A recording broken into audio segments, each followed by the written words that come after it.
Hot today, as you guys mentioned, lots of sunshine and the wind blowing straight out, although that's always subject to change.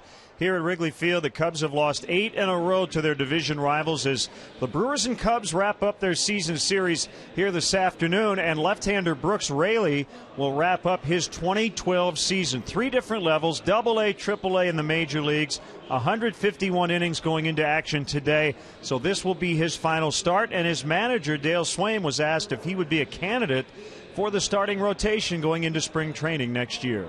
Yeah, I think so. He's done a good job. He's proven to us that he can make pitches, he can get big league hitters out, and with the adjustments, some of the adjustments he's going to know going into the season. I think it's nice that you have a guy that wasn't even in big league camp. It doesn't happen very often that a guy isn't in big league camp. He ends up getting 4 or 5 starts for us and seeing what he can do and the adjustments he's going to have to make going into next season to get big league hitters out, whether it's better breaking ball or command and understanding. But it doesn't happen too often that a guy doesn't come to camp and he gets a shot like this and then you say, this guy's a very workable part in the big leagues. Chris Russin, another left-hander, will probably replace him in the rotation and should be able to pitch for the rest of the season. But you see what Raley has done so far in the big leagues. His lone win came at Cincinnati on the 18th of this month, as he will face the Brewers for the first time in his career. Now let's go back to last night. The Brewers winning 3-1, couple of big runs to win the game in the 7th inning. They would add some insurance here as Gene Segura would steal second. Throwing error, allowing him to get to third and then to score. And let's check out our Coors Light freeze cam. The throw by Darwin Barney. You see Luis Valbuena tried to make the grab right before the ball hit the dirt. Originally, Barney was given an error. That would have ended his streak at 113 games, and he would have finished tied for the single-season NL mark for second baseman. But later, it was changed and given to Valbuena. So the record is Darwin Barney's in the National League. The single-game record all-time, Placido Polanco with Detroit back in 2007. So if Darwin doesn't make an error over the next few weeks, he has a chance to set a new mark here in 2012. We'll chat with CSNChicago.com's Patrick Mooney as we continue getting you set for Cubs baseball here on Comcast Sportsnet.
Rockies 2 of 3 over the weekend. They've dropped the first 3 in this series, so they'll wrap it up today against the Brewers before the NL West leading San Francisco Giants come in tomorrow afternoon, and we'll have that game right here on Comcast Sportsnet. Great to have with us down on the field, CSNChicago.com's Patrick Mooney. Patrick, as always, a lot going on with this ball club right now. Brooks Raley will make his final start of the season, so depending on how many innings he goes, probably about 156, 157 at 3 different levels, and there's a lot of talk around baseball about young pitchers and the limits this season.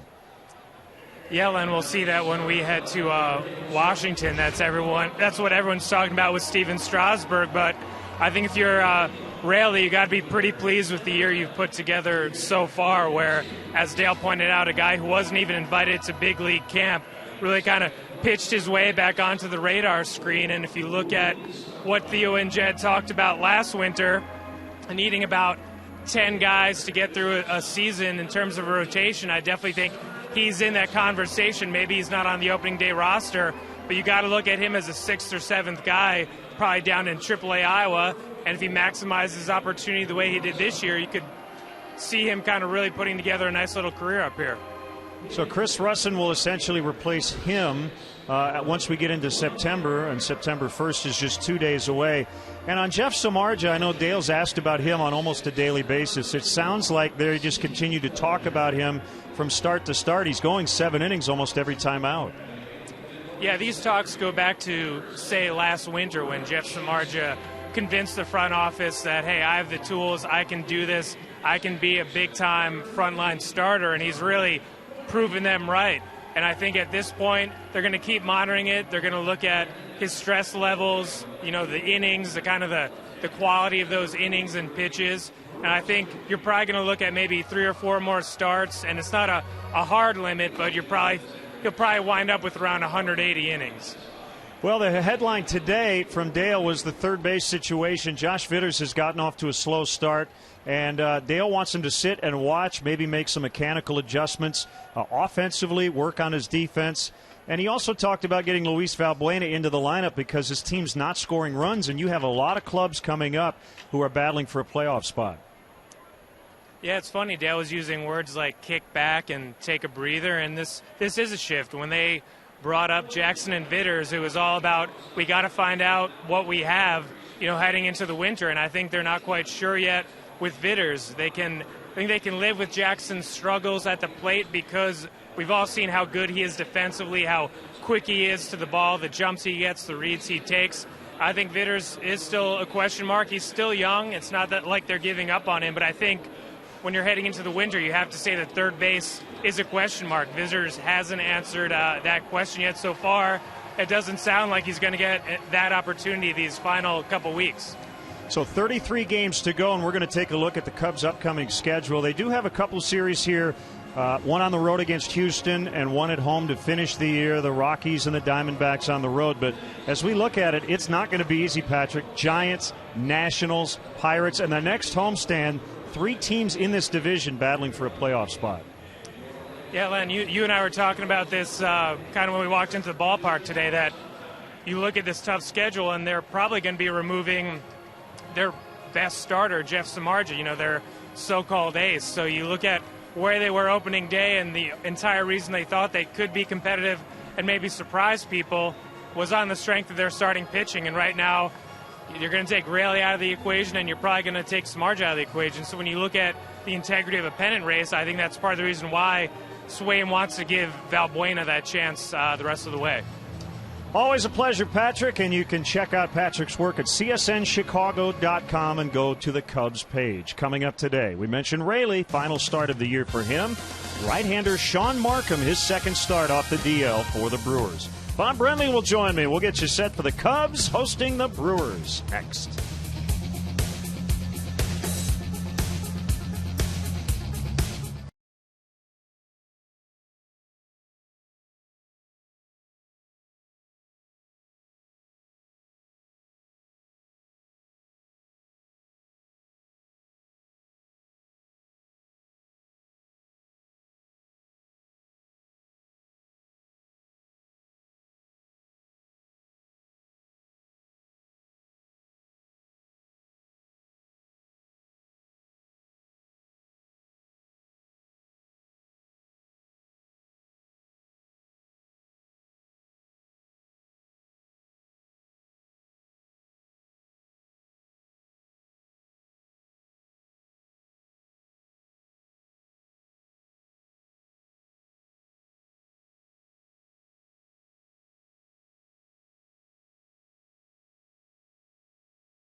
Cubs baseball on Comcast Sportsnet, part of the NBC Sports Group.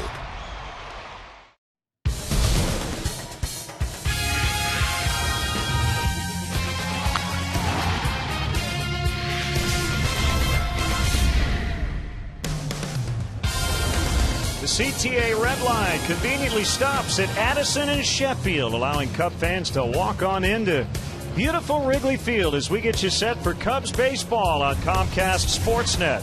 The Brewers and Cubs wrap up their 17-game season series today, with Milwaukee having won the last 8 in a row between these two division rivals. Great to have you with us. Bob Brenly and Len Casper with you. We're going to take a look at the numbers. They're not very pretty, but I think the Cubs are pretty happy to see the Brewers go off their schedule after today. Yeah, you might want to look at these numbers through your fingers. It has not been pretty for the Cubs against the Brew Crew this year. Now, on one hand, you've got a Milwaukee squad that expected to have a much better season, possibly go to the postseason. And for the Cubs, a team that's still looking for their identity, especially since that trade deadline, and the numbers are extremely lopsided. So 13 of 16 for Milwaukee. You saw the Cubs hitting .215 against Brewers pitching this year. Bob, over the last 2 days, only 2 runs combined. Yeah, one was a solo home run by Travis Wood, the pitcher. Another came on a fielder's choice ground ball by the number 8 hitter. The strikeouts have become a monster issue for the Cubs offensively. I think Dale Swaim's not so much concerned about results. He just wants to see better approaches at the plate, put the ball in play, make the defense get you out. Well, they're going to face a crafty right-hander, Sean Markham, the veteran with his second start, coming back from elbow problems. And left-hander Brooks Raley will get his final start of the year. He'll be shut down after today. Let's go down to the field. Coming up, our national anthem. Ladies and gentlemen, at this time, please rise, kindly remove your caps, and join the Melodiers Chorus as they honor America with our national anthem.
Field at its best today. We're going old school. We don't even need the lights. A matinee here at Wrigley. Brewers and Cubs next.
is brought to you in part by your Chicago area and Northwest Indiana Lexus dealer, who invites you to test drive a Lexus today.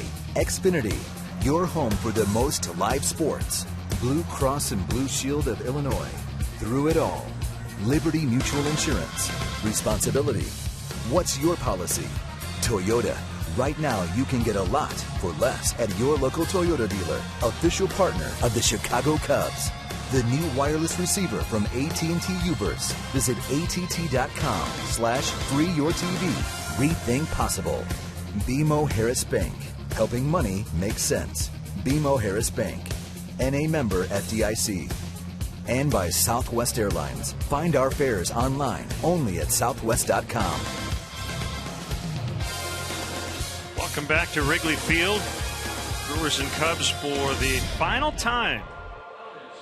We're in 2012, and Brewers have dominated this season series as the Cubs try to end a 3-game losing streak on this homestand after winning 2 of 3 against the Rockies. And let's check out the wild card races around baseball. And remember, the top 2 non-division winners in each league get in. National League first, Braves and Cardinals, a game ahead of the Pirates. The Pirates with back-to-back shutout wins over St. Louis to finish their series in Pittsburgh. The Dodgers just a game and a half out. Diamondbacks on the outer edges of this race, and they have really struggled here lately. In fact, they just finished 2-8 on a long homestand. Over in the American League, the A's with a 10-3 lead in the 6th at Cleveland. The Orioles with a 5-1 lead over the White Sox, also in the 6th. The Rays are lurking. Baltimore and Tampa Bay still in the race in the American League East. The Angels also 3.5 out, but you see a few teams ahead of them. And Bob, the A's doing what good teams do. They're beating the teams they need to beat. But keep this in mind, mid-September, Oakland goes to Detroit, New York, and Texas for a 10-game road trip. That'll probably decide their fate. Yeah, not going to be easy. The A's are 3 games over 500 on the road this season, but everything changes when you get down into that month of September and that finish line gets nearer. Brewers not in the race because of bullpen issues earlier this season, but they're playing very good baseball right now, having won 8 of their last 9, and they'll head home after this one and take on the Pirates over the weekend. The Cubs welcome in the first place Giants. Tell you, look at the rest of the homestand, including today: Sean Markham, Madison Bumgarner, Tim Lincecum, and Matt Cain. So if the Cubs bats are going to get hot, they're going to have to do it against some experience and some good arms. And if they don't get hot and they continue to swing and miss and take called third strikes at the rate they have recently, we could be looking at some Major League Baseball record strikeout numbers over the weekend against that Giants pitching staff. And we'll have the opener tomorrow as Bumgarner faces Chris Volstad, who goes for a 2nd consecutive win. Lincecum and Germano, and that's a 12:05 start on Saturday. Matt Cain, Travis Wood to finish the homestand on Sunday. So the Cubs have taken the field behind rookie left-hander Brooks Raley in what will be his final outing of the year. Now the Brewers Southwest starting lineup to face him. Aoki with 2 hits in each of the first 3 of this series. Ricky Weeks is second. Braun, Hart, Lucroy is going to move up a spot because Aramis Ramirez gets the day off. Carlos Gomez in center. Ransom in at third for Ramirez. Jeff Bianchi gets the start at short with Markham batting 9th. Let's take a look at the Cubs defensively here at Wrigley Field this afternoon. Alfonso Soriano getting a day off. David DeJesus will play left field this afternoon. Brett Jackson in center. Brian LaHare over in right field. Valbuena, Castro, Barney, and Rizzo third to first across the infield. Left-handed hitting Steve Clevenger behind the plate today against Sean Markham, and he'll be receiving pitches from left-hander Brooks Raley. Numbers might not indicate it, but he's been very impressive in his 4 starts up here at the major league level this year. Has a good arsenal of pitches, seems to know what to do with them. And I would imagine he's not going to leave any gas in the tank today, given the fact that this is his last start of the 2012 season. That's Jeff Nelson, the crew chief behind the plate from Minnesota. Bill Welke at first, Chris Guccione at second. DJ Rayburn at third. We start with a wind blowing straight out to center field. And it's a hot one.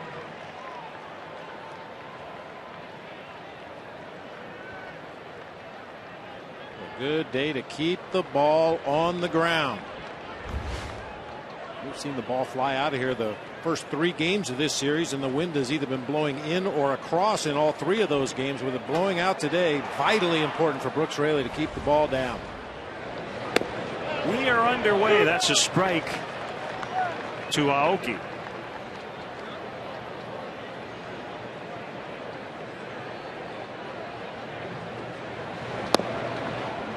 Missed low, 1-1.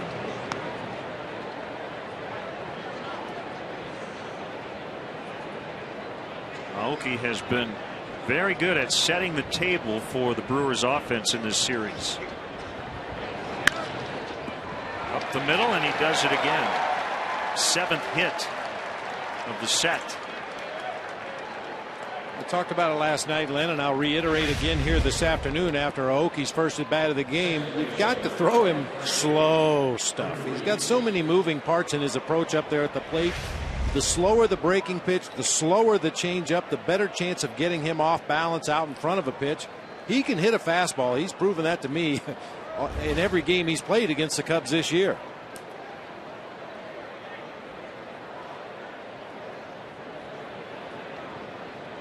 So a runner at first, and Raley will keep an eye on Aoki.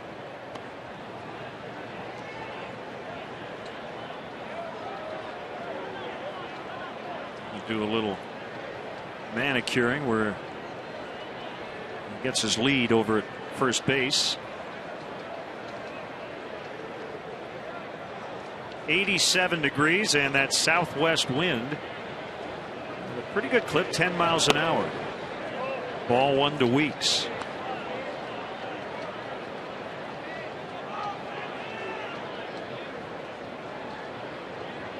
All 3 of those hits came in the opener for Weeks.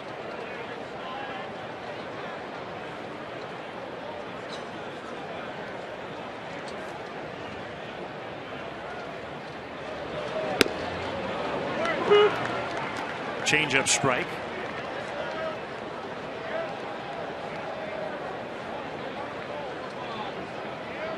You don't see the Brewers every day. Weeks struggling at a 213 clip, but he's hit the ball hard in this series.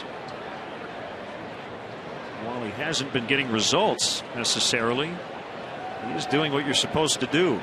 Hit the ball hard. And he did that last night. His first 2 at bats, he lined out to third base, came up again in the 3rd inning, and lined out to Brett Jackson in center field right in front of the vines.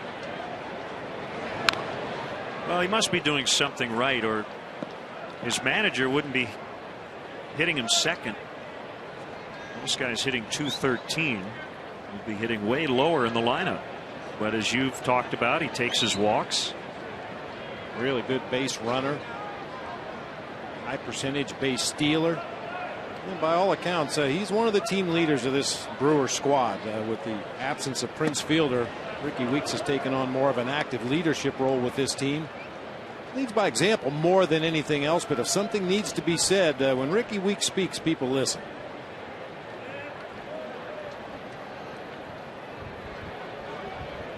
Ron on deck. Corey Hart hitting cleanup today with Ramirez out, and there goes Aoki.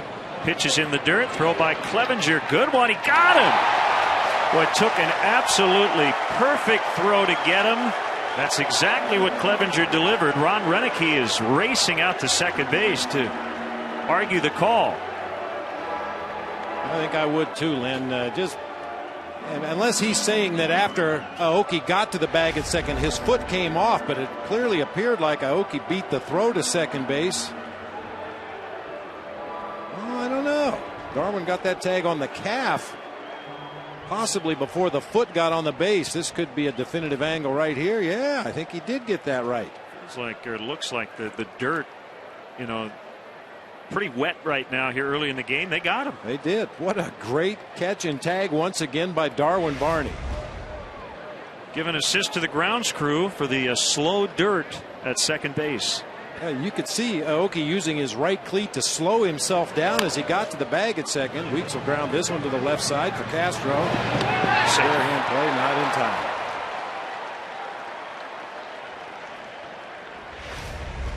Getting back that play at second. Most base stealers will use the base to stop their momentum when they're sliding into second. But Aoki was really pushing down hard into that dirt as he got close to the bag, and that allowed Barney to get that quick tag on the back of his calf. We love that super slow-mo. That's a beautiful thing, isn't it? Here's Ryan Braun, who has gone 10 for 18 with 4 doubles, a triple, 2 homers, and 7 RBIs in his last 4 games against the Cubs.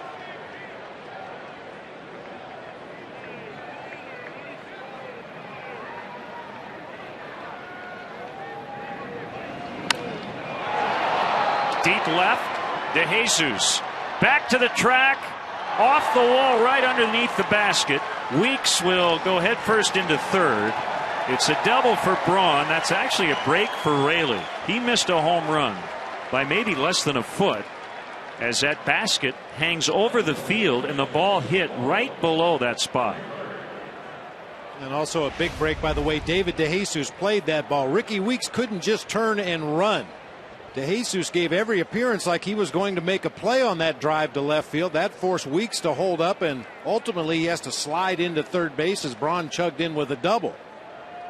Yeah, if David gives up on that ball and turns earlier to play the carom off the wall, Weeks would have taken off and probably scored on that play. But for the time being, he's at third base.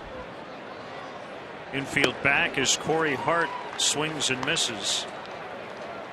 We should note DeJesus making just his 3rd start of the year in left. Now he's played that position a lot in his career, but not this season. But based on that play right there, you'd think he's been playing it every day. I mean, his 3rd career start at left field at Wrigley. Doesn't matter where you put him, he's above average. No question about it. And watching him play that ball out there in left field reminded me a little bit of the days when Larry Walker would patrol right field for the Rockies. You know, on a ball like that, he would stand facing home plate. That one's popped to second base, no trouble for Barney. Well, Larry Walker would stand, you know, just in front of the warning track, squared up to home plate, pound his glove, acting like he was going to make a catch, forcing the runner to hold, and then at the last instant, he'd wheel around and play the carom off the wall. I'm sure that wasn't what David DeJesus had in mind, but it served the same purpose, held the runner. And with the Hart hop out, now Raley can get out of the inning. He's got to get Lucroy.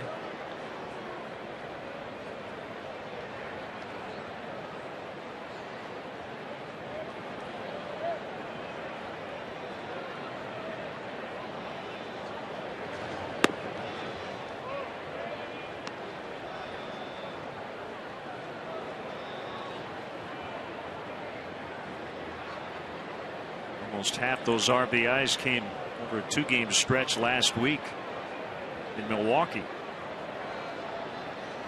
Included a 2-homer performance.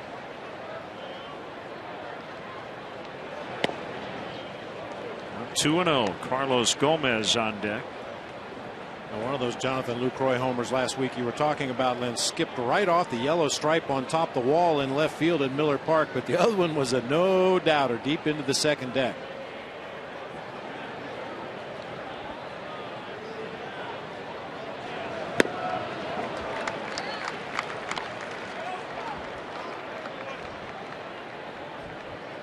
Real good pitch against anybody, but especially Jonathan Lucroy. He wants to pull the ball. A lot of hitters in this situation will give in and try to hit the ball to right field, figuring that the pitcher's going to stay away from his strength, but Lucroy wants to pull the ball. Spot that fastball and change up on the outside corner, hopefully get a good result.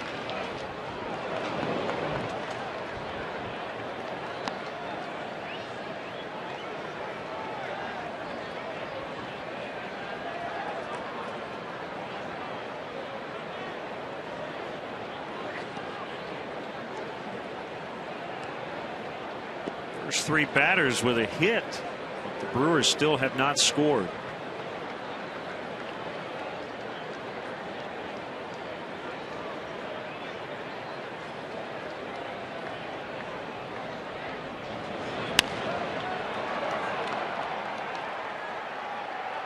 Brett Jackson in left center, and Raley gets out of it. Some help from his defense, particularly his catcher Clevenger on the caught stealing, and the Cubs are coming up.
The Cubs will line up with their starting 9. Brought to you by Southwest. DeJesus in left, Valbuena at third. Castro, Rizzo back in the lineup. Brian LaHair gets his second straight start today. It's in right. Clevenger back of the plate. Jackson in center. Barney at second, and Raley on the mound. Quick look at the Brewers defensively here this afternoon. Braun, Gomez, and Aoki left to right across the outfield. Cody Ransom getting the start at third base for Aramis Ramirez. Jeff Bianchi at shortstop. Ricky Weeks at second base. Corey Hart over at first. Jonathan Lucroy behind the dish for veteran right-hander Sean Markham. A lot of speculation that Markham perhaps making his last start for the Milwaukee Brewers. Veteran arm. Reasonable contract at this time of year for a possible pennant contender to pick up. You see his assortment of pitches really mixes it up well. Wears really long pants. Yes, he does. One strike on David DeJesus. Well, he's way overdressed for the afternoon. We saw him go out the right field line to warm up earlier this afternoon. Had on a heavy jacket, beard, and long pants. It just made you hot looking at the guy. Curveball at 70 drops in. Well, if somebody wants Markham, they better get him before midnight tomorrow night, or he won't be eligible for a playoff roster. You have to be in an organization prior to September 1st in order to pitch or participate in the playoffs.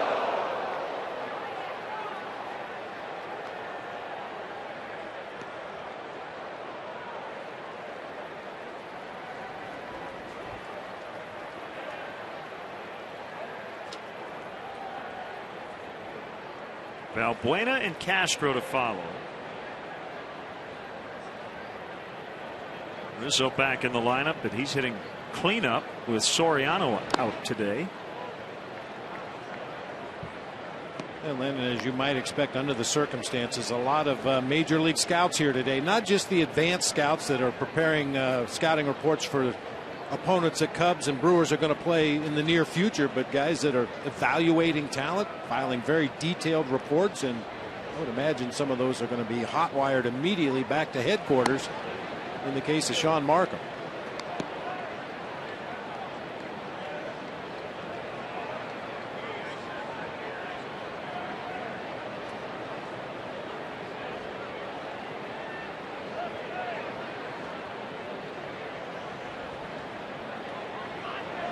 Two on the way. Fouled off.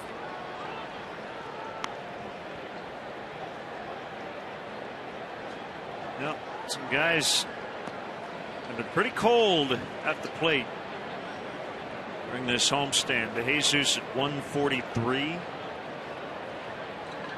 Valbuena 167, Soriano 167. Josh Vitters not in the lineup today, but 0 for 12. Rizzo 4 for 19. That's a 211 average. Darwin Barney 3 for 19. Got to get somebody hot.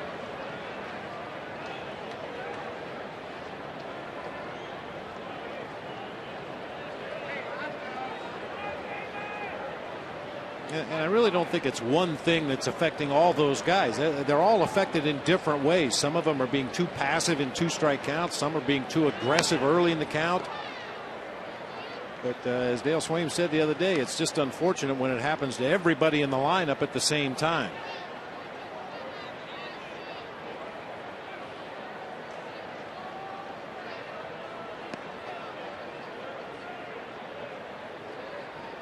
If you got 1 or 2 guys swinging the bat well, you'd like to think that you can maybe parlay an opponent's error and ground ball to move him up to second, then get a base hit and score a run, or some variation of that where you don't need a lot of hits to score runs. But when nobody's swinging the bat well, you don't even get those guys on base to make things happen. Not a big surprise to Jesus with a grinded out plate appearance to start the game. He's already seen 9 pitches.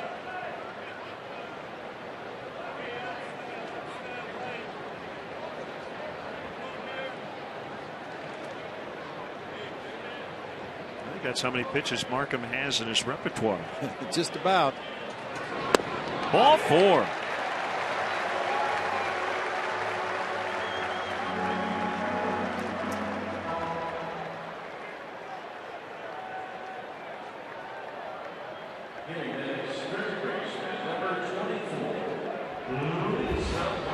Here's Valbuena.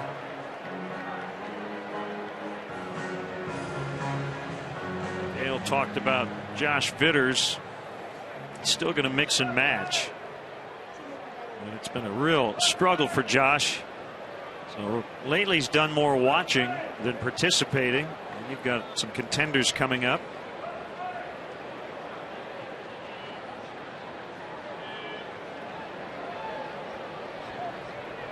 So for now, Valbuena getting the lion's share of the playing time. The other part of it is the Cubs have been facing so many right-handed starters.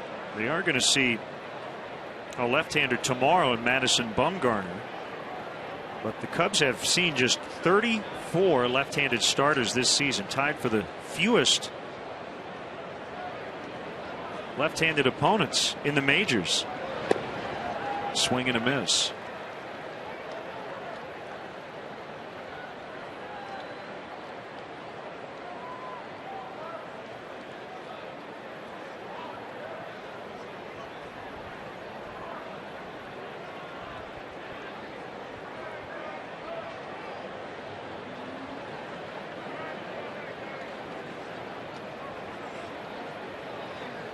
Markham 4-0 in his career against the Cubs. All those starts coming in the last 2 years since he became a Brewer. 2-0 in 2 previous outings here at Wrigley.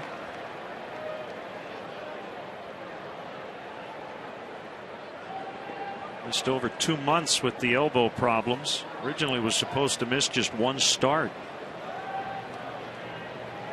We're very cautious when he came back. He made 3 rehab starts in the minors.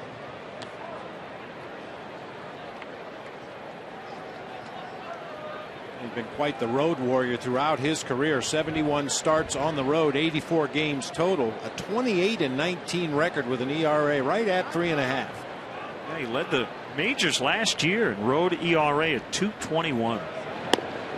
Called strike 3 at the knees.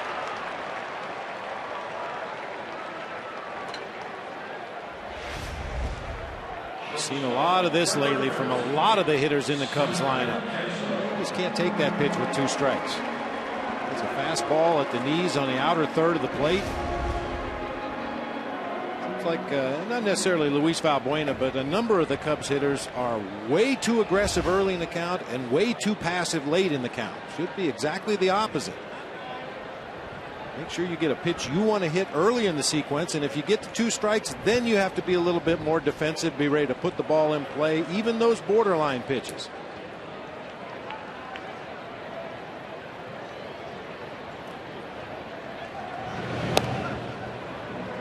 Castro is 5 for 16 on the homestand.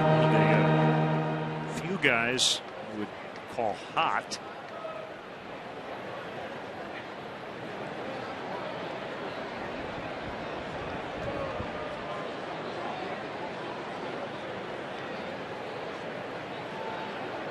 Check that, 6 for 21 on the homestand, 286. That's low.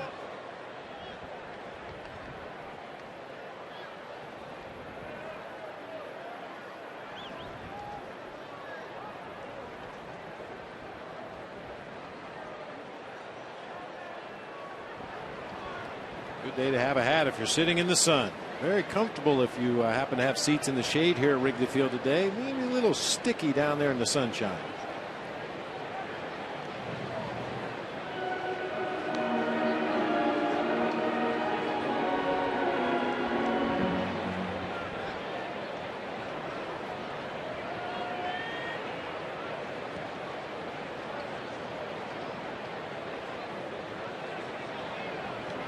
Markham has a sign from Lucroy.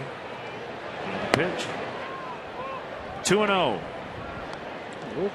It's like Markham is a little overly concerned with David DeJesus over there at first base. A real quick slide step that time on the delivery to home plate. He's thrown over to first base several times.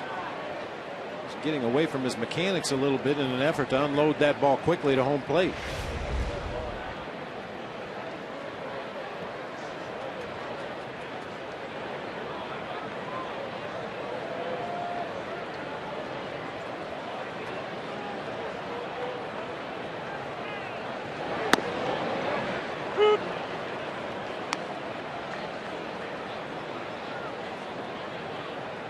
Mentioned his arsenal of pitches for Sean Markham. He throws a couple of different, actually 3 different fastballs. A 4-seamer that's fairly straight and will use at the top of the zone. A 2-seam sinker when he's looking for a ground ball. He relies a lot on the cut fastball. There's a changeup, a slider, and a curveball. And as I mentioned before, uses all of them equally. I mean, obviously he's going to throw more fastballs than anything else, but his 2-seamer and 4-seamer he throws 28% of the time. His cutter he throws 22% of the time, and then 19% changeup, 17% sliders, 14% curveballs. So depending on what's working well for him on a given day, you might see a little bit of everything. That's the straight changeup.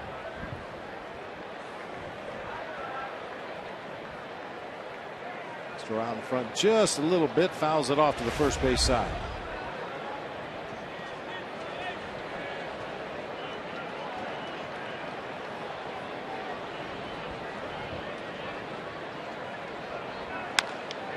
Line out in the left center. Braun will play it off the wall, and DeJesus is going to score. Castro's going to try for 3. And he's in. Bianchi didn't realize Castro was headed to third. I think they had a decent shot to get him, but he never ended up making a throw. So it's 1-0. He has his 10th triple. That ball was played very cautiously by Ryan Braun out there in left field, and then the relay back to the infield. Jeff Bianchi has his back turned to home plate. He doesn't know what's going on behind him. He has to rely on Ricky Weeks, who's kneeling right behind him, to let him know where that trail runner is. DeJesus with a good read at first base.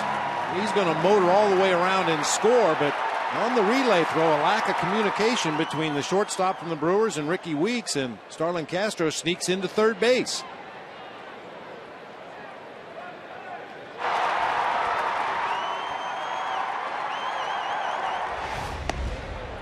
Rizzo swings and misses on a changeup. The infield in with 1 out. Cubs already leading 1-0. Well, all of a sudden Castro's within 1 of the major league lead in terms of triples. Dexter Fowler of the Rockies has 11 or 12. Yeah, 11 now. 10 for Castro. Michael Bourne. Melky Cabrera has 10, but he'll finish with 10. He's suspended for the rest of the year. How about Tyler Colvin? Former Cub has 9. He's playing in the right park to hit triples, and Tyler always could run well. Once he got going, he could really stride. Markham's 1-1, fouled back. 1-2 on Rizzo. Did not start last night for just the second time since he came to the big leagues.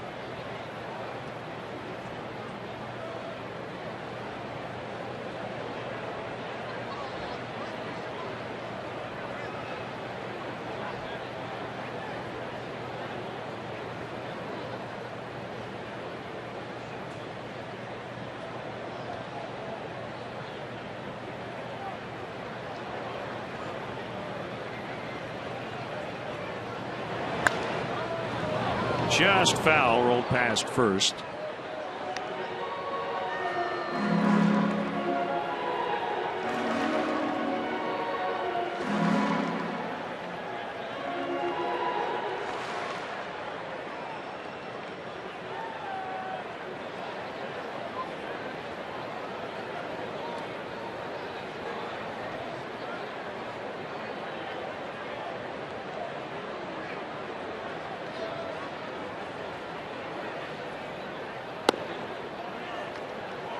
Just outside. Close one. 2-2. Kind of thought that that would be the pitch that Rizzo would be looking for in a 2-strike count. The Brewers are playing that pull shift on the infield. The Yankee playing almost straight up the middle of the field. Rasmus way off the line at third, but there is a big hole in that left side of the infield. We know Rizzo is perfectly content to go that way with an outside pitch. Deep drive to center. Gomez going back. And it is off the wall. He just missed a home run as he doubles home Castro. A couple of the power hitters in this game banging balls off the wall. Braun in the top of the inning, and now Rizzo here in the bottom of the first. Like a hanging changeup in the middle of the plate, and Rizzo got under it, skied it high in the air to center field. Really got down and through it with a lot of backspin, and combine that with the wind blowing straight out here at Wrigley today, and that one ends up off the vines right at the 400 mark.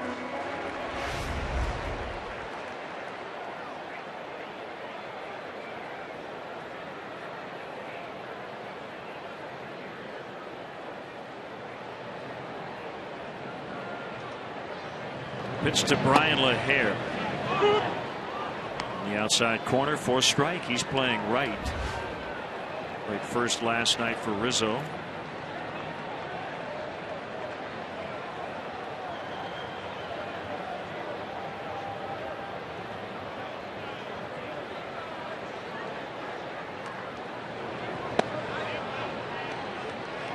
Oh, 2.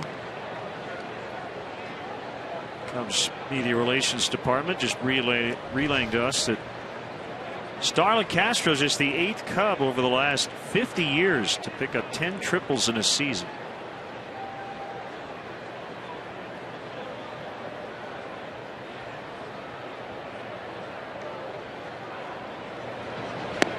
Swing and a miss, strike 3. 2 outs. Brewers lead the majors in strikeouts. Last night, however, they snapped their 8-game double-digit strikeout streak. It was the longest such streak since 1900. They combined 7 strikeouts in Game 3. Jeff Samardzija was the one with double-digit strikeouts. Punched out 10 last night, 1 shy of his career high. Strike to Clevenger.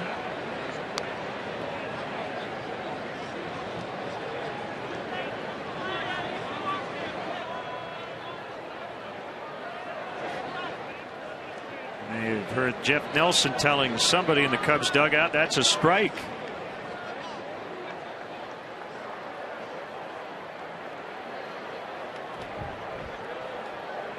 I got to go with the mild-mannered Jamie Quirk.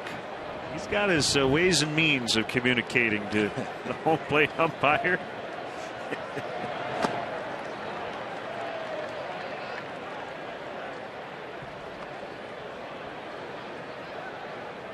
It's a relatively new phenomenon in the game, Len. I mean, in the game of baseball, forever, umpires have been ragged on from the benches, sometimes from the field itself, and it used to be it went in one ear and out the other. Understand that players and coaches and managers are going to get frustrated from time to time. They're not going to agree with every call. You don't have to rip off your mask and walk over toward the dugout to reply to things you hear from the dugout. On the ground, Weeks smothers it nicely, saves a run. Rizzo would have scored if that ball had gotten to the outfield, but as it is, the Cubs get 2 runs on a walk, a triple, and a double. 2-0 after 1.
Good throw by Steve Clevenger. Great tag by Darwin Barney at second base on the short hop throw. I mean, that ball actually made contact with the back of Aoki's leg as Darwin Barney was catching it. You can see the ball hit in the webbing and also hit the runner in the back of the leg. Can't do it any better than that. Well, catchers really appreciate those middle infielders that can handle those short hop throws or the throws that are a little bit offline at second base and still get that quick tag down in front of the bag. Darwin Barney has done a tremendous job at everything defensively this year, but especially that particular play. Good teamwork. And that was an important play to help Raley keep the Brewers off the board in spite of 3 consecutive hits. 1 strike on Carlos Gomez. Big series for him, 5 for 9 with a home run.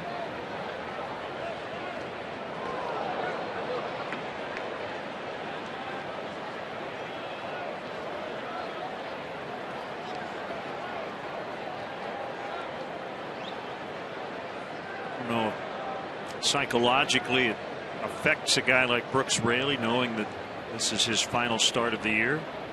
I suppose for him this is game 162, even though it's the 130th for the team. Well, for a young pitcher in his first go-round at the major league level, every game is game 7 of the World Series. It doesn't matter if it's your first start in the big leagues or your last start of the season. He's going to approach them all the same. I suppose it is the final chance for him to make an impression.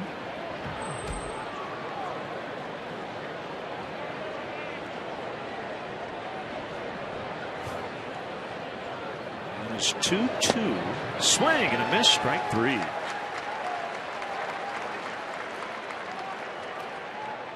A nice sequence of pitches. Showed some big slow breaking balls earlier in the count and then comes back and finishes off Gomez with a hard slider.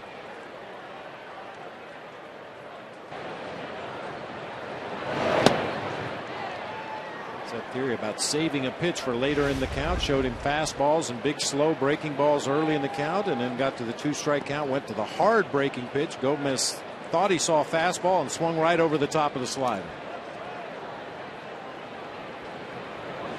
Cody Ransom in for Aramis Ramirez and he taps it foul.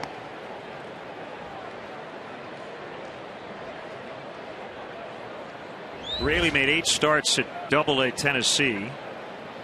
2-2 with a 351. 14 starts with Iowa, 4-8 in spite of a 362. And his 5th and final start here in the big leagues.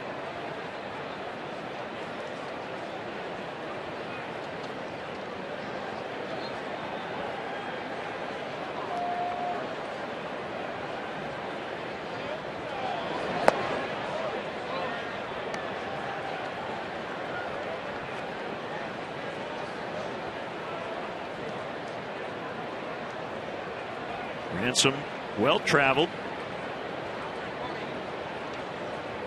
44th start for Milwaukee this season.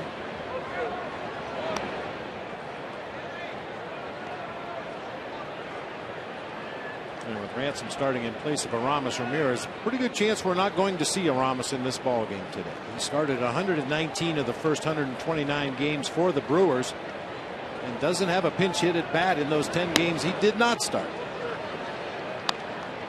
That's not uncommon for a veteran like Aramis Ramirez. The manager's going to give him a day off. He gives him the whole day off. So on the paper, his Chicago condo is for sale if you're looking.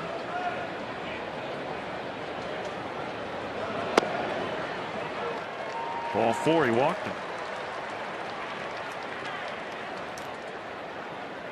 Bring up rookie shortstop Jeff Bianchi, who 2 nights ago hit his first career home run. It would be a game-winning 3-run shot early on a 3-0 pitch from Travis Wood. That was a very enlightening at bat. Allow a guy like Jeff Bianchi hitting in the 8th spot in the lineup to green light at 3-0. That tells you that anybody in this Brewers lineup is going to have the green light 3-0. Swinging bunt toward third. Barehanded by Valbuena. He got him.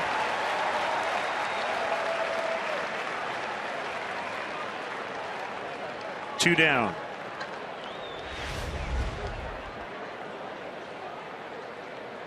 Well, you're glad that swinging bunt happened early in the count because Luis Valbuena was playing even with the baseline to protect against a possible bunt. Made it a little bit of an easier play, but nice barehanded scoop and throw nonetheless.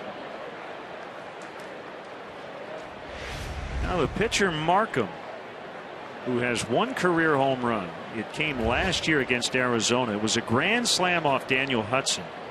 The 2nd grand slam by a pitcher in franchise history. The other was from a Seattle Pilot, Fred Talbot, in 1969. And the grand slam last year came in a loss.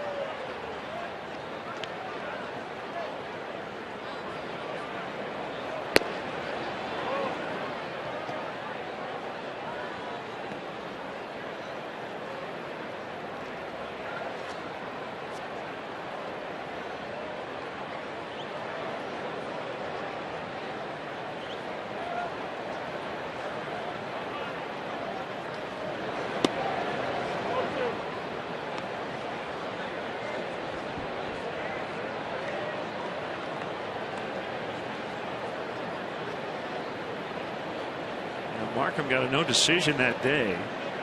He had 4 runs in 6 innings, but he hit a grand slam and couldn't win.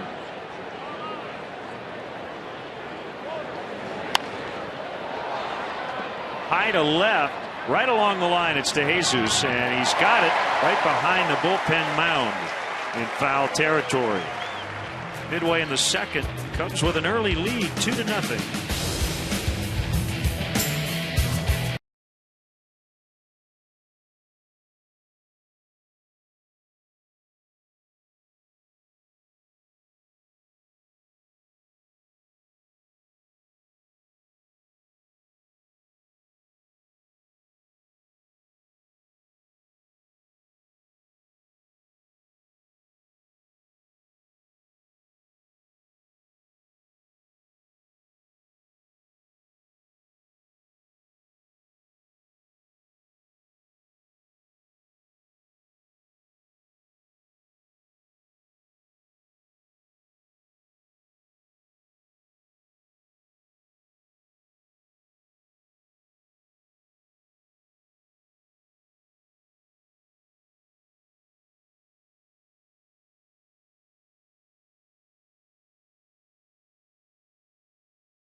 Inclusive Budweiser patio's been a hit all season here at Wrigley Field. For more information and to purchase tickets for the 2012 Cubs season, call 773-404-4200 or visit Cubs.com/premier.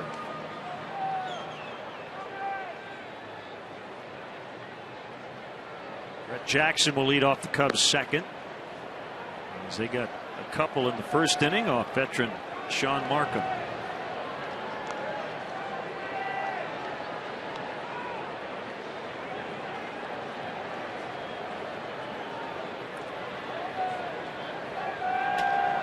Jackson, Barney, and Raley.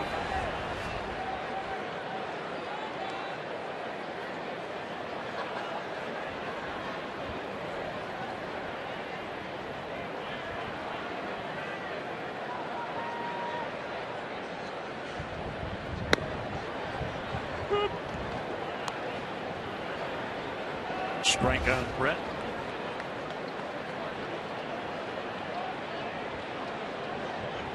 Tough year all around for the Cubs, but particularly against their own division. 21-40 against the Central.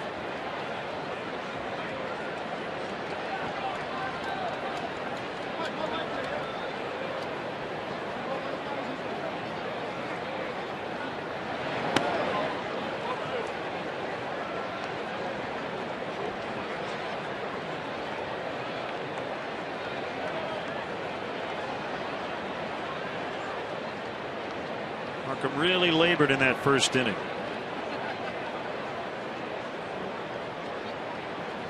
You talk about the Cubs' record against the Central. Obviously, the numbers against the Brewers have really skewed it in the wrong direction.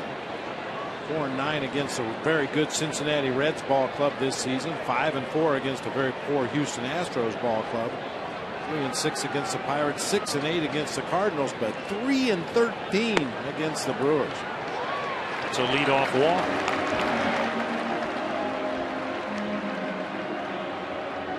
The leadoff walk would lead to 2 runs in the first inning.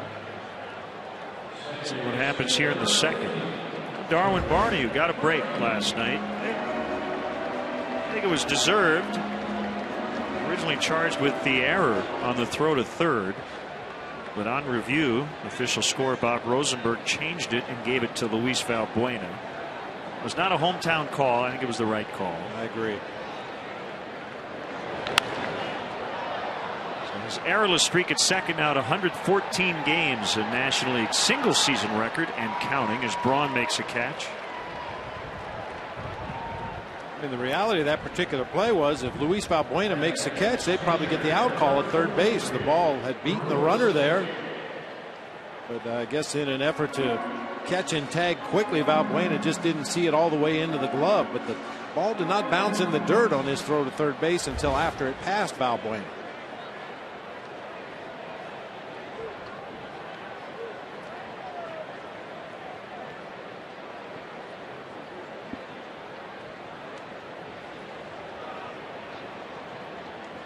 Raley already squaring to bunt, pulls it back.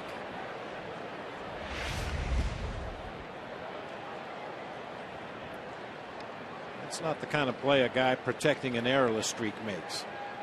Barehanded scoop and throw. He would have been out. Yeah, he'd have been out. Throw beat him there easily. I know a lot of players. I've watched a lot of players. I've played with players who wouldn't have made that play if they were sitting on an errorless streak. From the seat of his pants, Ransom can't get an out. If Raley had bunted, he could not have placed it better. He swung away, and Ransom ended up on his rear end. That's a base hit. That's a thing of beauty. Jam shot bouncer down that third base side, deadens it just enough.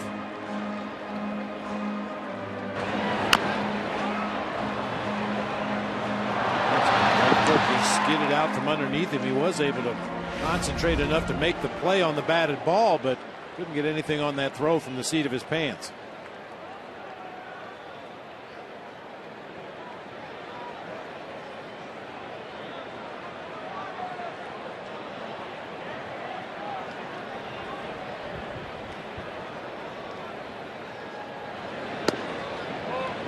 Ball one to DeJesus.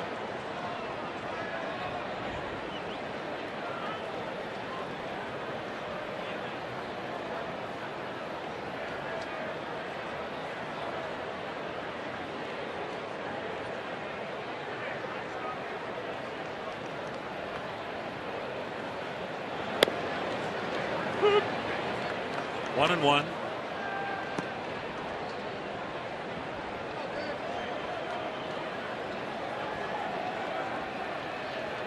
Markham already over 40 pitches here early on.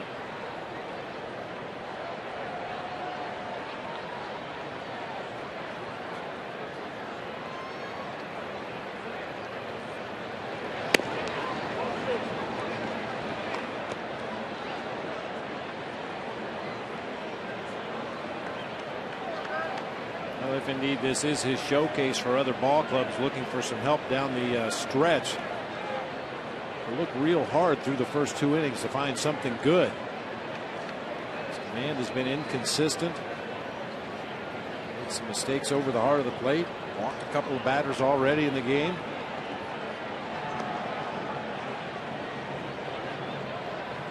The elbow problems had him on the DL. He had some shoulder soreness early in spring training. Only made 2 official spring training starts.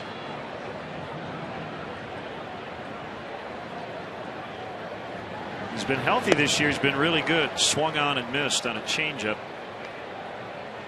2-2. His season debut was here at Wrigley Field, and he got the win. AT&T UVerse Multiview. Cubs threatening for the 2nd straight inning. Every start Markham has ever made against the Cubs, only 4 of them, but they've all been quality outings.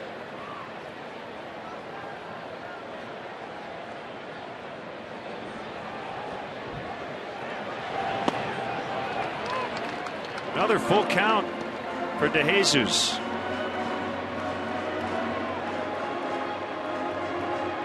Will Dale send him? I think it's a safe bet. David DeJesus usually makes contact or takes pitches out of the zone for ball 4. I think this is probably the safest time to send the runners.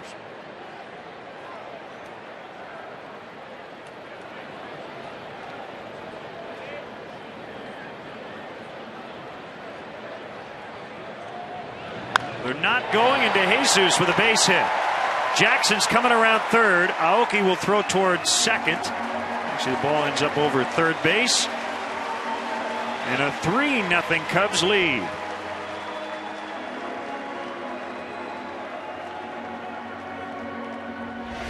A good at bat once again by David DeJesus. I really think his first at bat of the ball game set up the entire first 2 innings of this game. He forced Markham to throw, what was it, 10 pitches in that first at bat of the ball game. Really just never allowed him an opportunity to get comfortable out there on the mound, and continues it here with his second at bat in the ball game, an RBI single to right. Well, the other thing you love, leadoff walk in the first, leadoff walk in the second. Both guys have scored.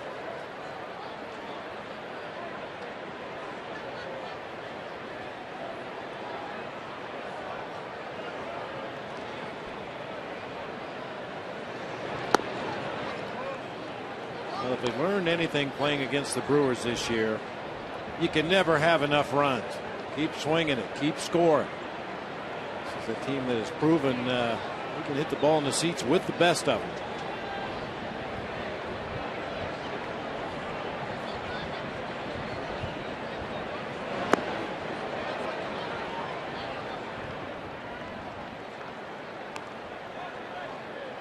We never really got a chance to talk about it, but before Zach Greinke was traded to the Angels in late July, you may remember he started 3 consecutive team games.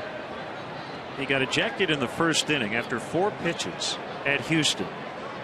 So Ron Renicky decided to bring him back the next day. That was a final game of the first half.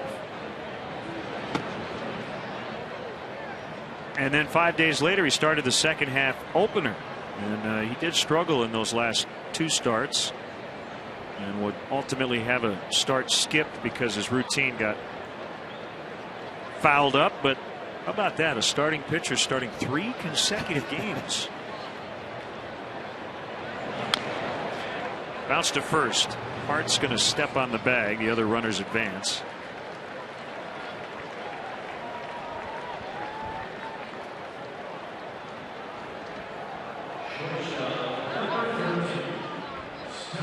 Time to take a look at our Xfinity high-speed action. That Starlin Castro triple. Back in the first inning, David DeJesus going hard from first base, not assuming anything. Starlin Castro went hard out of the batter's box. That gives him the opportunity to advance on to third base. Good things happen when you run hard. And if they were an actual foot race, it looked like it would have been a tie. They both hit their respective bases at the same time.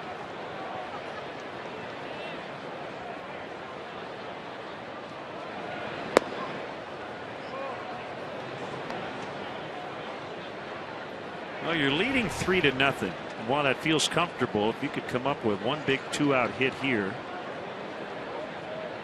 it'd really open it up.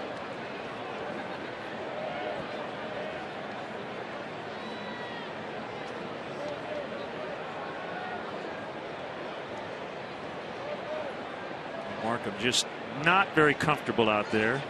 Just having a hard time keeping the perspiration from dripping down his right arm into his throwing hand. You can see the back of his right pants leg there where he's been wiping his hand is soaking wet. Keeps going to the dirt to find something to keep his hand dry. You mentioned it earlier. I was surprised to see him with his warm-up jacket on on such a hot day as he was out in the bullpen getting ready for the start. He was sweating profusely at that point. Good 20 minutes before the first pitch.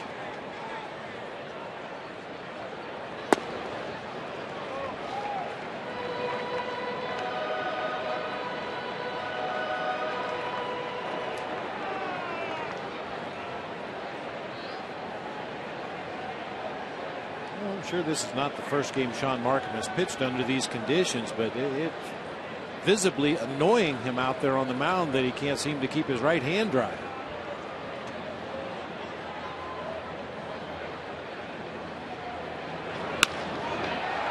And one hop Bianchi with a nice play, chest high. Well, he fielded that ball right at his armpit, but he makes the play. The Cubs add a run.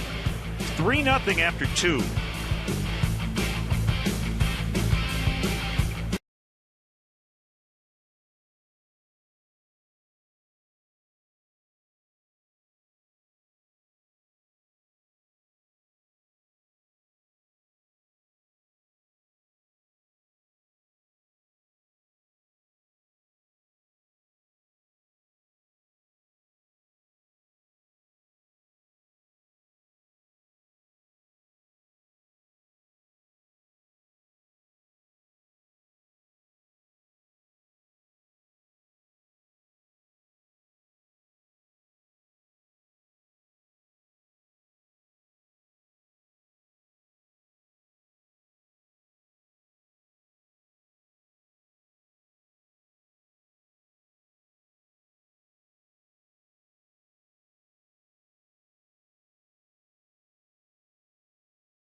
On all the excitement from episodes 1 through 4 from the game show that gives the fan on the street a chance to show off their sports knowledge and fill up their tank. Gas Money presented by Honda tomorrow morning beginning at 9 only on Comcast Sportsnet, fans' best friend. I need some gas money to get back to Milwaukee after this series. Top of the order, Aoki Weeks Braun against Brooks Raley. With a 3-0 lead.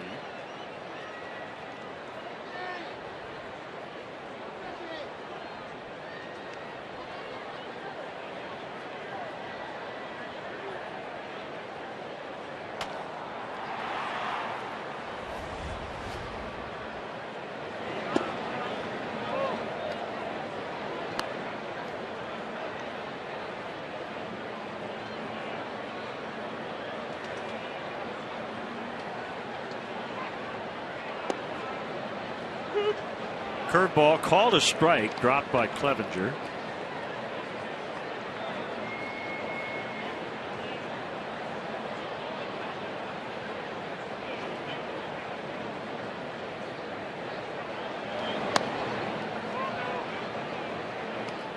Well, partner, I'm looking forward to seeing your former teammates, Mike Krukow, Dwayne Kuiper.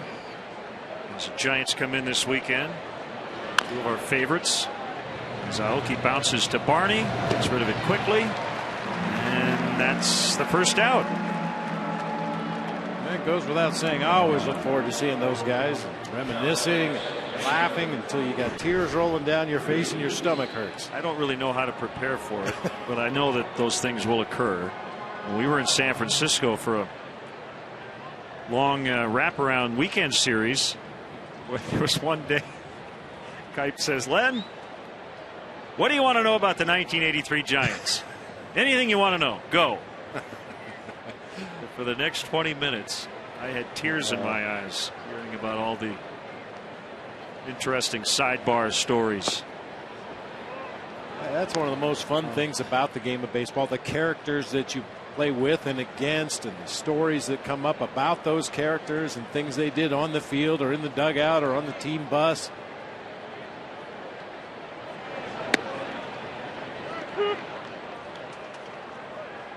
Dwayne Kuiper is such an instigator. I mean, to this day, but back in his playing days, he was world class. He would get everybody else to do his dirty work for him. You know, he'd plant that seed. Hey, I can't believe Krukow said that about you. What'd he say? Oh, I'm not going to repeat it. Okay. Then Dwayne would disappear for an hour, and in the meantime, everybody in the clubhouse is arguing and pointing fingers at each other. He had nothing to do with it.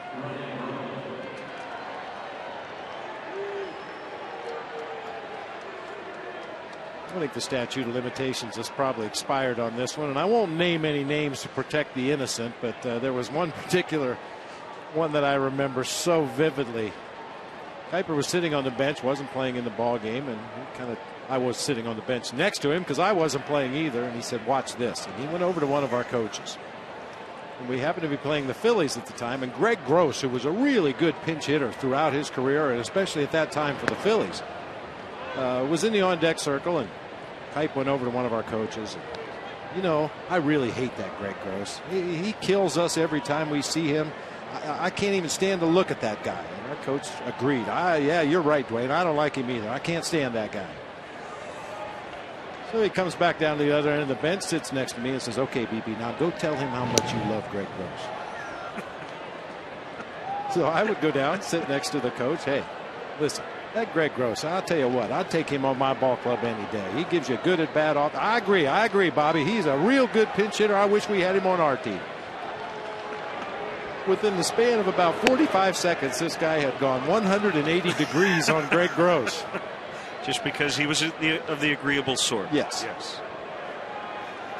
But, you know, just little things like that kind of keep the troops moving during the course of the season, add a little levity from time to time when you need it the most. And, boy, every team needs a guy like that. Outside 3-0 on Braun. Weeks with a single. And Corey Hart on deck.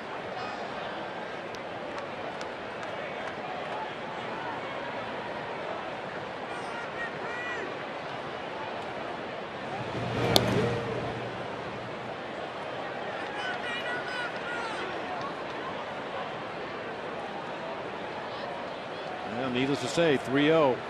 Make a good pitch right here. Ideally, a fastball at the knees on the outside corner. That'd be a good place to go in this particular situation because, you know, Braun has the green light.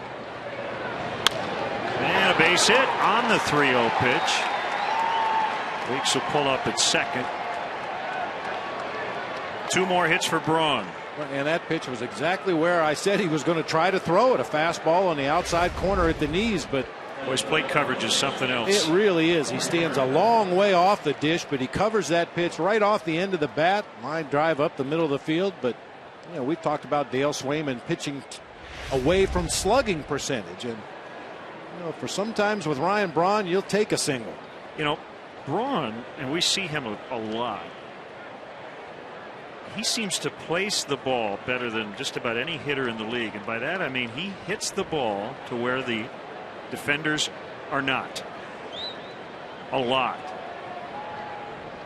Talk often about hitters try to hit the ball hard but really don't control where it goes. It really looks like Ryan Braun places the ball exactly where he wants to. The best I ever saw at that was Tony Gwynn, but you're absolutely right about Ryan Braun. He knows that if he swings at a pitch on the outer part of the plate, probably a better chance of getting a base hit up the middle than if you try to pull that particular pitch.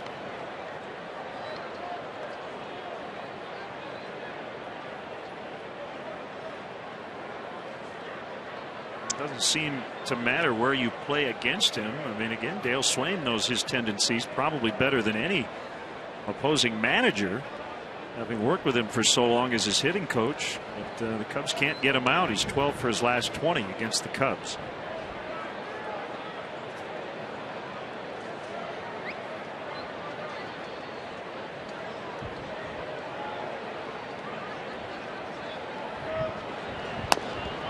Two and 0 now on Hart. So Raley working with a 3-0 lead, but in some trouble against the heart of this order. And that'll bring out Chris Bosio.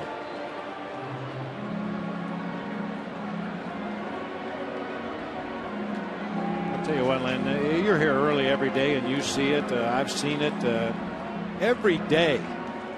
It's like a beehive of activity around this ballpark. I mean, a lot of fans, they come to the ballpark, they think, well, these players only work 3 hours a day. That is not the case. Chris Bosio is down in that bullpen every day for hours before the ball game, working with individual pitchers, working with them as a group. Same thing for Mike Borzello and the catchers, Pat Listash and the infielders. There's something going on all day long, trying to get these guys up to speed, to teach them the things they need to know to be successful at this level, and then just repetition, repeat the drills over and over again, hoping that it'll stick. The Cubs record has not mattered in that regard. They have a very specific plan on how they want to get things done. Today was a rare day off from batting practice on the field. I think because the Cubs haven't been scoring runs, Dale wanted to change things up. Bases are now loaded after a walk to Hart.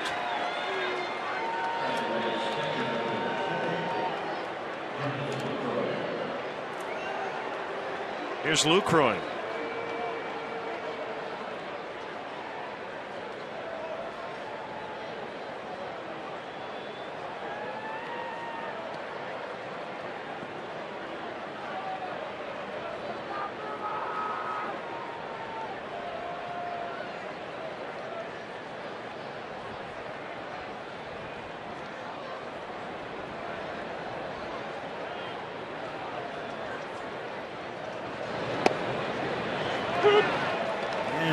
A strike on a breaking ball.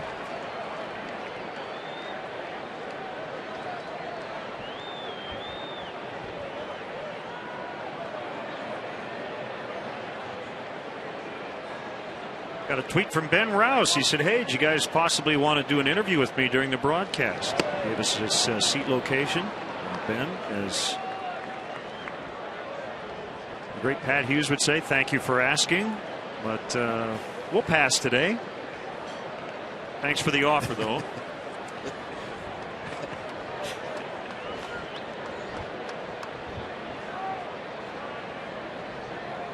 One on the way. That ball is crushed to left. On to Waveland, a grand slam, and the Brewers have the lead. Jonathan Lucroy hit one out of the ballpark.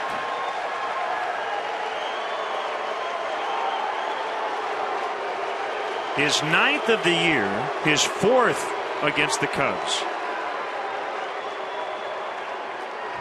Well, it wasn't much of a pitch sequence, but we're going to take a look at it. First pitch curveball for a strike on the inside corner. He misses away with a fastball, tries to go back to the curveball again. Almost an identical location to the first pitch he threw in that sequence, and this time Jonathan Lucroy was all over it. I mentioned he loves to pull, especially with runners in scoring position. He feels like he can do most of his damage to his pull field, left, center, and left. Got a breaking ball that he could do it with. Gomez hammers one into center.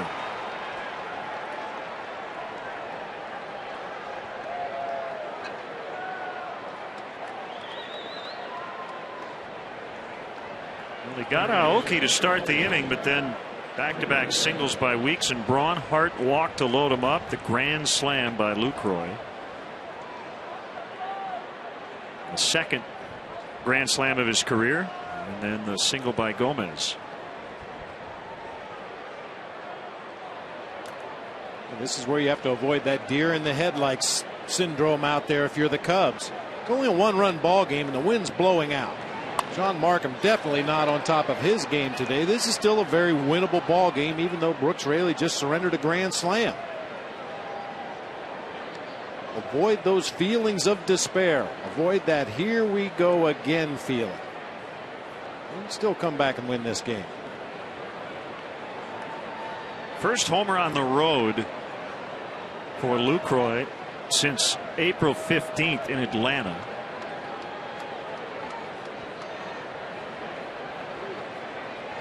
And with one swing, the Brewers have their first lead.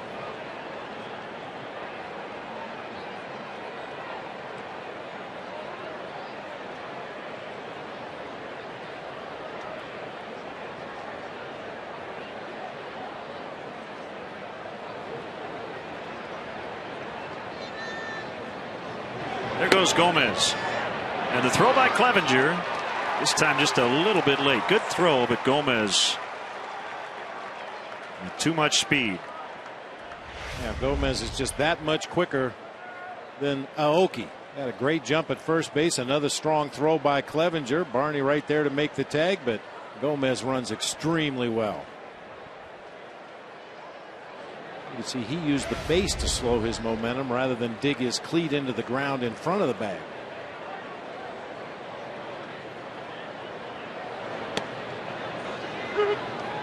Ball and 2 strikes to Ransom.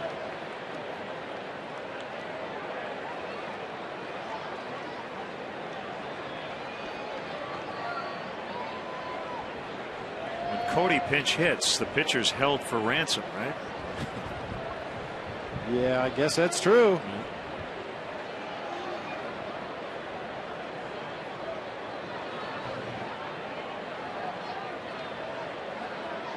Ransom hasn't had a great offensive year, but his manager had a lot of nice things to say about him when we were up in Milwaukee last week.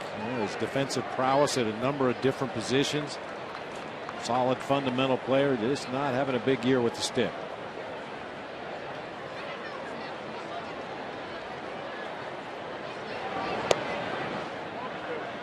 Tried the backdoor curve and it missed. 2-2.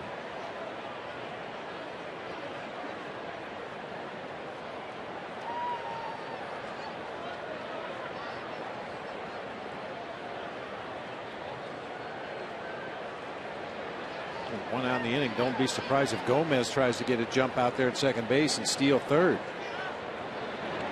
Well, he's got that on his mind. Darwin Barney playing very close to the bag at second. A little bit of a pull shift that puts Barney into a position where he can help hold that runner at second base. He might not pick him off, but you could force him to shorten up his lead by a step, and that may make the difference on a play at the plate should Ransom hit the ball into the outfield. Gomez to third. He's going to now score as Ransom with a base hit, making it 5-3. 6 consecutive Brewers have now reached.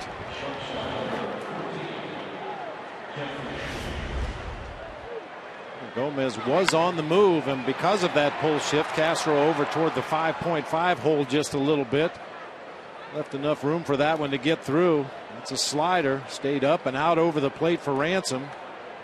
You can clearly see the topspin on that ball as he put it into play, helping it shoot through that infield for an RBI base hit.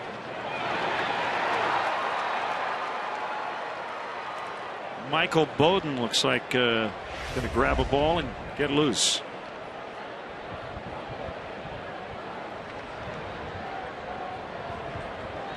Here's Bianchi, still only 1 out. Stats LLC tweeting that Lucroy now has 17 RBIs against the Cubs this season. The most he has against any other National League opponent, 5. The Brewers catcher with a huge year against the Cubs.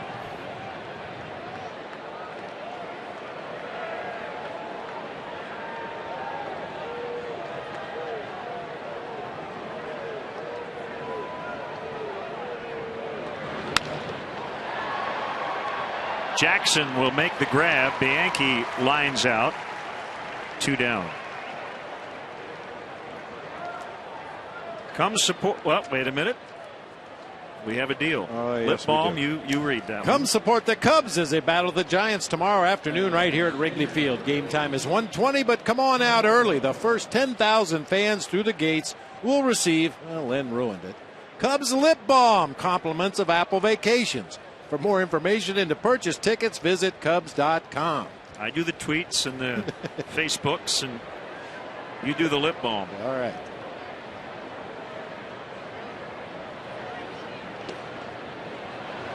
So Sean Markham, who struggled through the first 2 innings, will have at least a 2-run lead going into the bottom of the 3rd.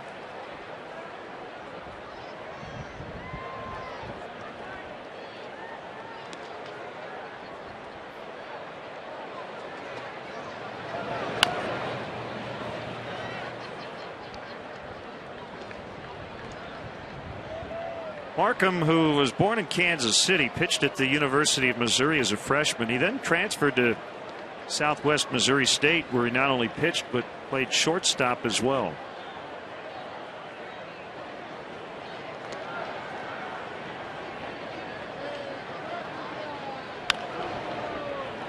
One bouncer to Valbuena. 2 in the inning. Big one for the Brewers. 5 runs, 4 coming on the Lucroy grand slam, and they now lead by 2.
Flat screens, great food, and Wrigley's largest outdoor patio. Come celebrate a Cubs win and join us for the Captain Morgan Club post-game party featuring great music and Wrigley's friendliest staff. For more information, including specials and private party options, call 773-404-1111. 47-50.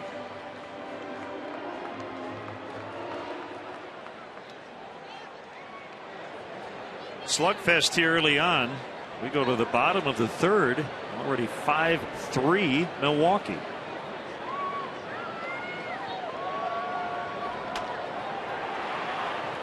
That was a final score in Baltimore today, as the Orioles took 3 of 4 from the White Sox. Zach Britton, the left-hander, with a career-high 10 strikeouts over 8 innings.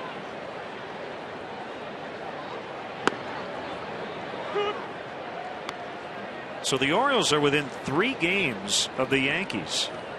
And the Orioles and Yanks will start a weekend series in the Bronx tomorrow night. Rizzo hits one high in the air to right. And Aoki makes a catch.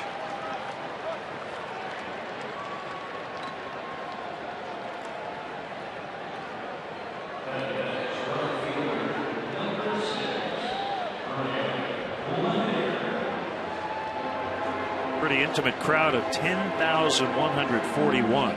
Those were the tickets sold at Camden Yards. We were watching a little of that game early, and there were a lot of empty green seats in attendance for a team very much in the playoff race.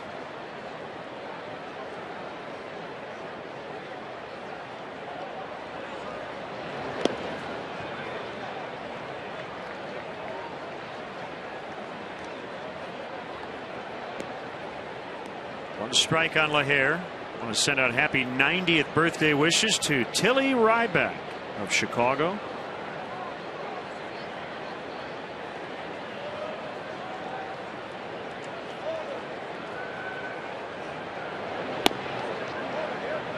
Oh, 0-2.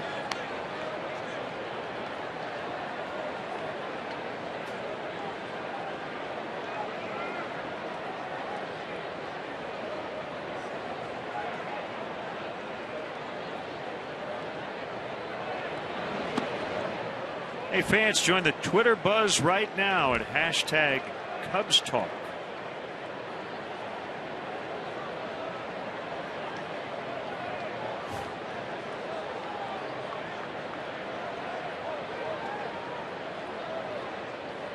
What's that item he has in his hand? What was that called?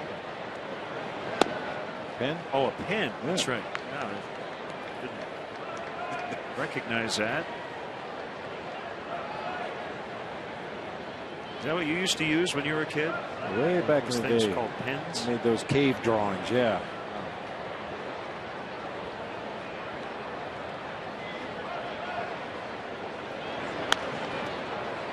Diving catch by Corey Hart in fair territory, according to Bill Welke. He robs LaHare. Corey Hart with those long arms and that long frame. May be relatively new to the position at first base, but the Brewers have really liked what they've seen out of Corey Hart. And with some of the knee issues he's had in the past, I have a feeling he's going to find a home there at first base.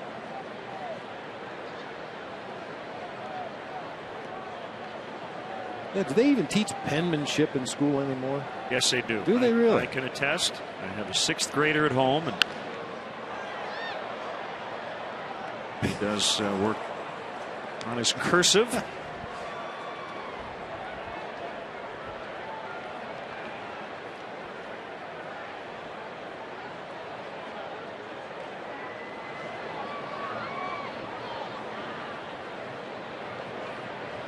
You know, I don't even think my son, no, he's never taken a what you call a typewriting class, but, you know, keyboard operation. But he's quick with that index finger. Oh, yeah.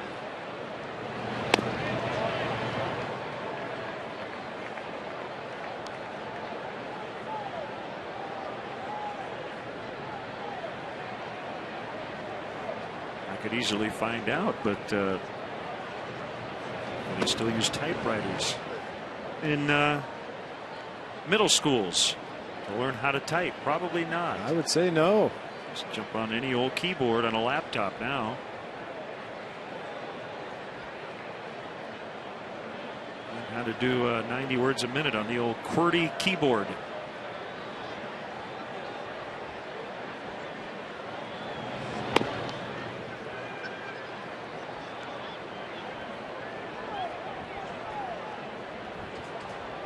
Good friend Jack Rosenberg still has his old manual typewriter. And we were over at his house a year or so ago, and my son Leo was trying to type on it. He literally could not press the button all the way down. Clevenger takes the walk. That's how far we've come. Yeah, where's the screen? You hit the G button with a hammer. Get it to press the ink on the paper. And don't make a mistake. It's not like you can just hit the back button or the delete button.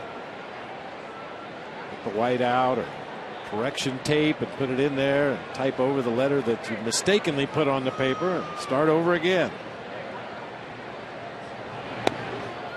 Strike on Brett Jackson. Kids now are encouraged to bring their laptops into class.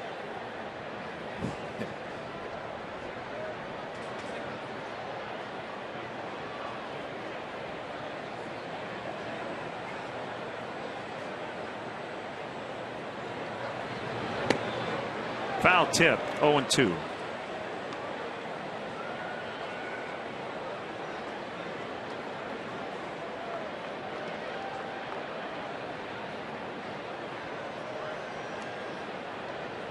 I got my pencil. I will say this, I still do crosswords on a good old newspaper or an actual piece of paper with pencil or erasable ink. Nothing quite like that.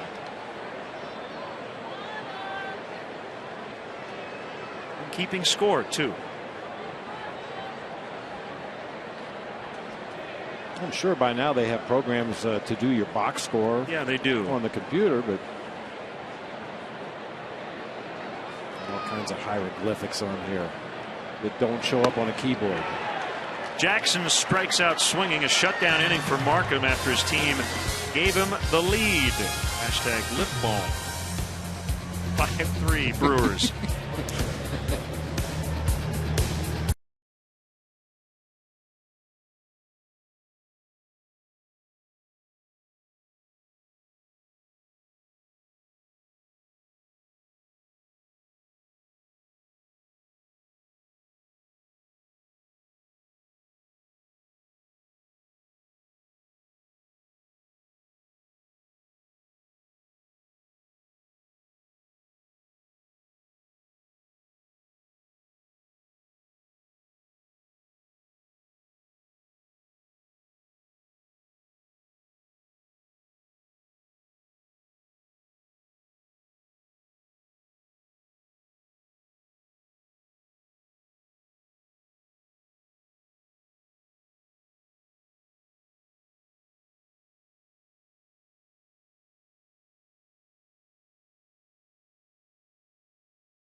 Brought to you by the new Doritos Locos Tacos from Taco Bell. Our Menards grounds crew today, making that infield look nice and flat. Rid of some of the divots in between innings. 5-3 Brewers. They'll go back to work offensively. They sent all 9 to the plate in the third. Aoki, Weeks, and Braun against Brooks Raley in his swan song here in 2012, reaching his innings pitched limit.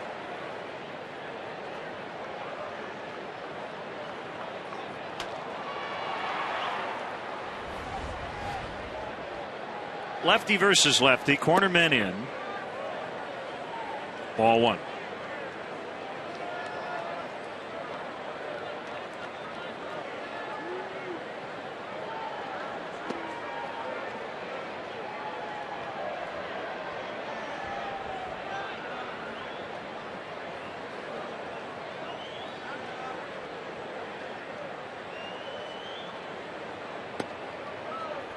Aoki squared the bunt and took a strike.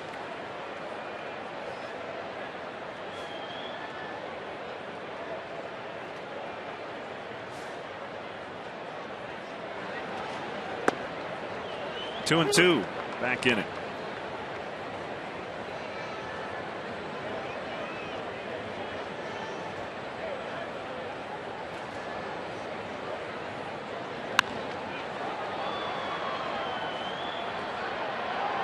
Jackson, that ball kept carrying, makes a catch for the out. Boy, that looked like a shallow pop up toward left center field. Got up in the jet stream and just continued to carry. Jackson drifting, makes the catch just in front of the vines out there, just to the left straightaway center.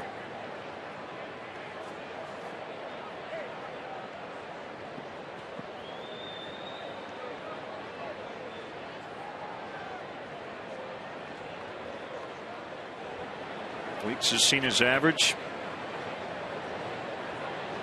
go up just 4 points with the 2 for 2. You do that in April, it goes up about 40 points. And once you get past about 250 at bats on the season, you need to have like a 5 for 5 day to really see some kind of a jump in your average. Usually a hit will take it up 1 point, an 0 for will take it down 1 point.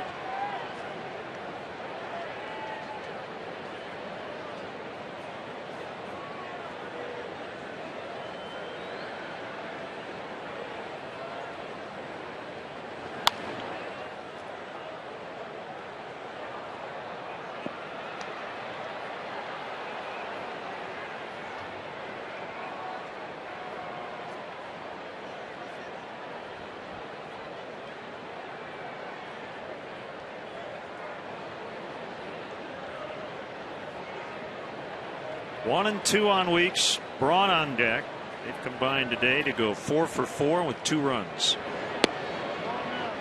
2 and 2.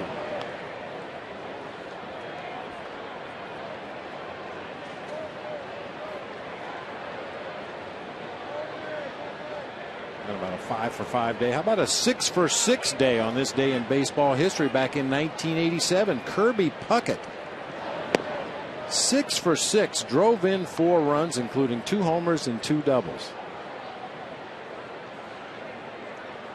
That was against the Brewers at County Stadium.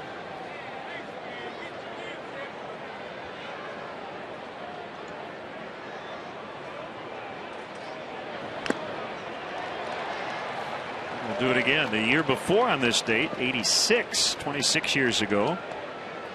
Tommy John and Joe Niekro became the first pitchers in their 40s since 1933 to start both games of a doubleheader with the Yankees. Tommy John was 43. Joe Niekro was 41.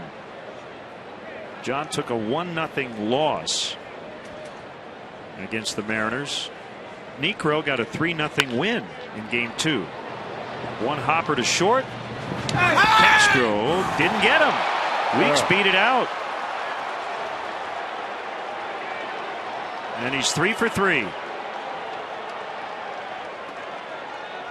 Oh, you're speculating as to why Ricky Weeks is still hitting second in the lineup. Well, this is why. Routine hard hit ground ball to shortstop. Oh, bad call. He was out. Called safe. Give Ricky Weeks his props for hustling down that line on a play when most guys just would have jogged down the first baseline. Starlin very casual as he fielded that ground ball, collected himself, flipped it across the infield, and even though the replay clearly showed Ricky Weeks was out, to get it over there quicker than that.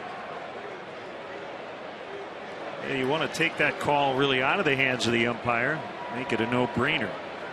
So here's Braun with Weeks on.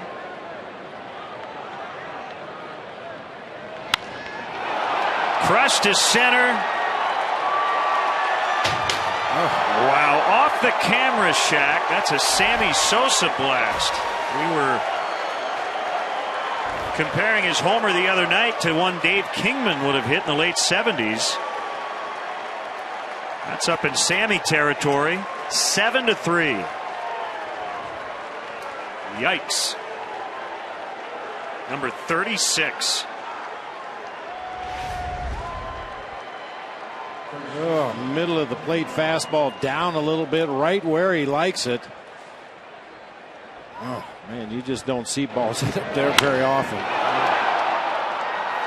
Fortunately, we don't see Ryan Braun here at Wrigley Field very often.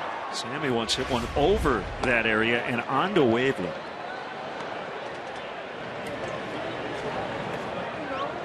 So it's safe to say Braun has hit the two longest shots, at least with the naked eye, would be our guess here at Wrigley this season.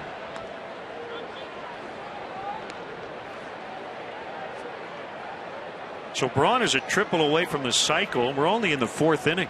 He has doubled, singled, and homered.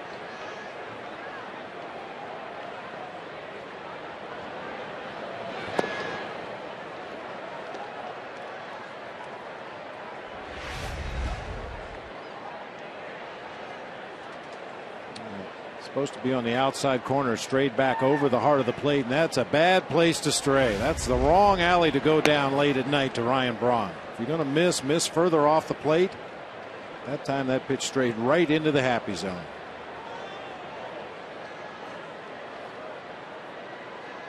Two to Hart. Low and inside on this date, 1998. Jack Buck was honored by the Cardinals with a new statue in St. Louis in his likeness. And that's a good segue because tomorrow in Milwaukee they'll have a nice ceremony as they'll unveil a statue in honor of Bob Uecker. On the ground foul. Sounds like there's going to be a pretty impressive list of celebrities on hand, including Bob Costas, who will MC. There's Mr. Baseball. And with Joe Block in his rookie season on Brewers radio. Got to mention Kent Sommerfeld, longtime producer and engineer.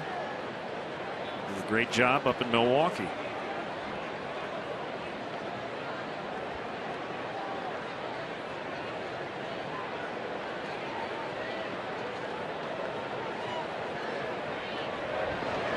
Swing and a miss. He struck him out. Time now for today's AT&T Mobility trivia question. Who are the last 3 teammates to finish in the top 3 in extra base hits in a season? The Brewers are trying to do that this year. Aramis Ramirez started the day leading the league with 65, but he's off today, and Ryan Braun has passed him with 2 more to get to 66. Corey Hart currently 4th with 59, a couple behind Jay Bruce.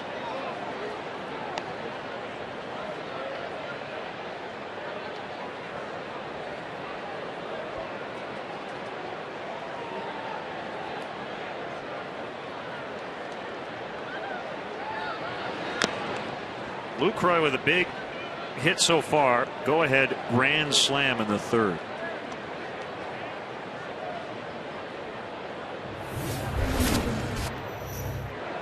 He was sitting all over the Brooks Raley curveball, got it down and in, golfed it high out of here to left field, out onto Waveland Avenue. Looked like a pop-up compared to Ryan Braun's.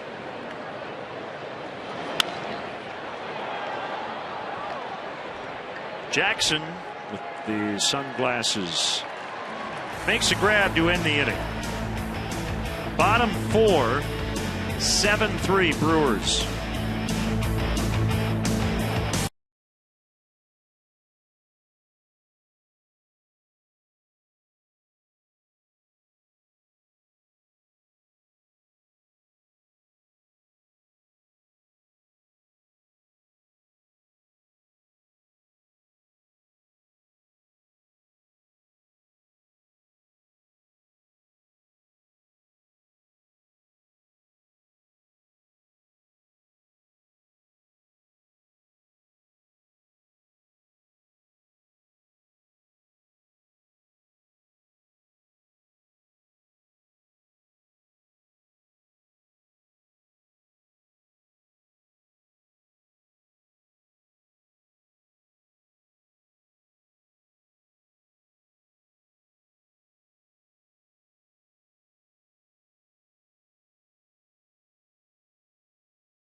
Brian Braun has just passed his teammate Aramis Ramirez. That'll lead into our answer.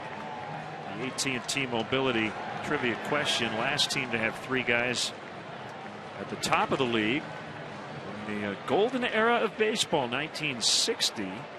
The Yankees. Maris Mantle Skowron.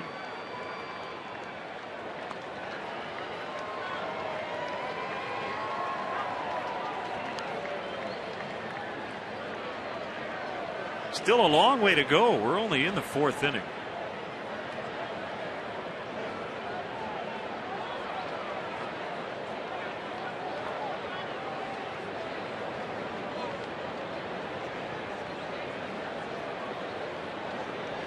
Darwin Barney will dig in.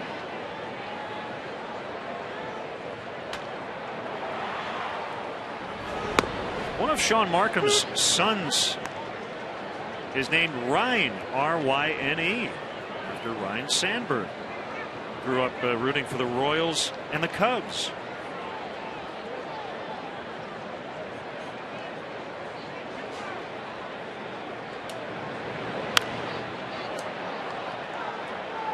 Shallow left. And Bianchi gives way as Braun makes a catch for the out.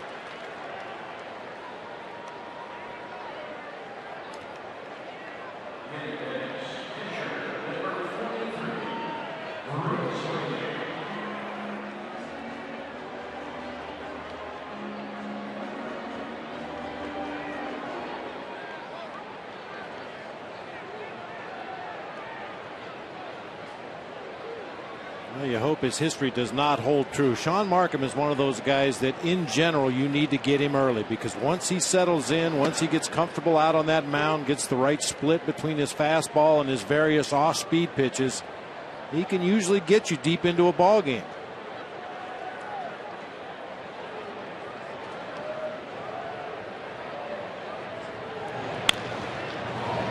Backhanded neatly by Bianchi. Raley hustling, but he's out by a step.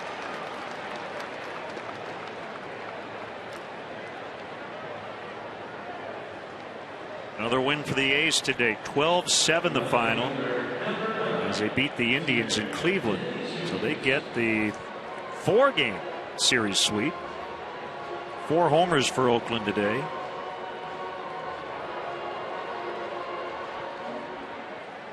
The Indians have dropped 5 straight and 27 of 32.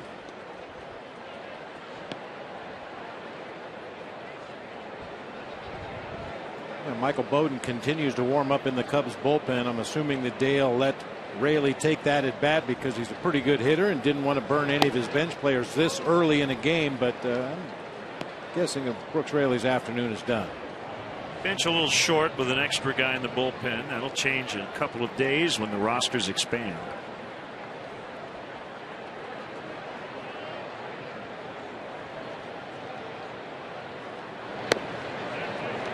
So while the Indians are cold, according to Baseball Reference, the Astros have gone 8-47 over their last 55, and something's going on here with Sean Markham. He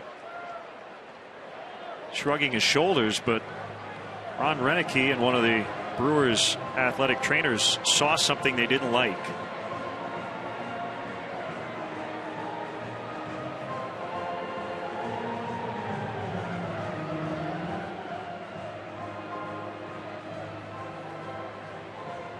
Whatever it was, he was able to explain it away.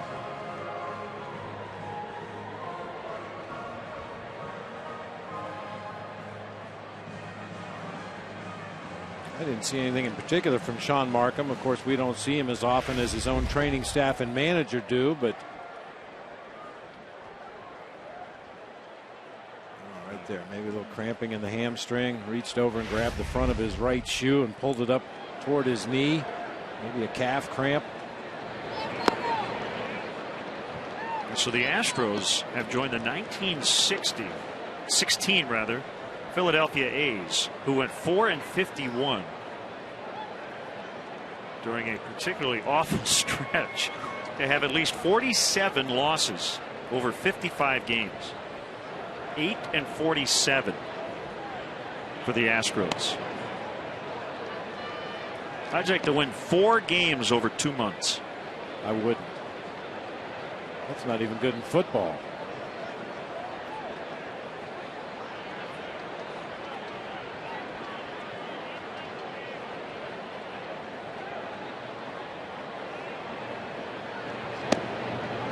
Jesus on for the 3rd time. 2 walks and a single.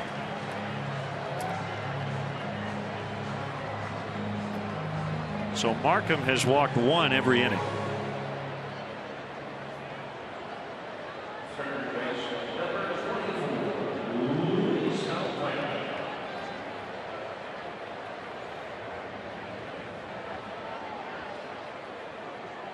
Jimmy Rollins got benched today. A couple of base running mistakes. The Phillies did win 3-2 over the Mets. Yes, he did not run out a drop pop up. Should have been at second base. He then stole second, but was caught in a pickle on a ground ball, tagged out.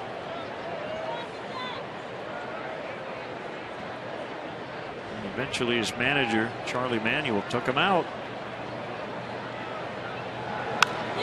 Good for Charlie.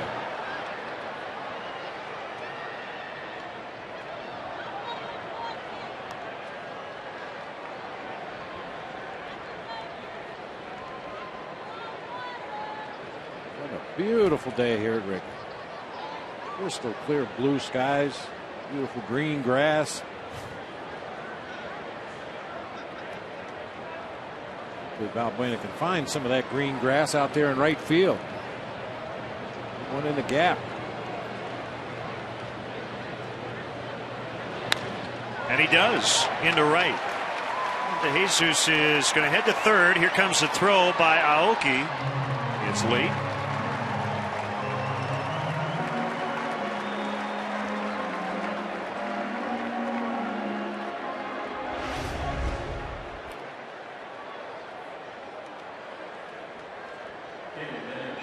Almost got by Aoki, kind of jumped up, he cradled it with his forearm against his rib cage before grabbing that ball and firing toward third base. De Jesus with one quick peek turns the corner and heads for third.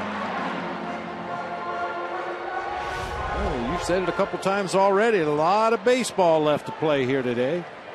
Keep grinding out those at bats.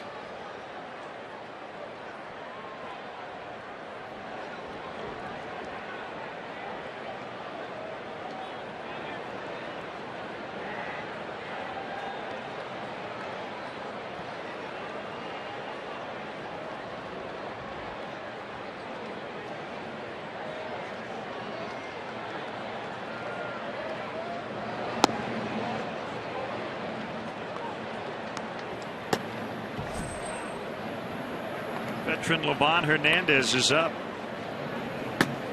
Markham already over 80 pitches. We're only in the 4th.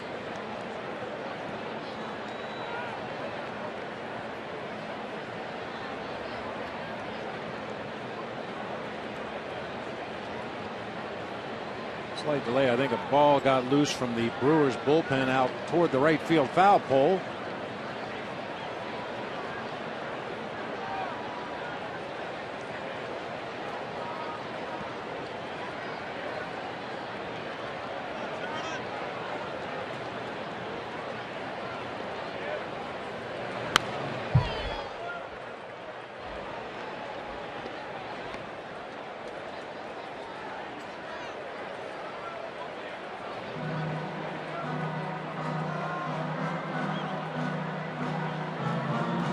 One website you like to check out every once in a while, junkstats.com. They just have random bizarre stats. One of the recent posts is headline, most team games scoring exactly blank runs in a season.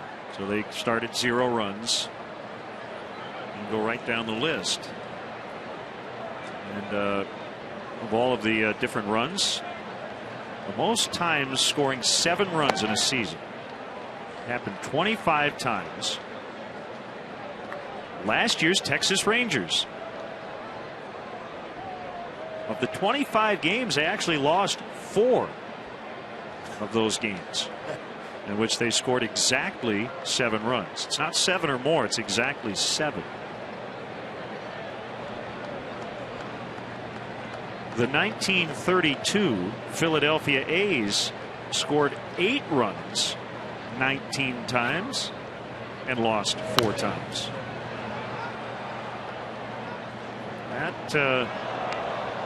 That was definitely part of the live ball era. Oh yeah. I'll take 8 runs and try my chances any day of the week, though. Yeah. Let's see what I want to see what the Yankees batting average was in 1932. World Series champs, and remember they beat the Cubs. They hit 286 as a team that year.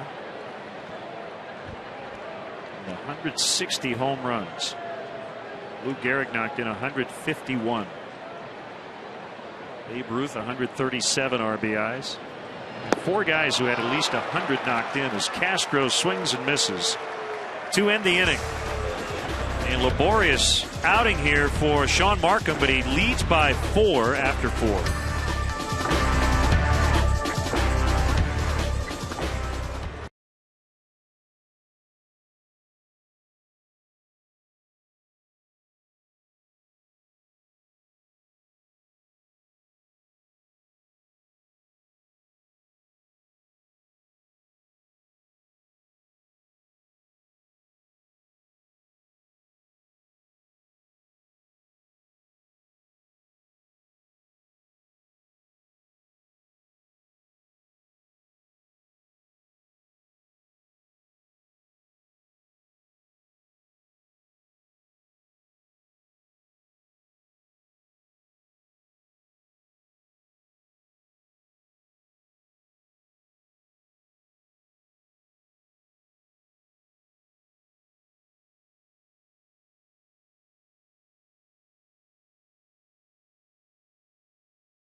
The 5th inning, as we speculated, Brooks Raley's afternoon is finished, and right-hander Michael Bowden will take over, pitching in his 18th game this season.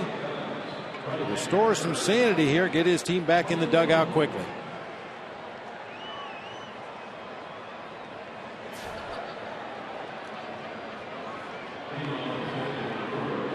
So he'll face Carlos Gomez.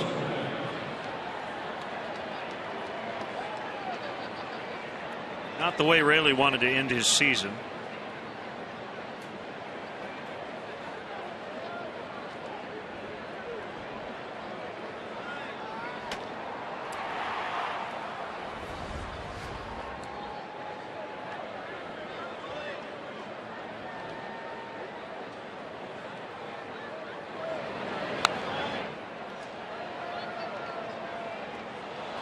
Ron Renicky letting Carlos Gomez get a lot of playing time here.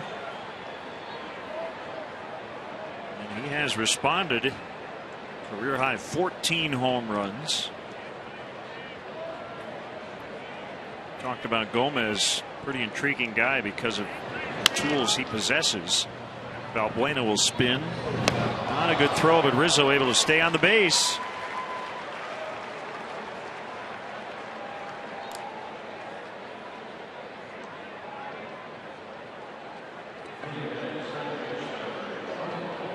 Don't miss the action as the Cubs take on the Giants this Saturday afternoon at Wrigley Field. Game time is 12:05, but be sure to arrive early. The first 10,000 fans will receive a Cubs luggage tag brought to you by United Airlines, proud to fly the Cubs. For more information and to purchase tickets, visit Cubs.com. That's Bob Brenly, our lip balm and luggage tag. That's guy. right. I wonder if any other team in Major League Baseball has a lip balm giveaway day. I like it. We're going to get some, I hope. You can never have enough balm. Really? You know what I mean? Ransom out into the gap.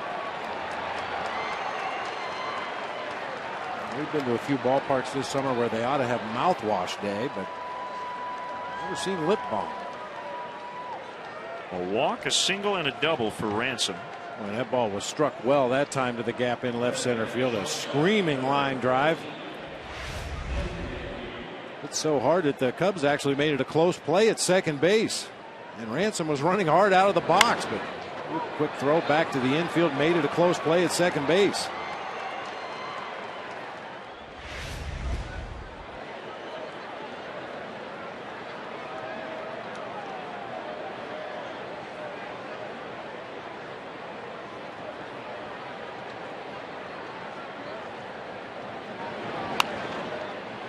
Lifted foul out of play by Bianchi.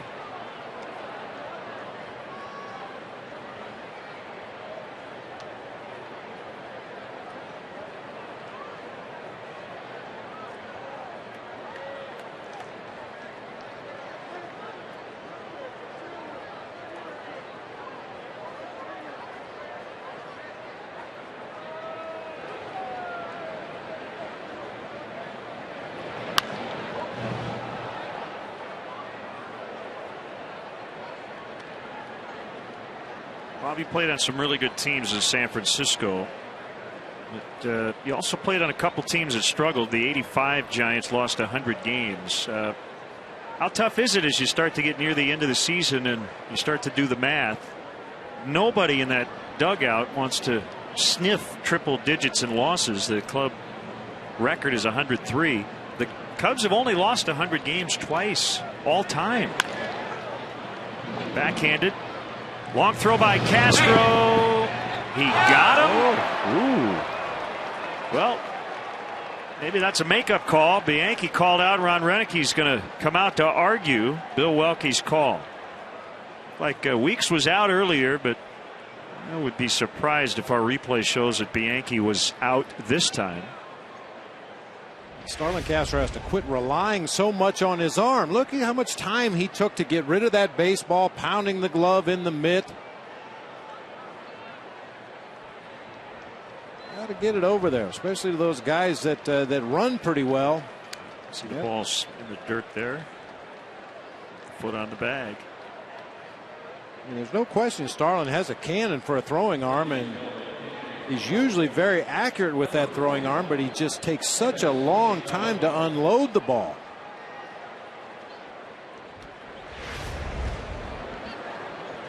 Travis Ishikawa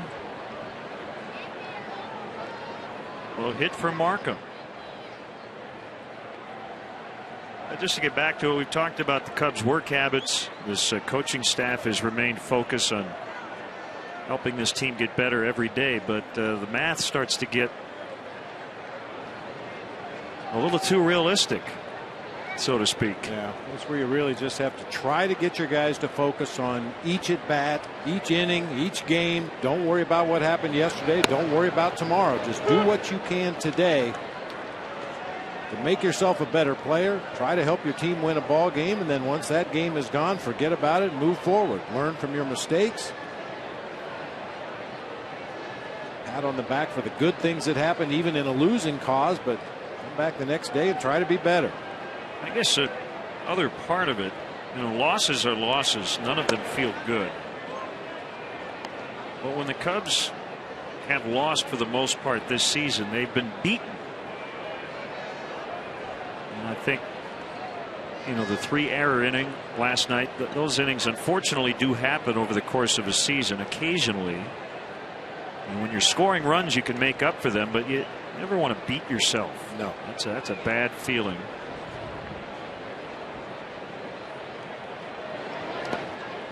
One gets away from Clevenger. It'll be a wild pitch on Bowden.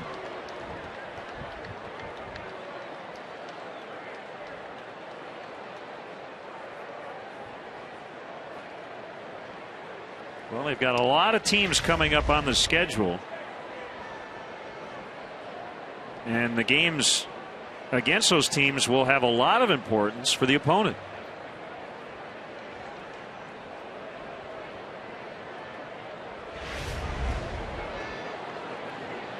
You talk about that '85 Giants team when we lost 100 games, and that wasn't a young learning ball club. That was a lot of veteran players.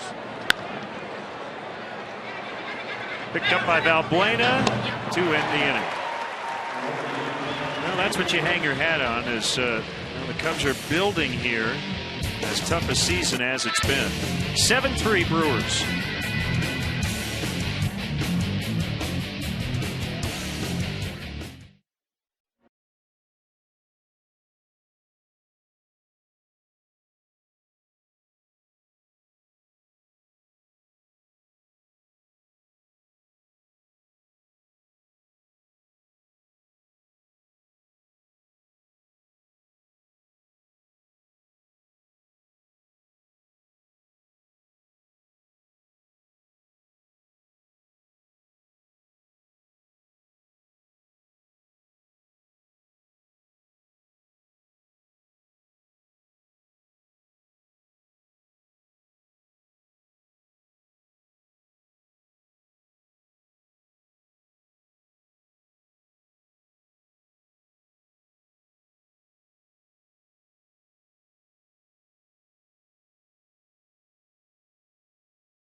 Here's Livan Hernandez.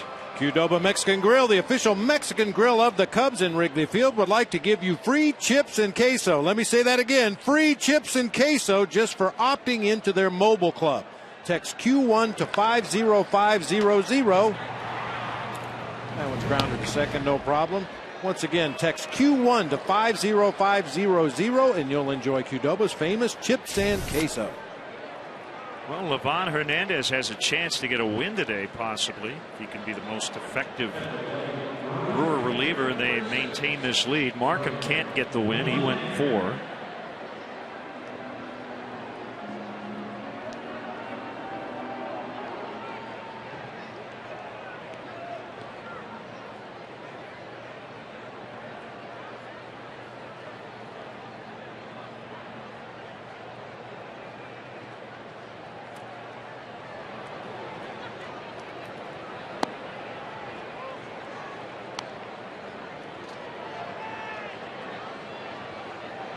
On LaHare.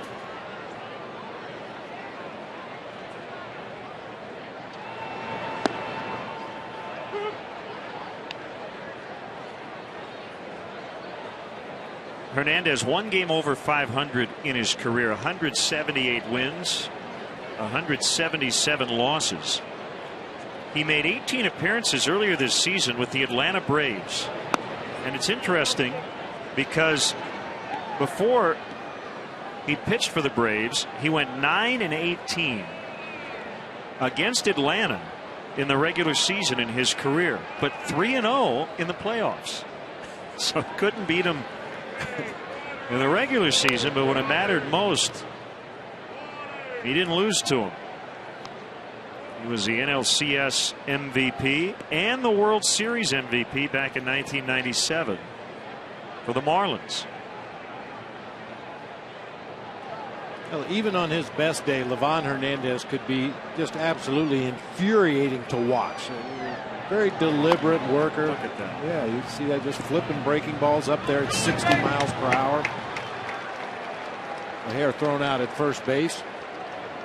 If he had a couple of hitters leading off an inning that he'd had trouble against in the past, he might pitch around him, put 2 guys on base with nobody out, and then go to work and somehow find a way to tap dance out of trouble. Always had traffic on the bases, but was always a very good fielder, a very good hitter, and a very good base runner.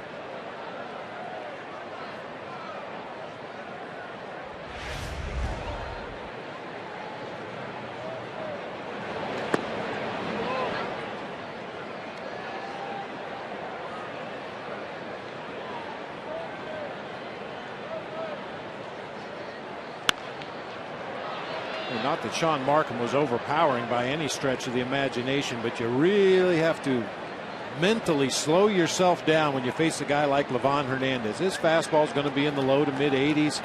He'll throw a lot of off-speed pitches at a variety of different speeds. Just don't think you're going to sit back there and get a 90-mile-an-hour heater down the middle of the plate, because you will not see that from Livan Hernandez. Number one, he doesn't throw 90 anymore. Number two, he rarely throws it down the middle of the plate.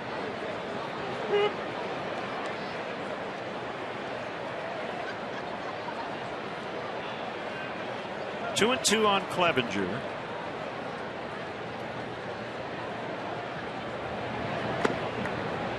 Fastball at 85 is outside. Full count, 3-2. Brett Jackson on deck.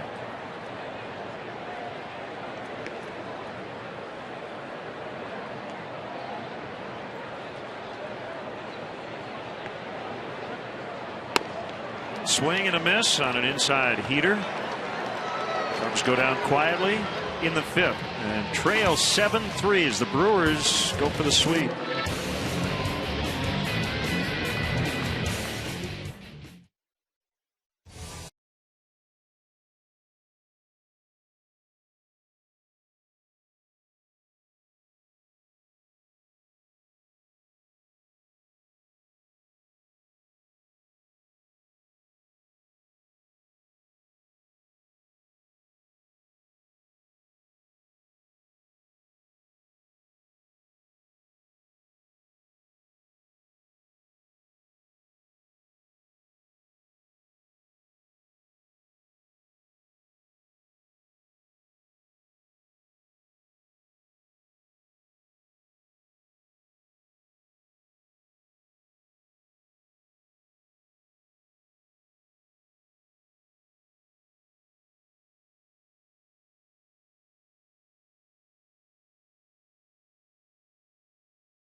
Head to StubHub, where you'll find the seats you want and the freedom to choose where you want to sit.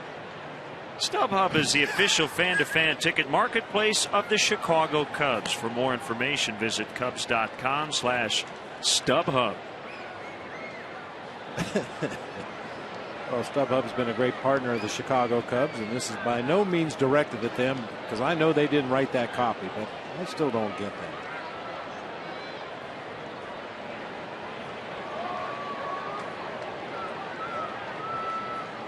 Go to StubHub, pick your seat, come on out to the ballpark. There you go.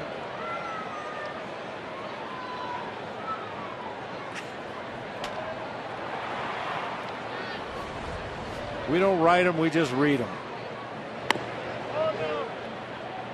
Ball one on Aoki. Hey, I mentioned earlier we got A text from Ben Rouse, who asked if we wanted to interview him. Actually, Ben is the Brewer fan. He's going to all 162 Brewer games. And, he has overcome acute promyelocytic leukemia, APML it's called. So he's raising awareness. Let's see, I've got his website here. But yeah, we heard he was going to be obviously at all the games, and if I can find some information on a website here, link, I will pass that along. Good to have Ben in the ballpark. Absolutely. Yeah. What a great way to spend the summer, huh? Following your favorite team around. Aoki pops it up on the infield. It's caught by Darwin Barney.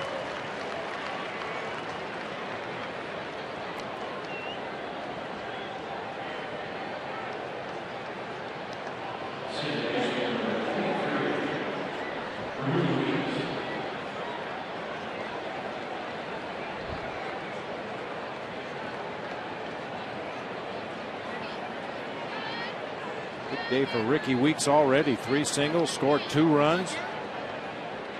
His last base hit, the infield variety, just in the estimation of first base umpire Bill Welke, outran Starlin Castro's throw from short on a hard hit ground ball. The replays clearly showed Weeks was out, but good hustle by the Brewers second baseman.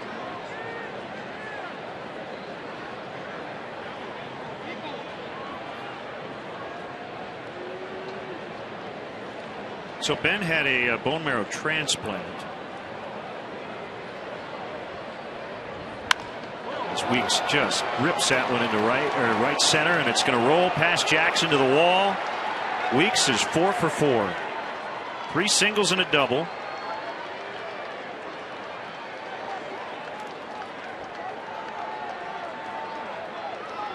He was really cold going into this series, but a 3-hit game on Monday, and now 4 more here in the series finale.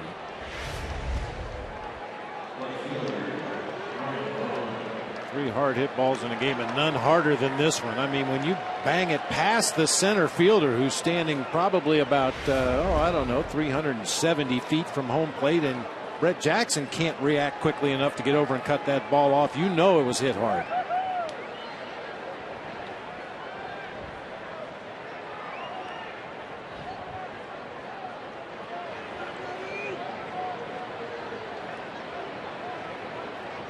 If you'd like to join the Be the Match registry as a potential bone marrow donor, go to bethematch.org.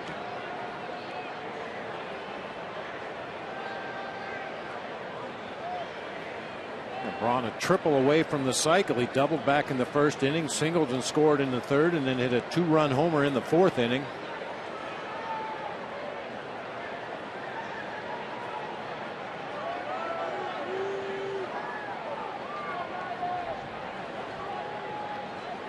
Here's a pitch.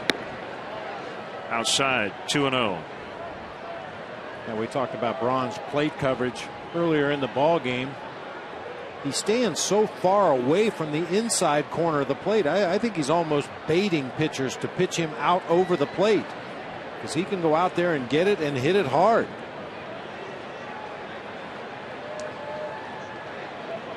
That's where the Cubs are going, outside corner. Just off of the outside corner with a slider.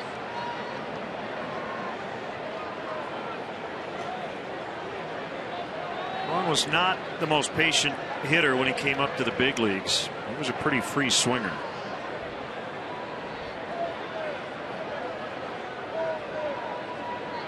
He has learned to lay off pitchers' pitches, and he just took the walk.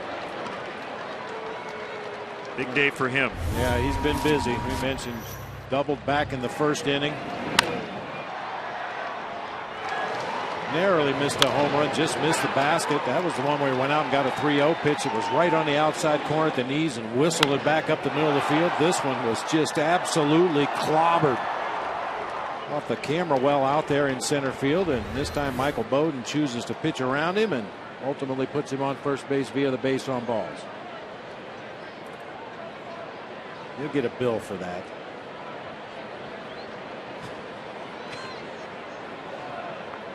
Just a flesh wound. Yeah. 2 on for Corey Hart.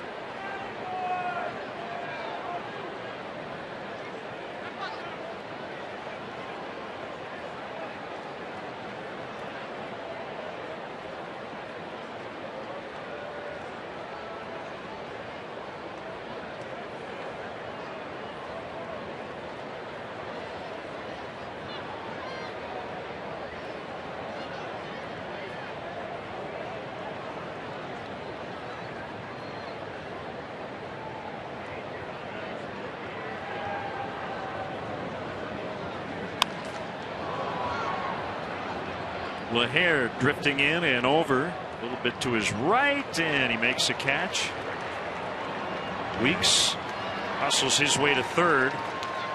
He's there with 2 outs. Now we were talking about the schedule toughening up starting this weekend. Got the first place Giants at the first place Nationals, wild card contending Pirates. The only trip the Cubs have made to Houston this year, they got swept. And then how about that homestand? Pirates, Reds, Cardinals coming up in mid-September. Not going to be easy. Nope. Especially when you make plays like Brian LaHare just did in right field. I give Ricky Weeks all the credit for being heads up at second base. He went back to tag when he saw it was a very catchable ball in right field, but the wind pushed it a little deeper than LaHare expected. He had to backpedal a couple steps to make the catch, and Ricky Weeks took off for third base.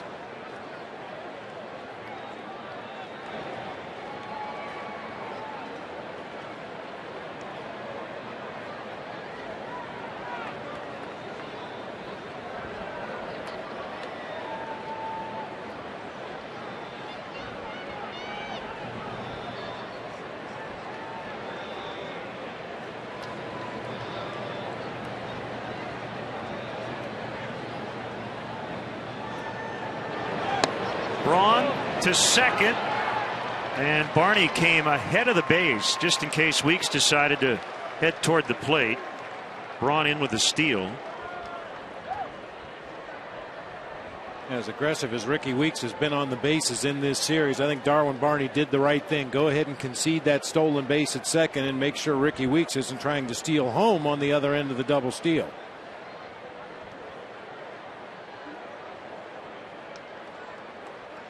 Braun with his 21st stolen base.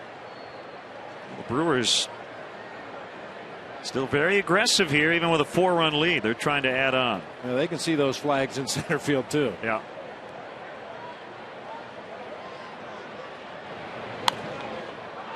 Shallow right. Barney out. LaHare in. It's going to drop, and they're going to add 2 more as Lucroy's had a huge day. 6 RBIs.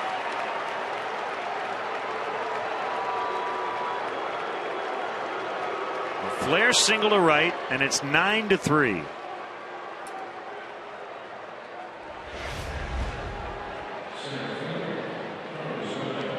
Lucroy actually jams himself on that hanging breaking ball at 81. Barney just could not get out there quickly enough. LaHare plays it on a hop. 2 more RBIs for the Brewers catcher.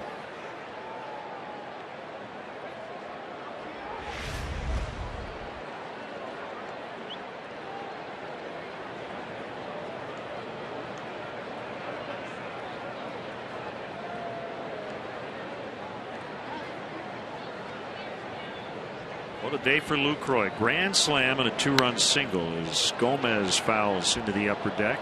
Yeah, that's the kind of hit knocking in 2 that'll make the Brewers probably less aggressive on the bases. With a 6-run lead here in the middle innings. This is where you get into those unwritten rules a little bit. I don't think anybody can fault Weeks and Braun for being aggressive, though, in this spot, only up 4. A team that's out of the race but still playing hard.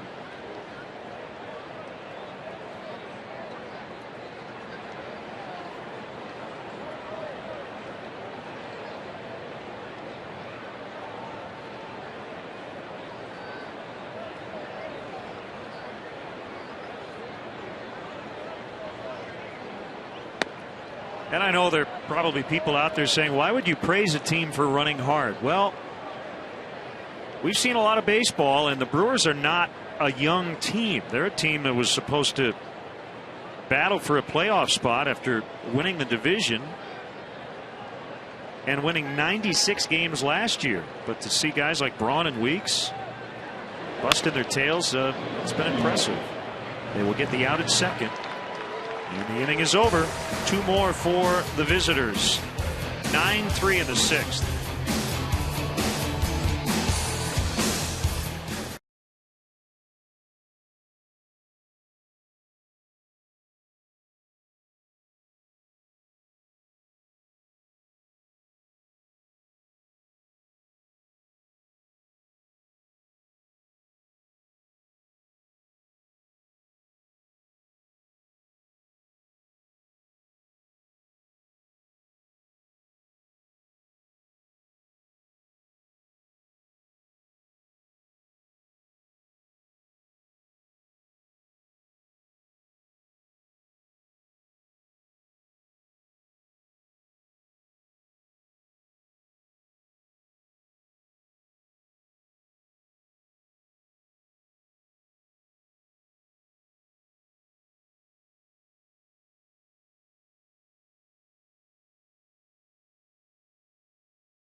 Ontario and the National League West leading Giants right here at the friendly confines.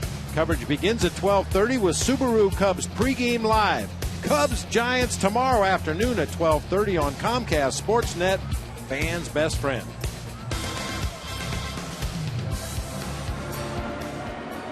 Cubs now trail by 6.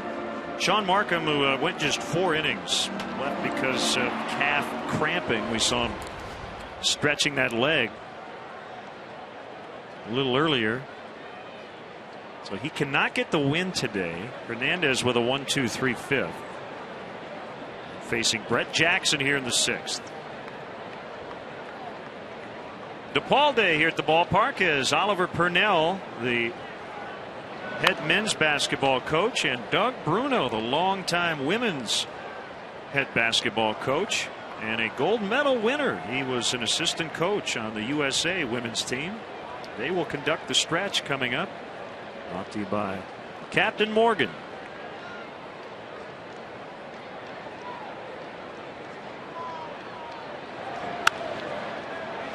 That'll get down for Jackson. Hurry. And he's in with a double. Good hustle for Jackson.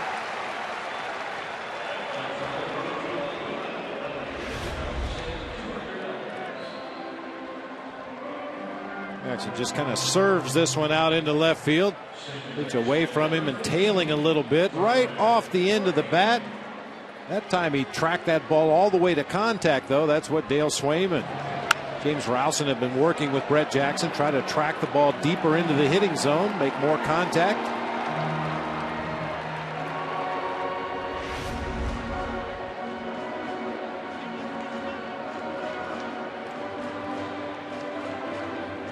Here's Barney. He's flying to left a couple of times.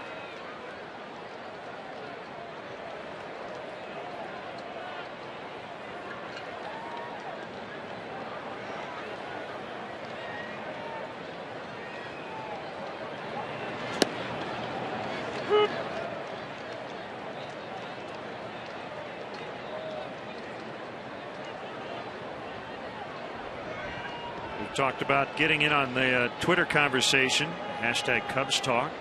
Trying to trend. Get Brenly on Twitter.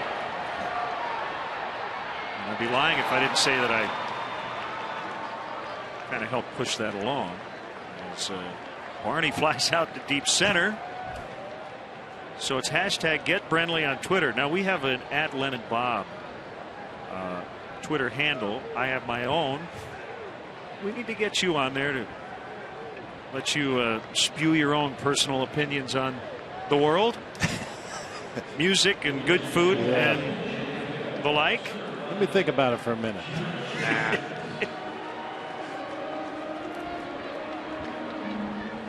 Josh Vitters will get the at bat here for Michael Bowden in the pitcher spot. Don't change his subject. Right. I think you'd have 1 million followers in about 2 days. That's just my opinion.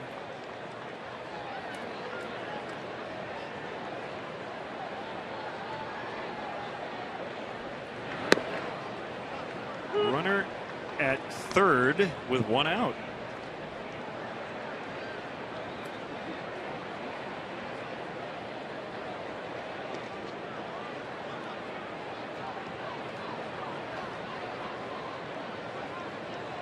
Brewers playing back. They'll give up a run to get that second out. 1-1 to Vitters. Well, in lieu of Twitter, I'll give you a good topper story.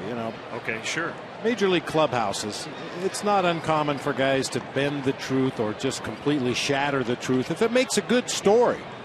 You spend a lot of time sitting around the clubhouse waiting for something to happen. And I was playing for the Toronto Blue Jays. Todd Stottlemyre was a baby. I think he might have been a rookie that year with the Blue Jays back in '89. And the guys were sitting around the clubhouse one day and talking about deer hunting. Somebody was saying that they were up in a tree stand and they shot the arrow through the fork of a tree and underneath a bush and right where they wanted to shoot this particular deer. So Todd Stottlemyre, playing topper, says, well, that's nothing. I shot a 12-point buck from the back of a running horse from 40 yards away. It just would get crazy, the stuff guys would make up. Well, I've got a legitimate topper for you, partner. Everybody made such a big deal about Roger Clemens pitching 3 1/3 innings for an independent team last week at the age of 50. A couple of weeks ago, Bill Lee at the age of 65 threw a complete game for the San Rafael Pacifics. Threw 94 pitches after he had thrown 100 pitches during batting practice the day before. And the only reason he agreed to pitch in this independent league game was if they would let him hit. He didn't want to use the DH. And I'll be darned if he doesn't get a base hit and drive in a run on top of it. At 65. Wow. That's a topper story. His manager, former Dodger first baseman Mike Marshall, went out to the mound a couple different times to take him out of the game, and Bill Lee refused to give him the baseball. 65. Yeah. The Spaceman, right? Yep. Made his debut in 1969 with Boston. That's a topper.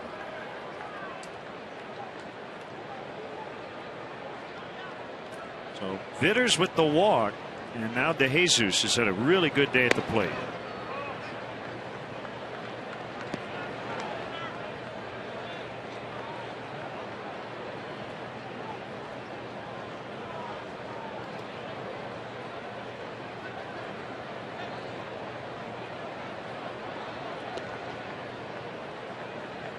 You know where else you hear a lot of toppers, Len? If you sit around a group of scouts talking about a prospect that they saw at some little out of the way berg somewhere. This kid hit a line drive that went between the pitcher's legs and ended up going over the fence in center field. Well, that's nothing. I saw a pitcher on the mound that threw a curveball one time that went behind the hitter and still broke back into the strike zone. Scouts can really throw some toppers at you. Right field and deep. Fair ball. That ball caroming back toward the infield. Jackson in. Vitters holding at third. 9-4. David DeJesus with 2 hits, 2 knocked in.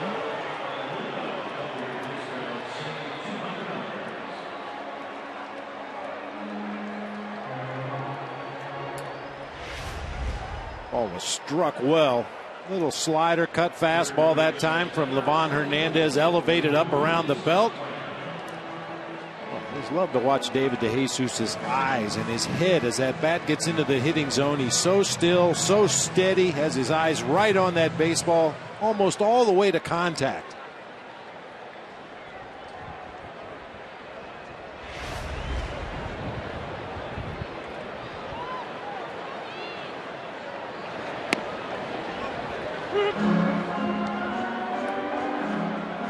Strike on Luis Valbuena.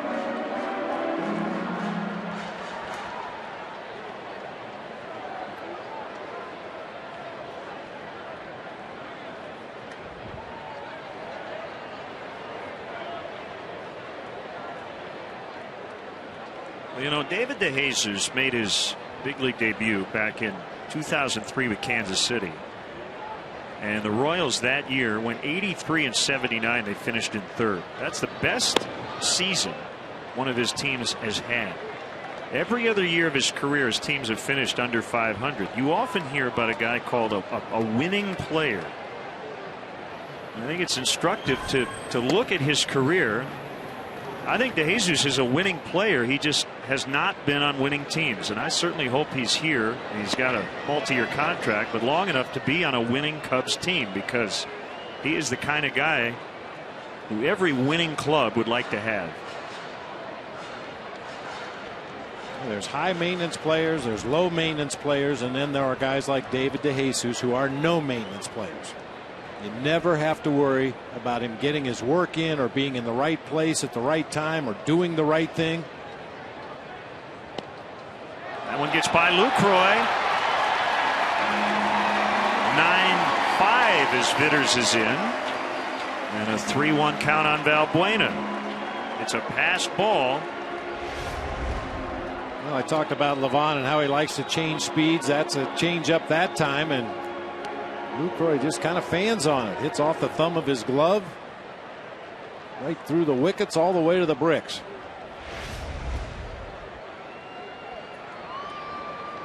Livan's not easy to catch, even though he doesn't throw hard. Just the subtle differences in his pitches. He might throw one change up at 75, the next one might be 71. The next change up might be down in the 60s. Same thing with his fastball. From the high 70s to the mid 80s, sometimes with a little bit of movement, sometimes with a little bit of cut. Not easy to catch guys like that.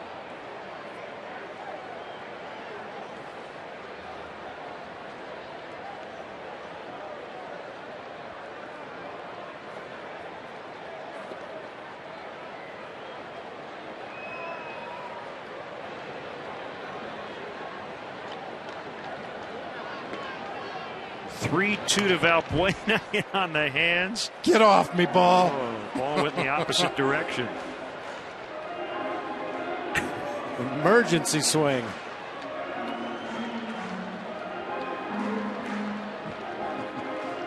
Talk about fighting off a pitch. That's a perfect example right there. Just fight it off.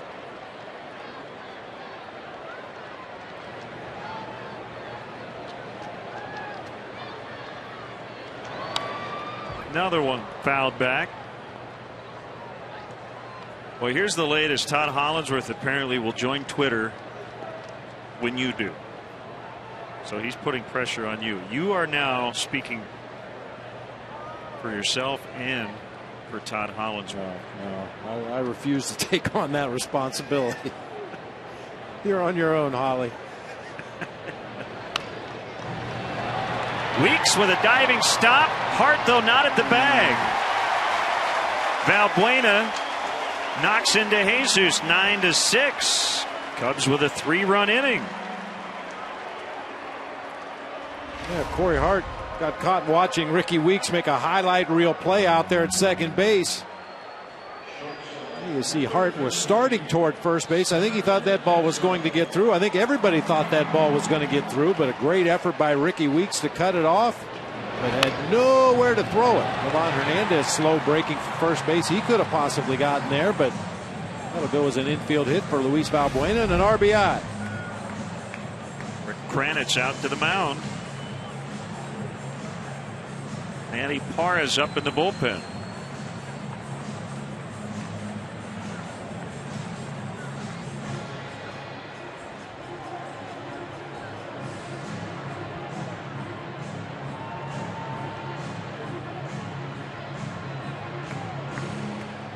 Still a long way to go. Only one out in the bottom of the 6th.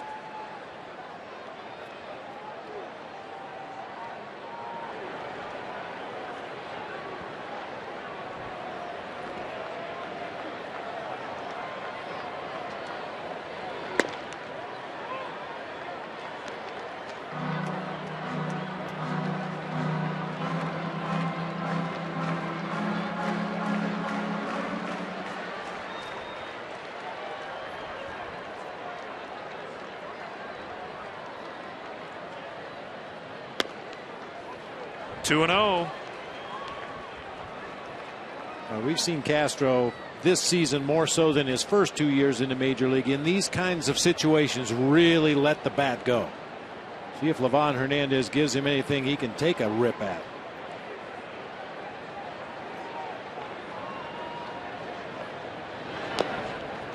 Three and 0. Awkward landing by Livan. We've seen Castro be more patient here lately.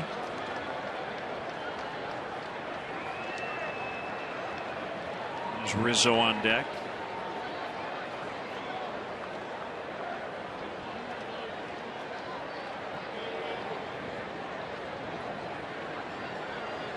Castro's already taken 10 walks this month.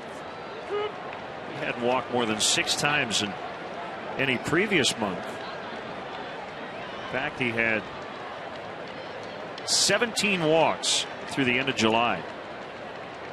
The whole year.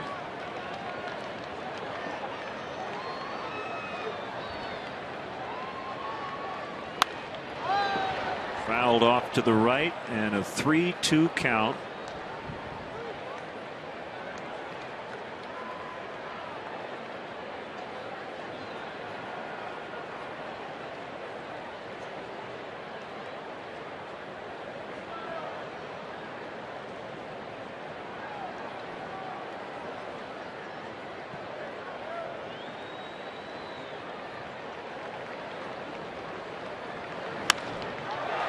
Down the line, foul out in front, just a little bit too much.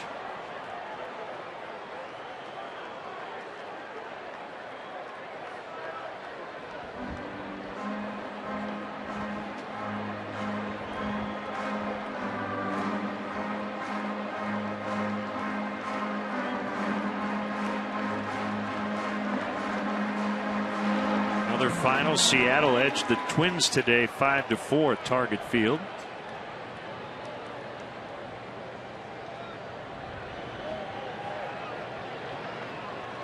Blake Bevan got the win, his 9th of the year. He beat Brian Dunsing. Inside, ball 4. The tying run will come up. That will be it for Hernandez. He's going to ask for the lefty Parra.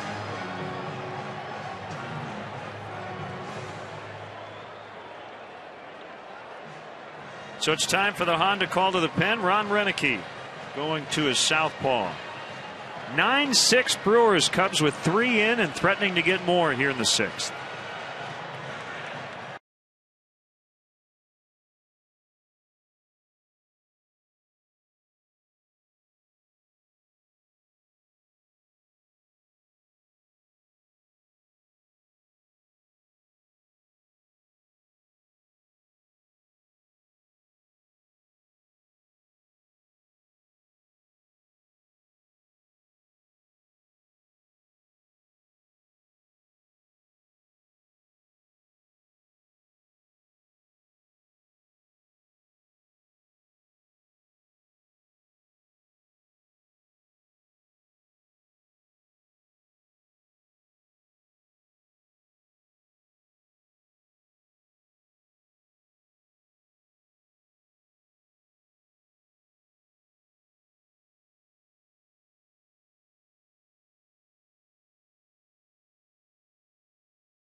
And the Brewer lone left-handed reliever is on, Manny Parra.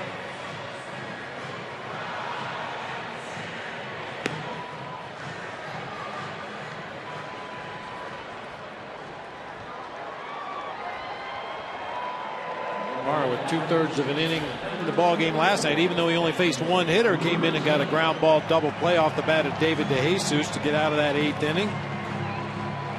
Stretch of left-handed hitters here for the Cubs. Anthony Rizzo followed by Brian LaHare, Steve Clevenger, and Brett Jackson. So Ron Renicky choosing to fire his only left-handed bullet here in Manny Parra at this particular stage of the game.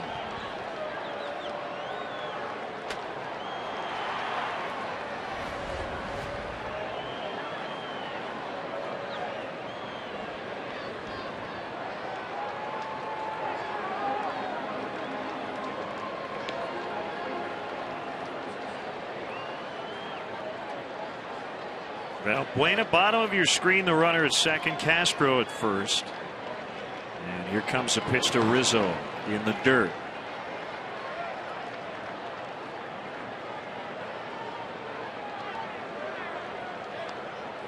You mentioned that stretch of lefties. The only thing I might have done differently here is not send Soriano up quite so quickly to hit for Brian LaHare, who's on deck right now. I don't see anybody scrambling in that Brewers bullpen, but they could conceivably stall for enough time to get a right-hander ready for Soriano.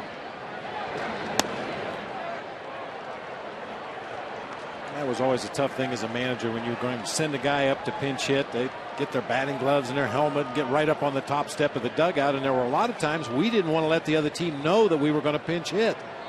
But it's hard to harness that enthusiasm when you let a guy know he's going to pinch hit. He wants to get up there in that on deck circle and start getting ready.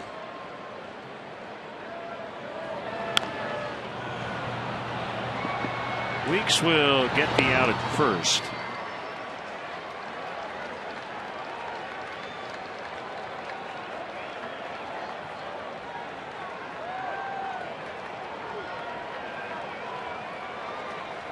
So now it's going to be Soriano with first base open and Steve Clevenger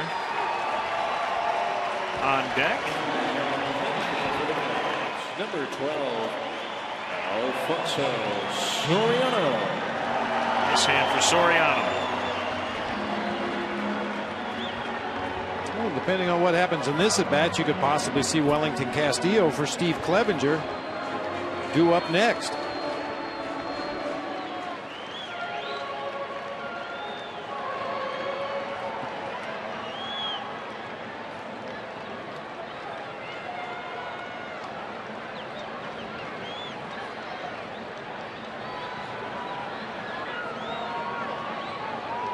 Before the at bat, Rick Kranitz will head out and they'll talk about whether or not they want to work around him. Well, you'd assume this conversation has something to do with the strengths and weaknesses of Alfonso Soriano and how Manny Parra can best go about getting him out without making a mistake that could end up out onto Waveland Avenue.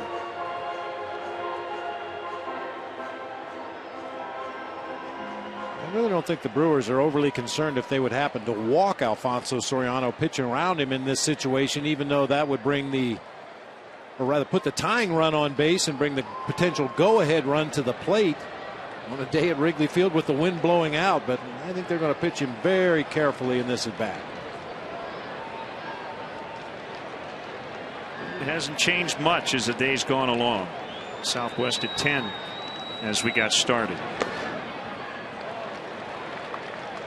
1-0.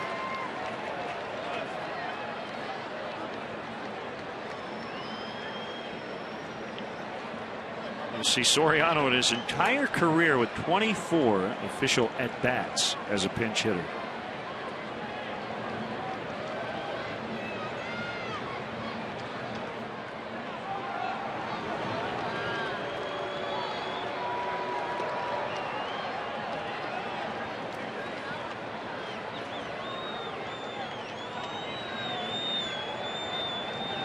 There it is. 2-0.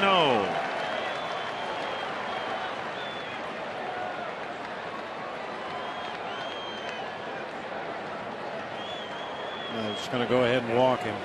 So now the issue for Dale Swaim, you mentioned Wellington Castillo. If he uses him, Joe Mather would be the only position player left on the bench in the final 3 innings. But this is a good chance for the Cubs to get back into the game. Yep.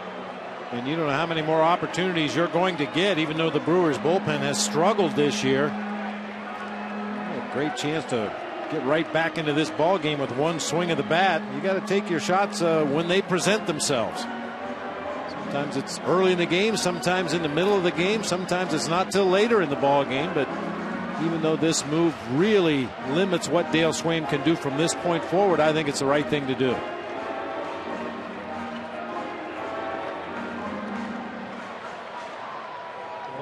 The one thing the short bench does, it will force Dale to keep Soriano in the game. De Jesus will go over to right. Castillo will come in to catch.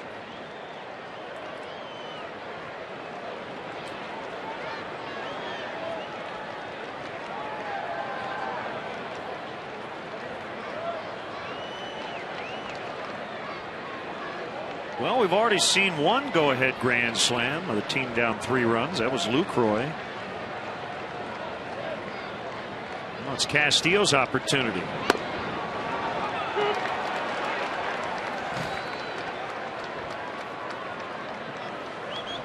Backdoor breaking ball didn't look like it quite got back to the corner. Lucroy reaching out there off the corner, but they get the call.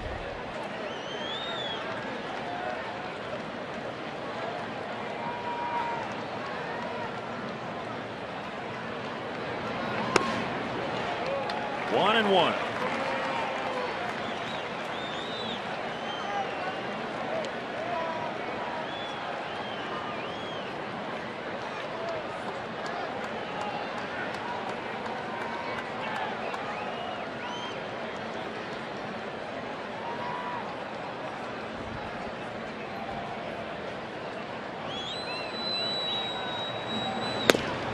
Two and one.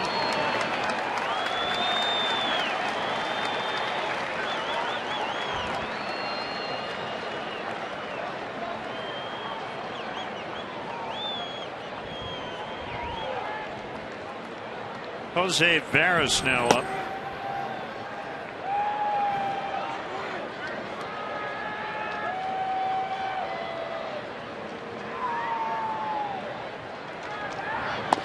Three and one. And considering how long Ron Renicky waited to get Veras up, clearly it was reluctantly. He had envisioned Parra finishing this inning.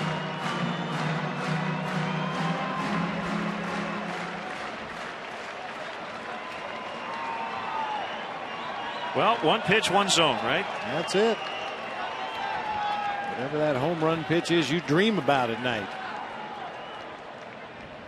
That's not it. Ball 4. He forces in a run, 9-7.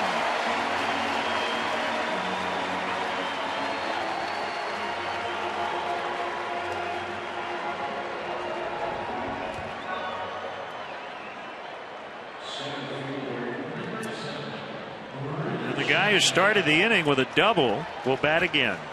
Brett Jackson.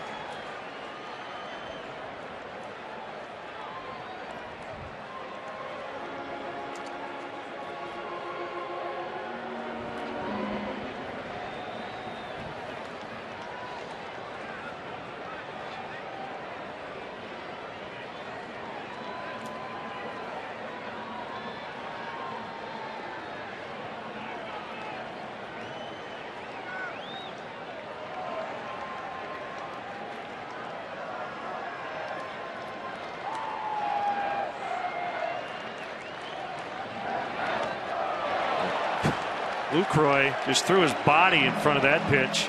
I think it hit him in the shoulder. That bounced way out in front of home plate.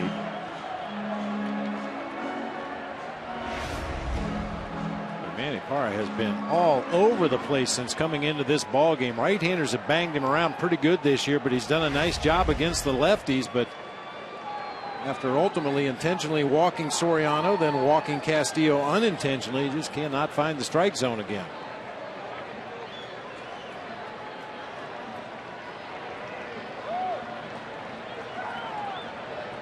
There he comes on a 1-0. Base hit left field. Castro in, Soriano right behind him. Brett Jackson has tied it up at 9. A 6-run 6th inning for the Cubs.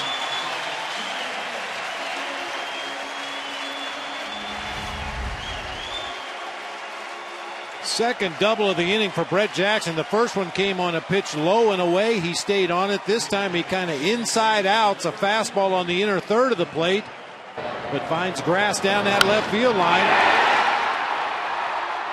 Castro will jog home. Soriano comes around from second base, and the Cubs still have 2 runners in scoring position here for Darwin Barney. And that is it for Parra, with Barney coming up, and Ron Renicki's going to make a double switch.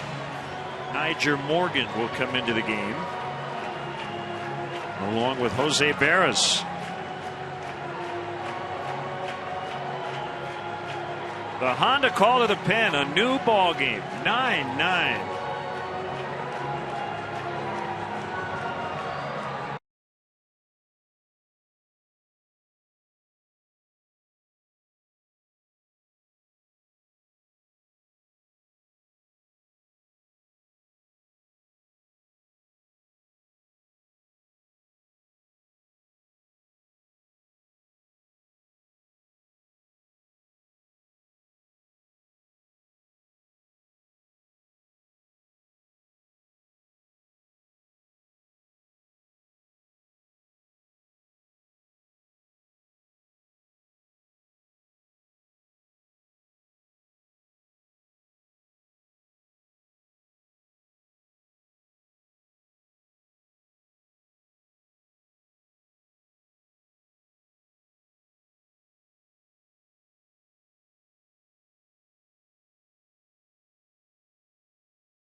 Next, our Honda call to the pen brings on right-hander Jose Veras.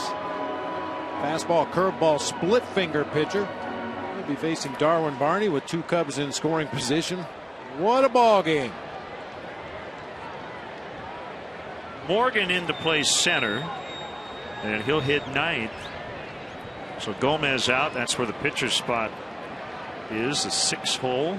Made the last out of the top of this inning. A 6-run 6th inning. The Cubs have tied it.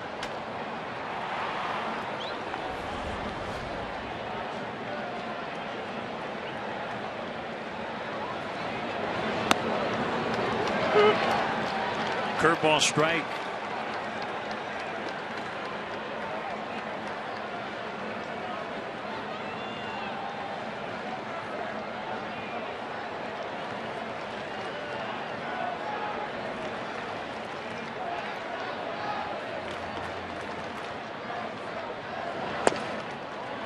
Outside on a fastball.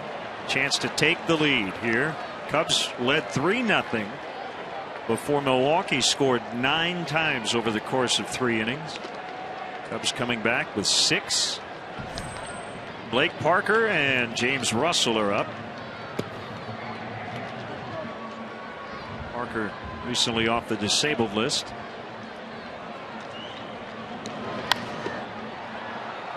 One and 2. Darwin Barney with 4 previous at-bats against Veras. Single and a triple.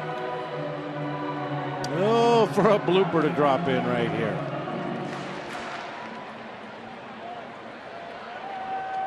Brewers outfield. I mean, we were talking about Aoki and Wright and how deeply he plays. Niger Morgan real close to the vines out there in center. Ryan Braun always plays deep in left field.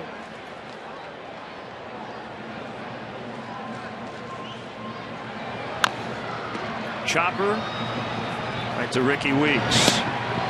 That'll end the inning, but a big one. 11 batters, 6 of them scored. It's 9-9 as we head off to the 7th.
Watch the Cubs battle the Giants at 1:20. Fans will receive a Chicago Blackhawks pocket schedule at the gate as members of the team will be singing the 7th inning stretch. For more information and to purchase tickets, visit Cubs.com. Changes we talked about earlier. Soriano stays into play left. DeJesus now in right. And the new battery, Castillo and Parker. I see Blake Parker back on the active roster. Same injury as Matt Garza, stress reaction in his elbow. This will be his first major league appearance in basically 3 months. June 1st in San Francisco, the last time he pitched for the Cubs.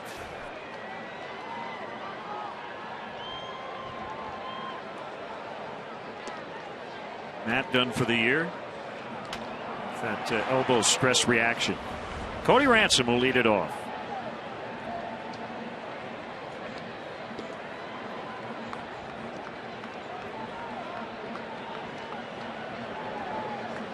The Brewers bullpen gave it up. Bowden allowed 2 in 2 innings. It'll be up to both bullpens the rest of the way. 9-9.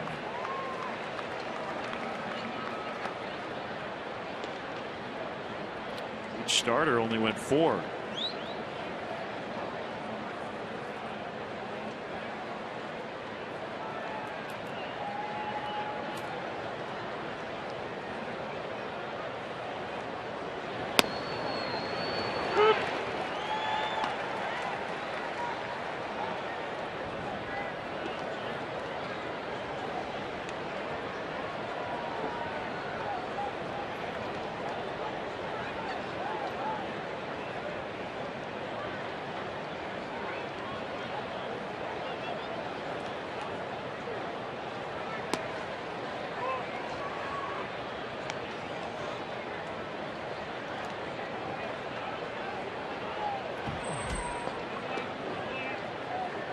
Danny Nobler, longtime baseball writer.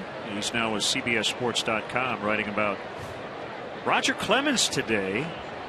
And he's going to make his second start with the Sugarland Skeeters on September 7th. And Bob, there's speculation as Ransom hits this one high and deep to center. Jackson back. It is gone. Off the batter's eye. Cody Ransom in for Aramis Ramirez today. And he's had an Aramis-like afternoon. A walk, a single, a double. and a go-ahead home run. That's his 10th.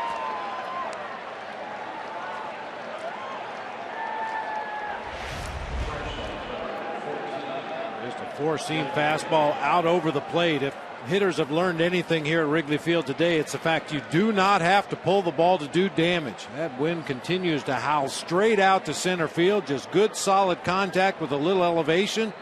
You got a chance to hit one out of here today. So just like that, the Brewers are back in the lead, 10-9.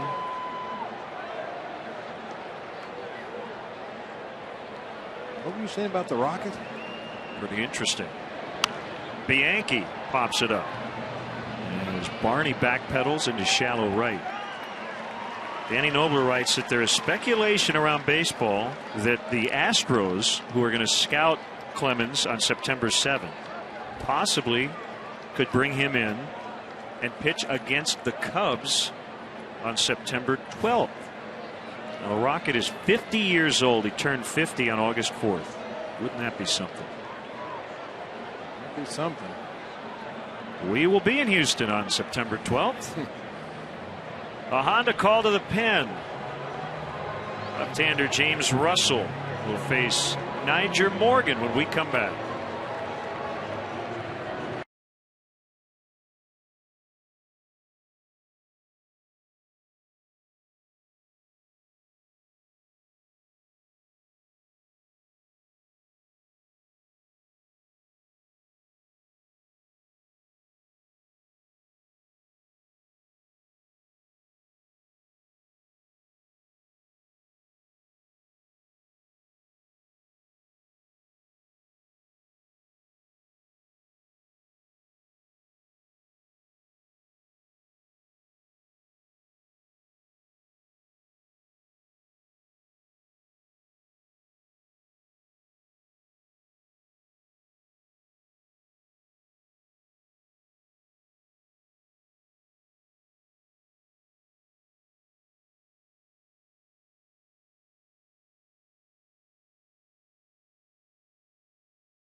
To the pen, and it'll be left-hander James Russell will face Niger Morgan, who will get his first at bat. Well, James Russell for an inning last night after 4 days off. He looked a little strong to the first hitter he faced, but got his command back. Ended up striking out Jonathan Lucroy. Got Gomez to fly out to left field, and then struck out Gene Segura. Base is empty. Ransom led off the inning with a go-ahead home run after the Cubs tied it with 6 runs in the bottom of the 6th.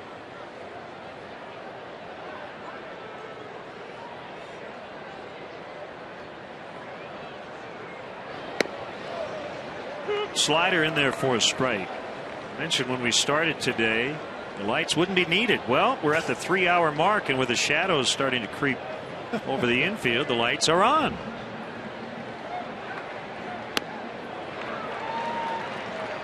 1-2. Curveball that time.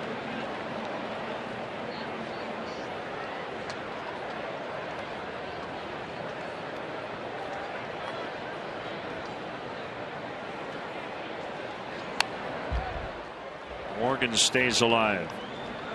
Brewers have 3 guys today with at least 3 hits. Weeks is 4 for 4. Braun 3 for 3.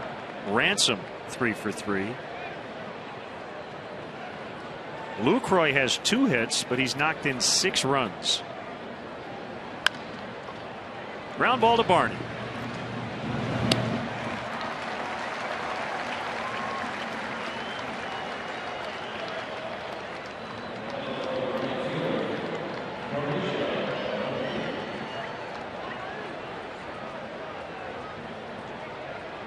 Love to get that quick third out of the inning here before you have to roll around to all those guys you mentioned that are red hot today. Love to have them come up leading off an inning, nobody on base. Well, wouldn't you know it, the Cubs finally bust out of their offensive woes, get 9 runs, but the pitching staff hasn't been able to keep the Brewers down. Milwaukee with 14 hits, the Cubs have 9. But in these types of games, you like to have the final crack at it.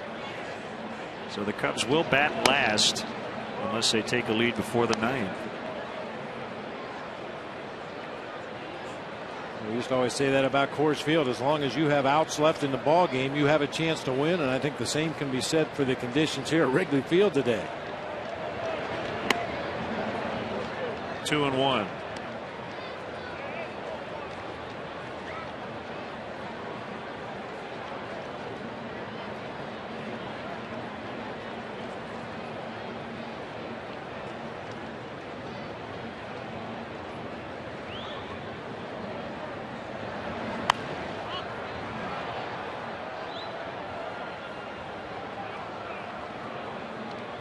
Paid crowd today 28,859. They've been treated to a slugfest. If you like offense, this is the place to be. 23 base hits, 19 runs. Been about 9 walks in the game.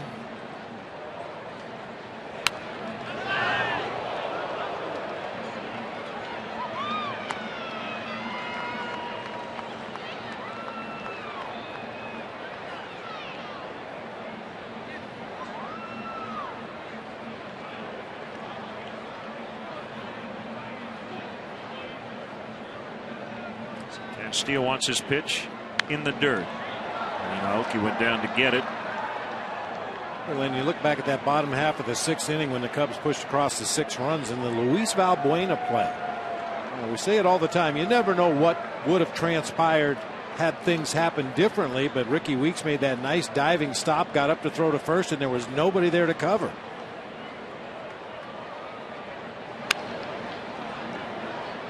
It's foul.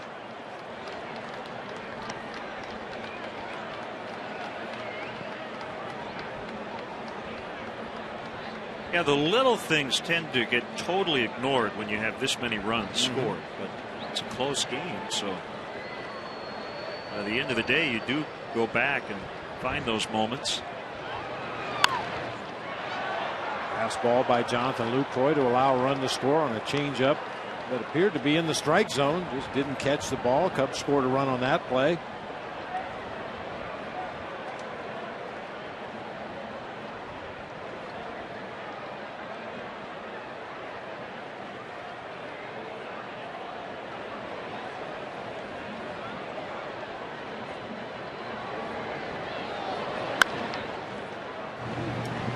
Barney again. Time for the stretch. Coaches Purnell and Bruno from DePaul.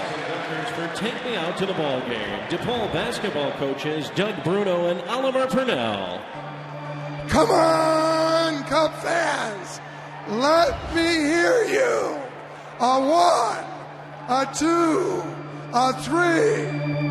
Take me out to the ball game. Take me out with the crowd. Buy me some peanuts and Cracker Jacks. I don't care if I ever get back. Let me root for the Cubbies. If they don't win, it's a shame. For it's a 1, 2, 3 strikes, you're out at the old ball game. Let's get some more runs.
Great to have with us our good friend Doug Bruno, longtime women's basketball coach at DePaul, and recently back from London, where the women's team from the USA won the gold medal. Coach, how are you? Great to see you, Leonard. Good to see you, Coach.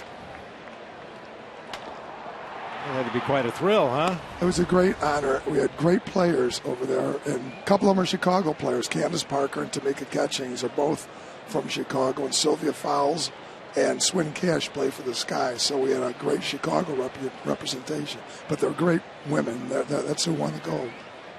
Travis Wood pinch hitting as he bounces to Veras. Nice play. And he gets the out. Been a wild one today, Coach, to say the least. It's a great cut when the wind's blowing out. Still got 6 or 7 more runs in this ball game. The Jesus will come up. So when you started your tenure at DePaul, did you have any inkling 27 years later still be here at DePaul?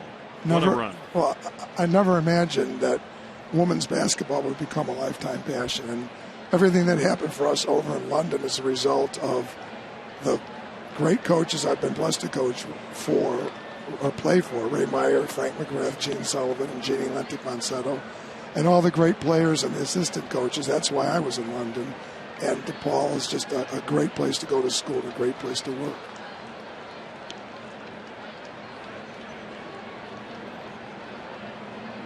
Here's a pitch.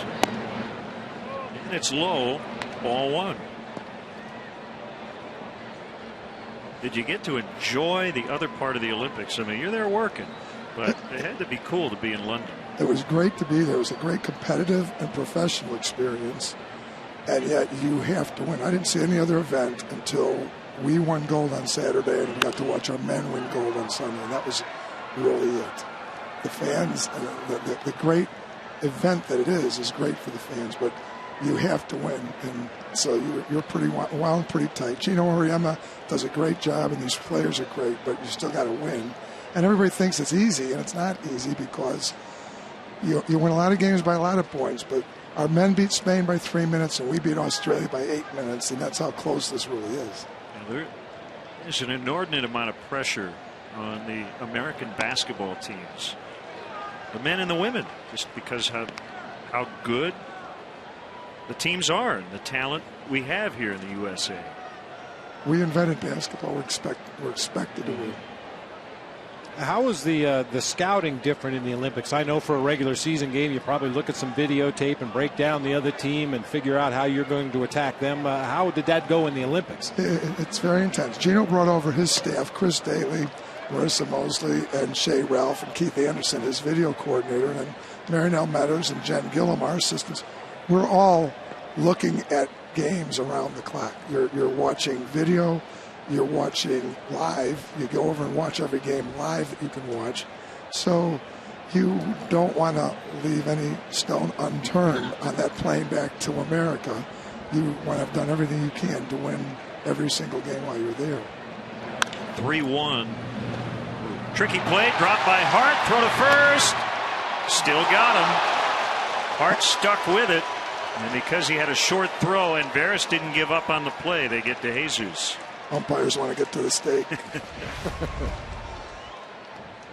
Hart able to knock it down out there in the outfield grass, and you mentioned, Len, the real key to that play is Veras not quitting on the play, continuing on to first base just in case Corey Hart could recover in time, and indeed he does with that off-balance throw right over the base.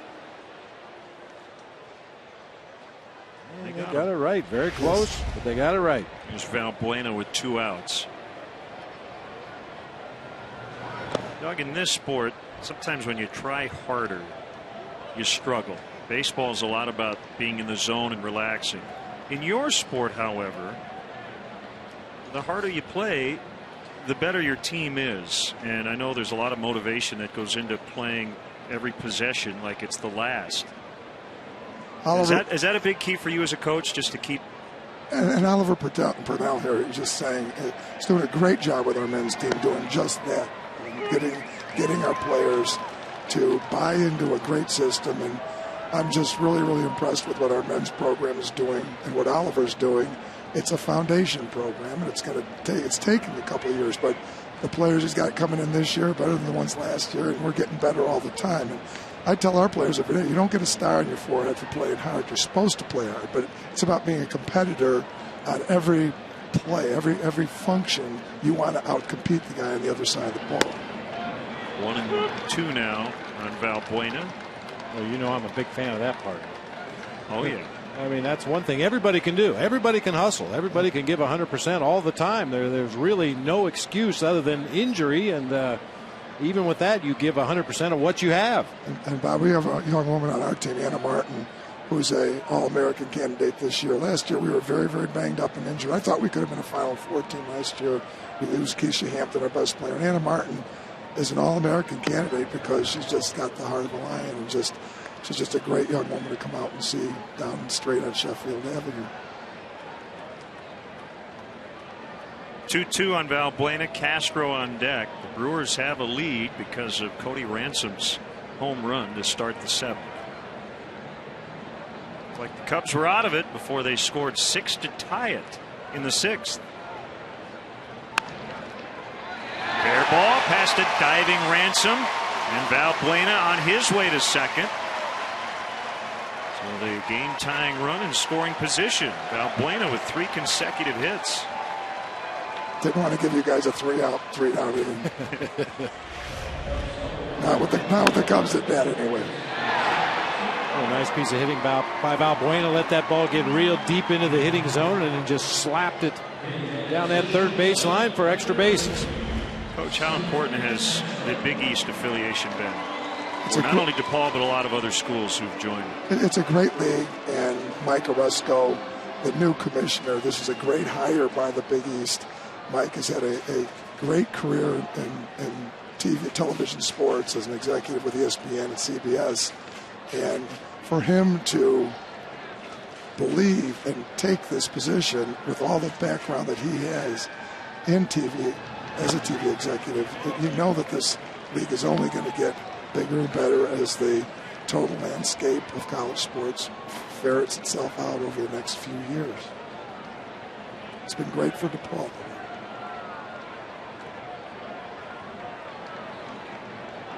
1-0 on Castro. Valbuena at second, representing the tying run. Up in the air to center, Morgan drifting back, and he's got it right in the middle of the warning track. Doug Bruno, head women's basketball coach at DePaul. Thanks to Oliver Purnell as well. Great job of the stretch. Thanks so much. Thanks, Bob.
Cubs season, including the next series against the Giants tomorrow through Sunday.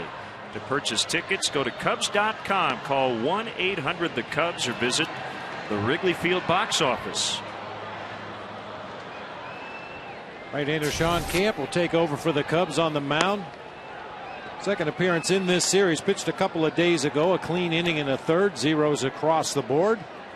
Looking to put a 0 on the board right here in the top half of the 8th. He gets a tough part of the order. Weeks, Braun, Hart, and if anybody reaches, Lucroy.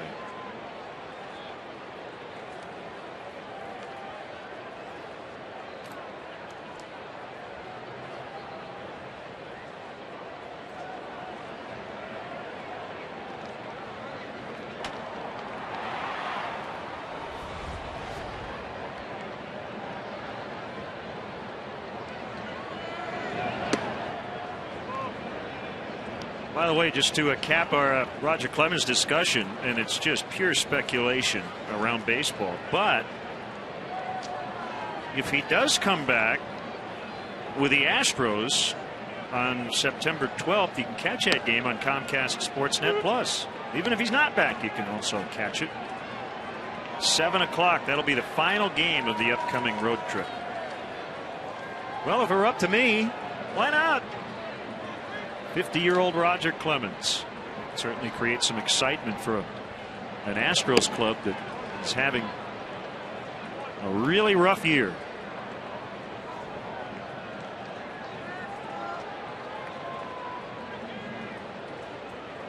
They could probably put together a team of former Astro 50-year-olds that would play better than the Astros have this season. Sinker is inside, 3-1.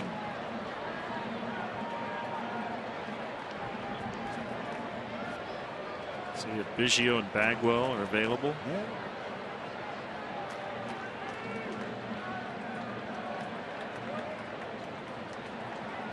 Yeah. Jose Cruz, Jimmy Wynn,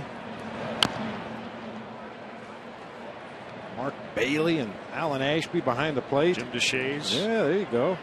Now we're talking.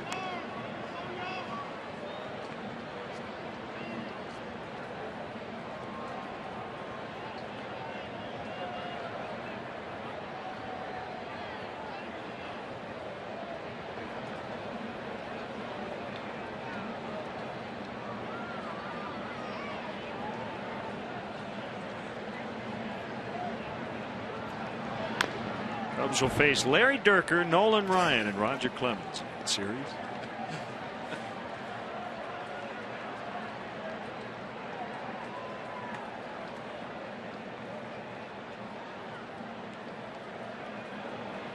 Terry Poole will play right. I'd have played it at the Astrodome if they really want to make it turn back the clock series. Drilled to left. Another hit for Weeks. His 5th of the afternoon.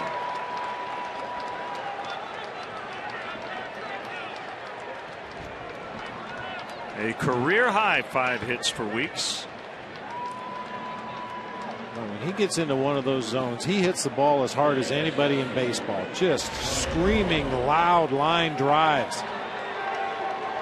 Sinker that just hangs around the middle of the plate from Sean Camp. And that ball was absolutely scorched on a line down into the left field corner.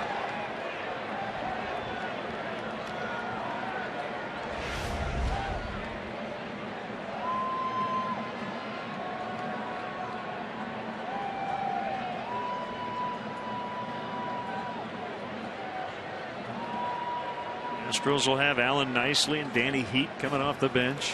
We got it all figured out. Phil Garner will play second. They got to wear the old rainbow uniforms. Yeah, absolutely. It's Jim Henderson up in the Brewer bullpen.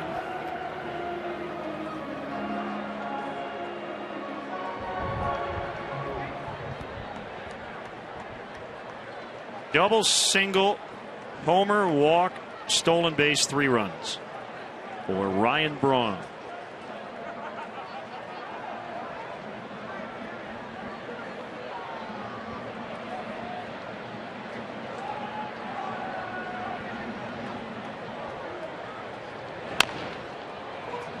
Valbuena will field. They get the out at first with Weeks holding.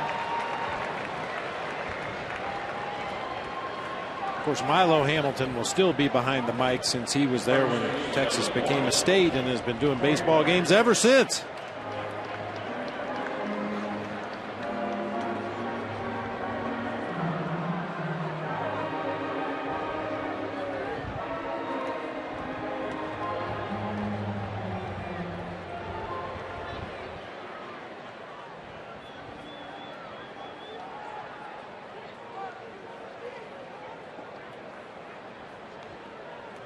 Brewers have done all this damage, 10 runs. They haven't gotten a hit from Hart, and Aramis Ramirez hasn't played.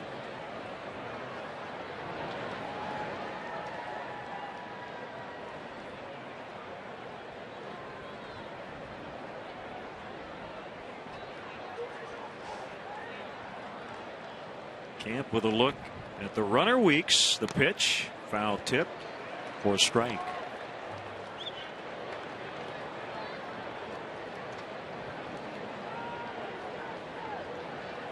Is ready to pinch hit if needed.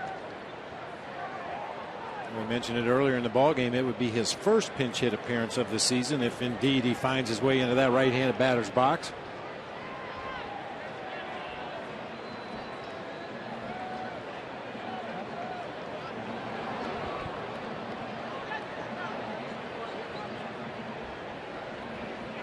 All right, Bob, I got a lot of good reasons why you should join Twitter. Will you at least have an open mind? It's wide open. I've seen people say you need to share your marriage advice, your knowledge of the right brats to eat, and all the fixins. So you can comment on CB Buckner. But those are all things I do on a daily basis right it's here. Just another platform. Talk about how awesome catchers are and how evil umpires are.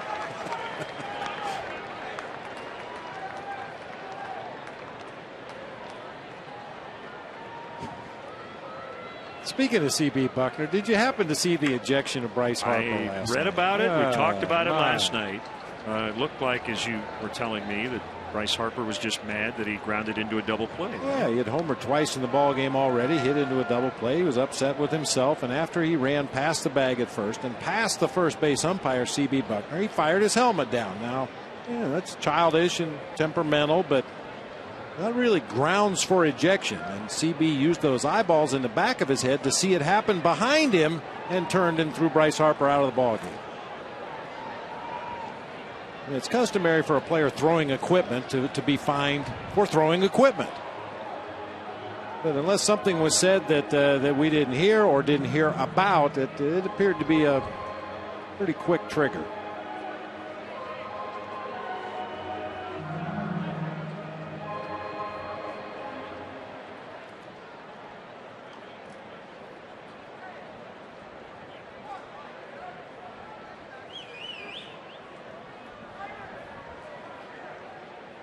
Twitter universe wants fishing advice from you on all the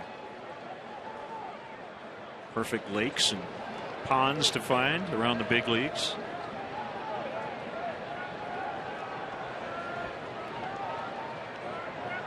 A lot of reasons. No pressure, though.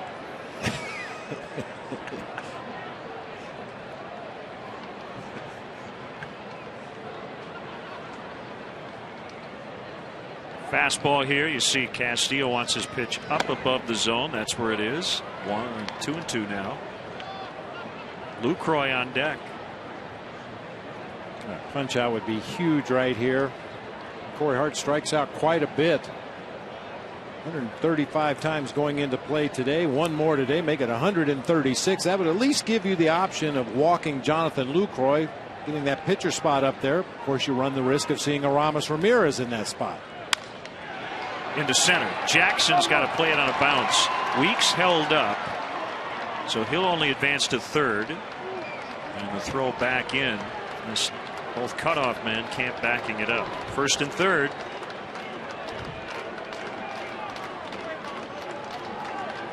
I'm not sure if it's the pace of this game, but you've seen a lot of guys not be where they're supposed to be. That ball hit into center field. Anthony Rizzo is responsible to be the cutoff man in the middle of the diamond for the throw home. He was very late getting over there from his position at first base. Sean Camp ended up cutting off the ball out there in front of home plate, and he's supposed to be behind home plate backing up the play. Got to keep playing the game no matter how ugly it gets. Keep trying to do the right thing.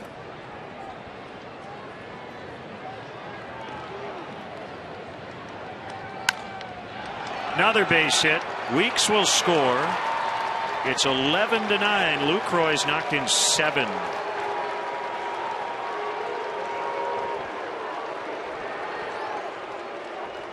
Lucroy with 20 RBIs this year against the Chicago Cubs. Stop it, Jonathan. Yep. Got his hands in close to his body, was able to get to that sinker on the inside corner and muscle it out into center field for another RBI base hit. Weeks has scored 4 times. And here comes Ramirez. The bat in the pitcher's spot.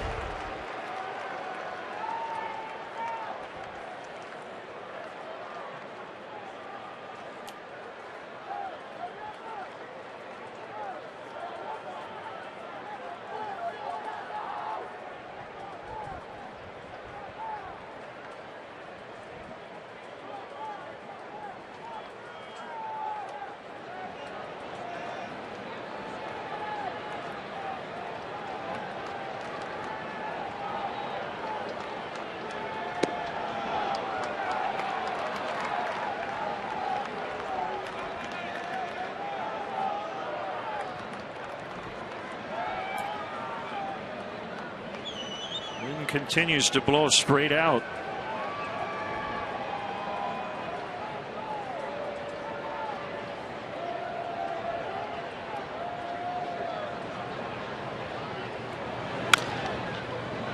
Castro backing up. The little flip to Barney. Relay in time. Rizzo able to stay on the bag, and that'll end the inning. But an insurance run on the Lucroy single. It's 11-9 Milwaukee in the 8th.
Working on him.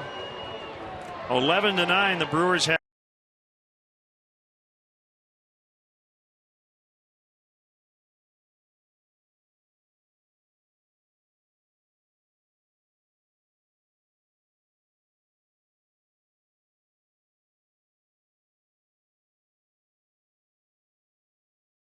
Per hour. See the 19 punch outs in 12 2/3.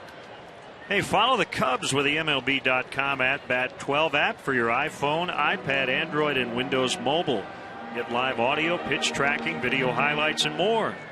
Text @Bat to 31826 or visit Cubs.com for details.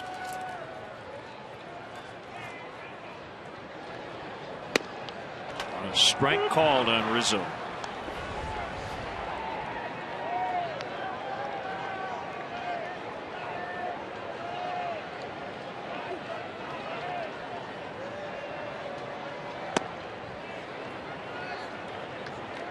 Oh, and 2. All the other matinees long finished. Everything else is tonight. Good series in Washington. Cardinals and Nationals. Jaime Garcia against former Cardinal Edwin Jackson later tonight. Aoki, and it'll be caught by Morgan. Aoki took the worst of that. He kept calling for it. Usually the center fielder will get that ball.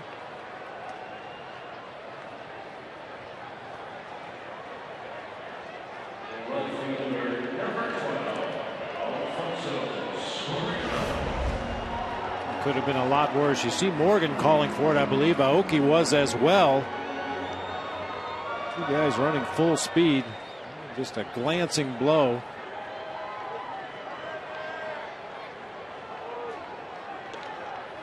Easy for me to say. Aoki clearly took the worst of it. You got a couple guys that are both used to playing center field. Neither one wanted to give.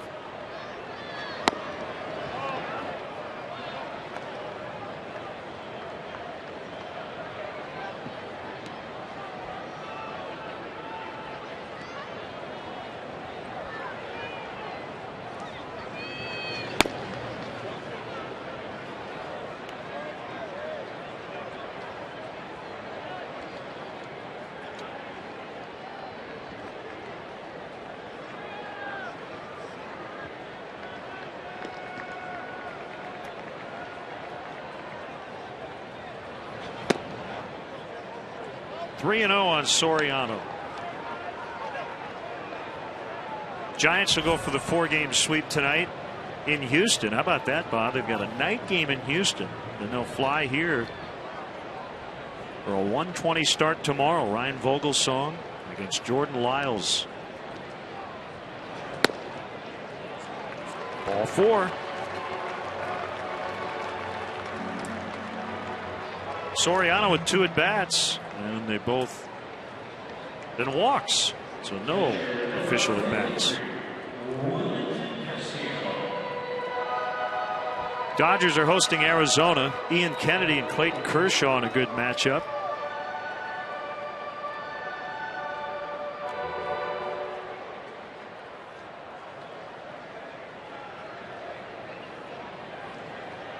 Giants with a 3.5-game lead over the Dodgers in the West.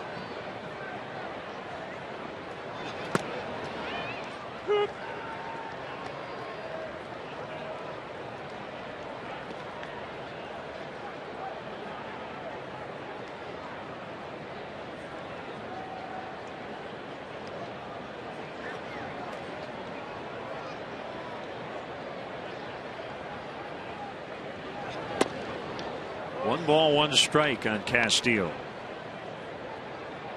He walked with the bases loaded as a pinch hitter in the 6th.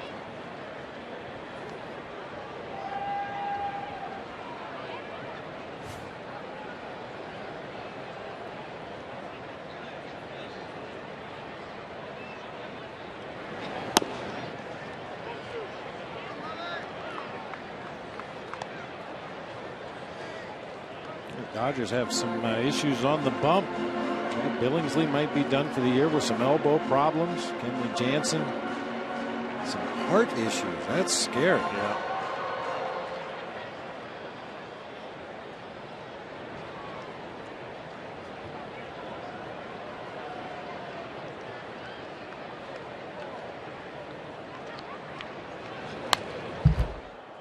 There is a pejorative term in baseball for a guy who looks great in batting practice and can't do it in the game. They call those guys 5 o'clock hitters.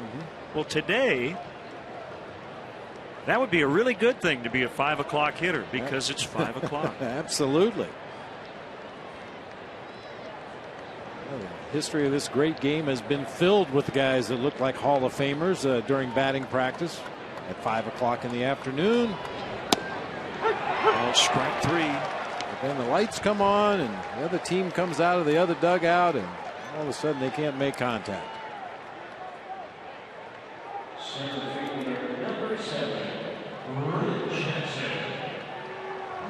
Now Jackson, who tied the game with a 2-run double. He had 2 doubles in the 6th inning.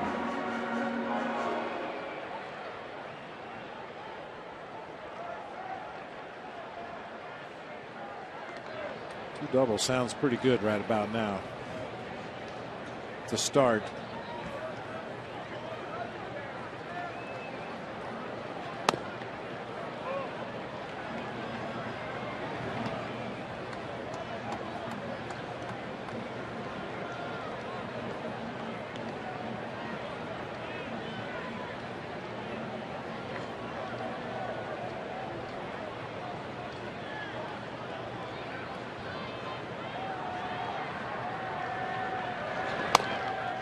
Swing and a miss.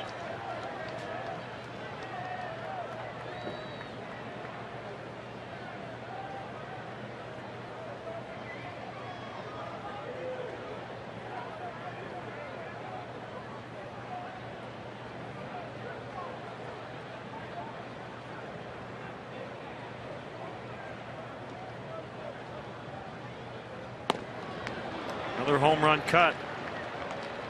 Knows the math. He's a tying run.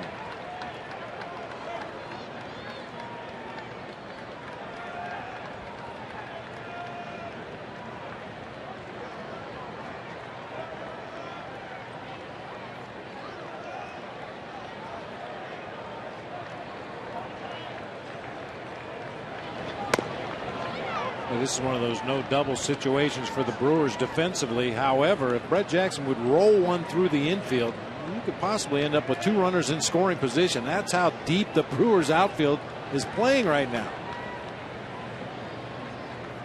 If Nigel Morgan were any deeper, he could order a beer over at Murphy's.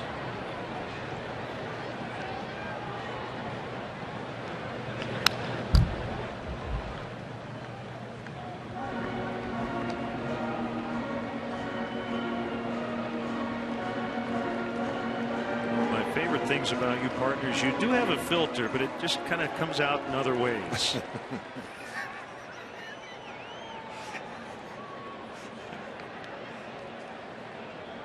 There's a lot of gunk in that filter.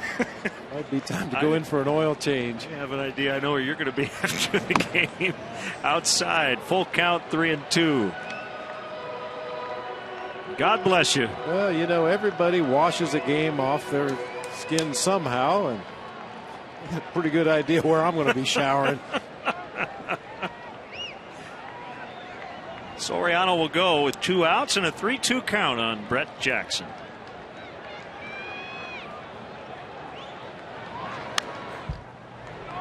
Hackett a pitch up in the zone.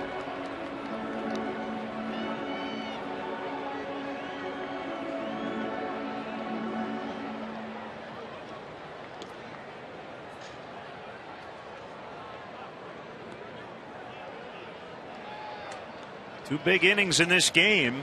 Brewers with a 5-run third, the Cubs with a 6-run 6th.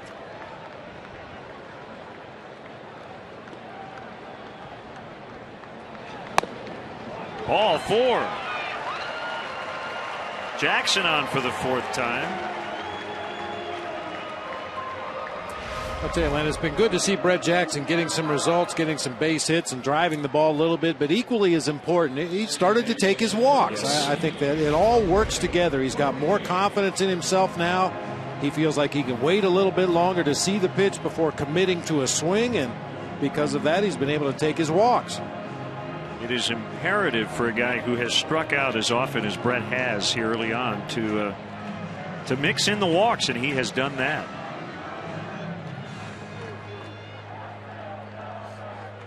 And he now has an on-base percentage of .341 in spite of a .216 batting average because of those walks.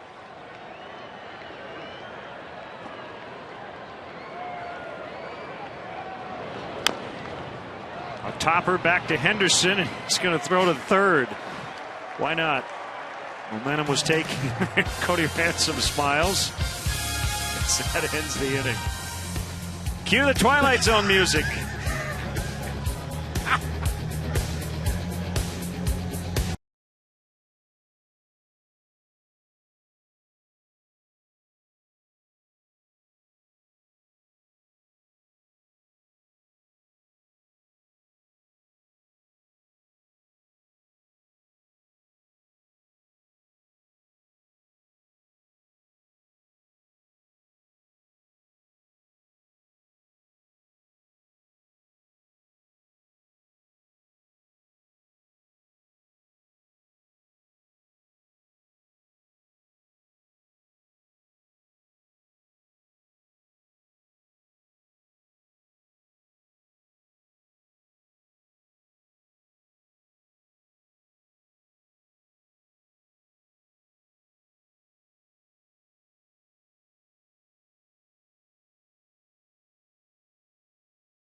Chicago native Dwayne Wade and NFL analyst Tom Waddle. Don't miss the Pat Boyle podcast presented by Mazda tonight at 11 on Comcast Sportsnet, fans' best friend.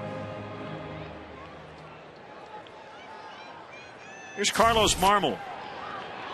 It's been a while for Carlos. He last pitched on the 24th, got a save against the Rockies. One inning, gave up one hit, struck out a batter in that ball game. I think Carlos is going to get into this game one way or another. He needed the work.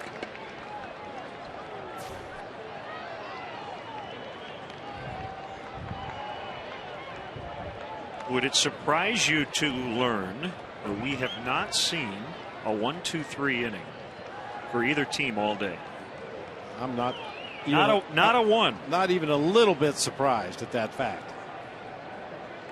Talking during the break, this game in terms of each half inning taken as a separate entity has been incredibly consistent. Usually you have, the game will start slow and then maybe the middle innings pitchers will kind of start to dominate a little bit. The ebbs and flows of this game have been in the score, but that's it. There have been base runners all over the place.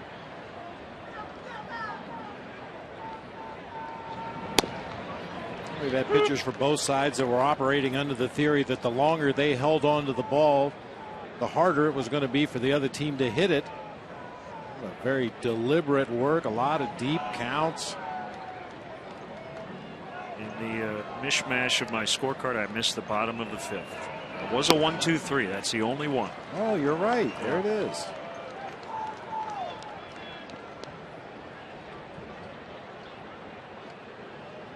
That was Livan Hernandez, who was charged with 5 runs in the following inning.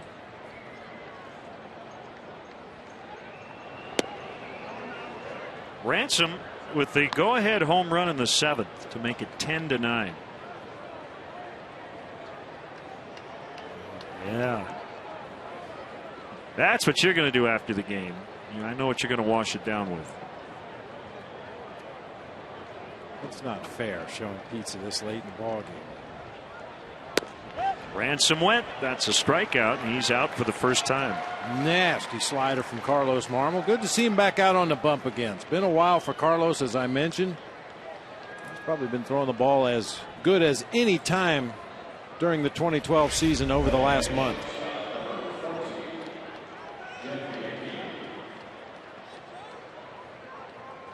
Just a slight hesitation in his delivery there before unleashing that slider off the outside corner. And with that out, exactly 500 big league innings. Bianchi into shallow center. Brett Jackson with the catch. That really throws off a hitter's timing when you just stop. Completely stop. Yeah. For 5 seconds.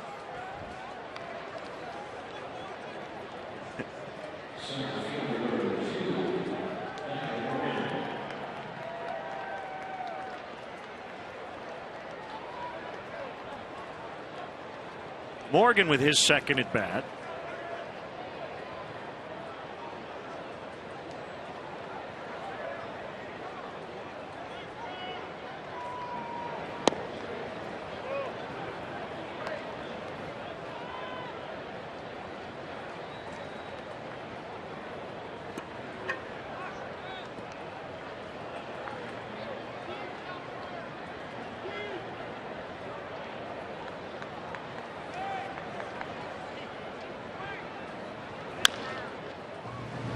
How about a 1-2-3 ninth? Each team with one of them in the game. Francisco Rodriguez will come on to try to get the save. 11-9 Brewers.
By AT&T U-verse. Coming up tonight at 6:30, the Bears' final preseason tune-up in Cleveland. Also, pennant race updates.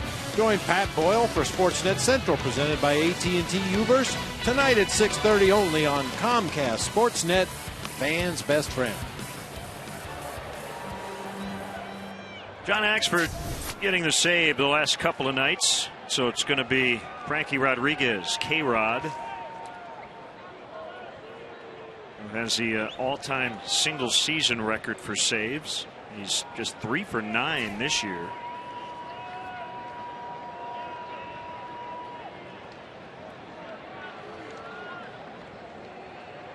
'62 saves for Rodriguez, 2008 with the Angels.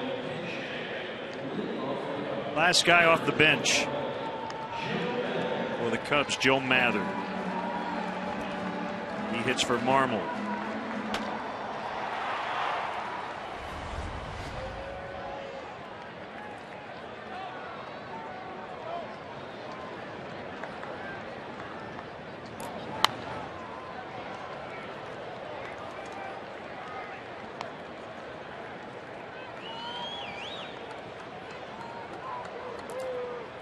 Pitchers of record, Veras and Parker. Blake Parker in his first game back from the DL gave up the home run to Ransom.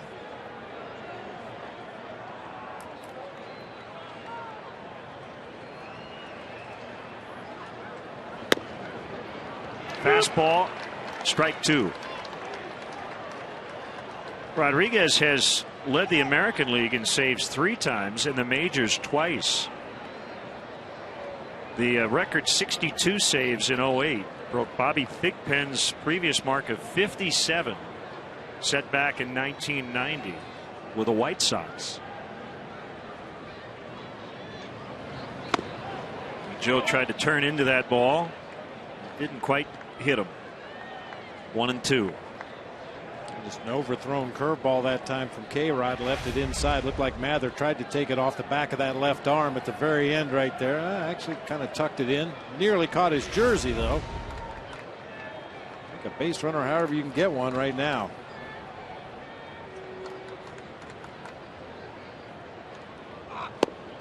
Swing and a miss, strike 3.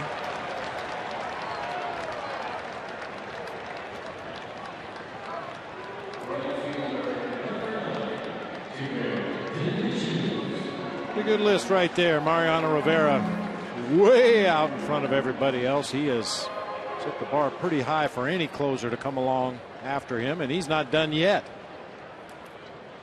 I don't think. He doesn't seem to think. Sounds like he's coming back, or at least will attempt to next year.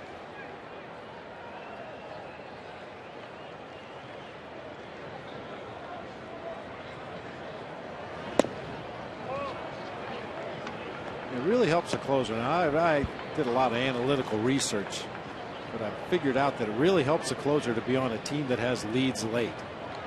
Get a lot of chances. Yeah. All those years for the Yankees and all the great teams that they've had over the years, he's going to get a lot of save opportunities. Season ended pretty early, torn right ACL.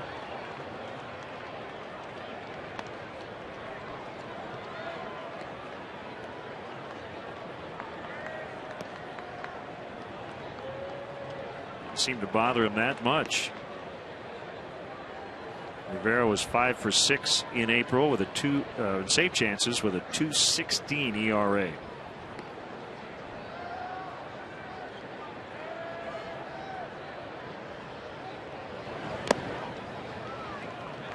And basically has done it his entire career with one pitch.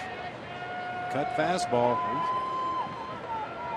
Made it the popular pitch of this generation.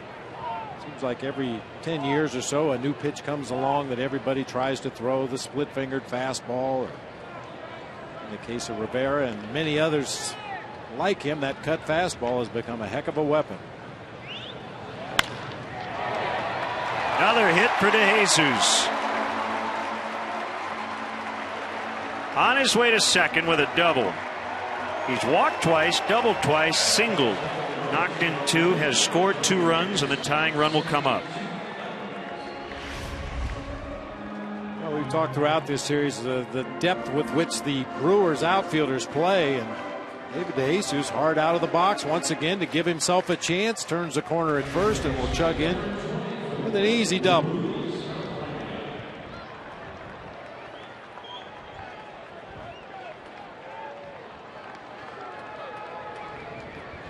Third time DeJesus has notched 4 hits in a game this year. Valbuena has a chance to match that. He has hits in his last 3 at bats, 3 for 5 on the afternoon.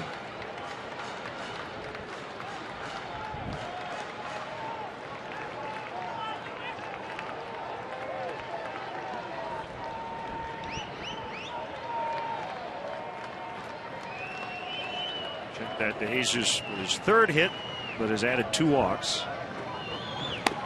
And a strike called, 0-2.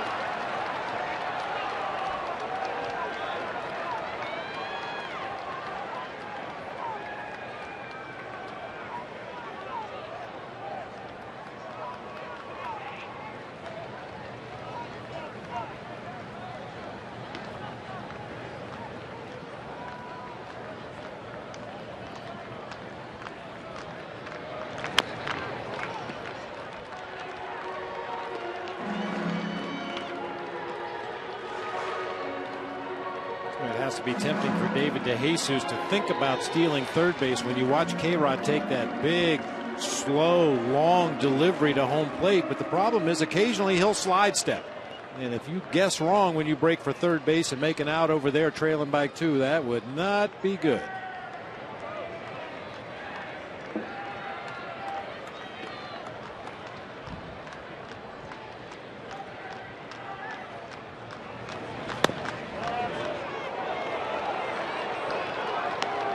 There's the slide step from K-Rod on a breaking ball just off the outside corner.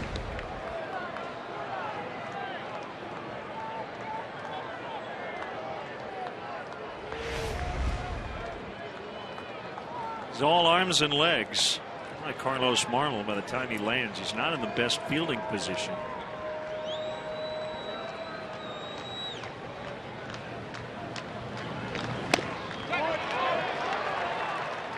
Well, Bueno was able to check that swing 2-2.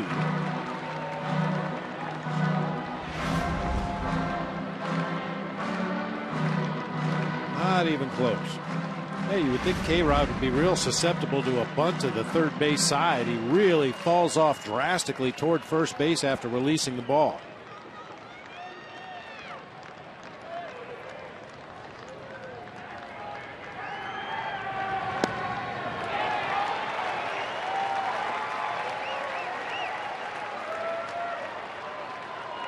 It's full.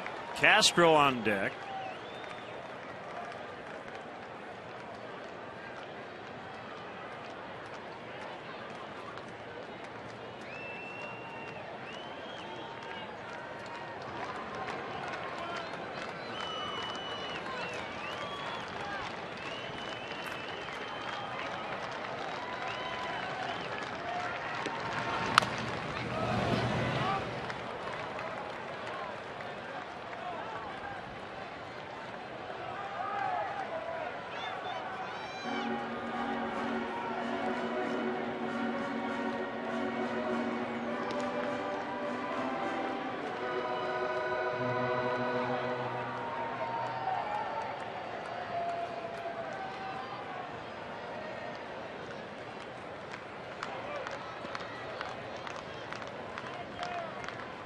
Another 3-2. He walked him.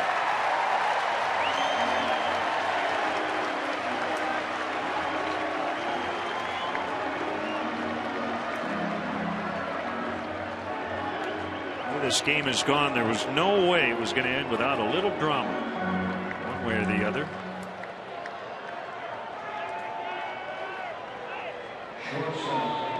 I just think the conditions today have had an effect on the walks and the deep counts. Nobody wants to serve one up right in the middle of the plate.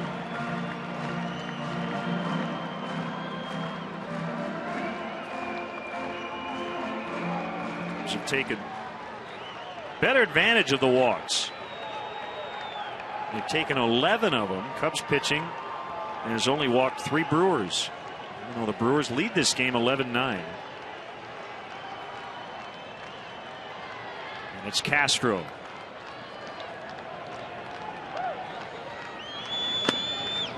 Fastball strike.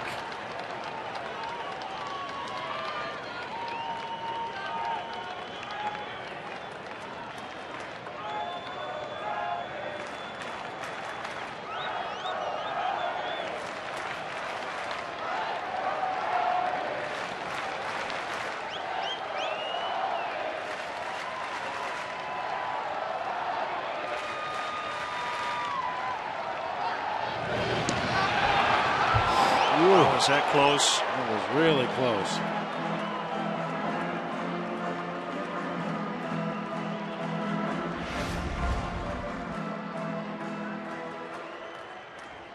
Just the fact that David got his hand on the center field side of the bag out there at second made Weeks come all the way back to the back of the base to apply the tag. I think that's the only reason he was safe. Great look from center.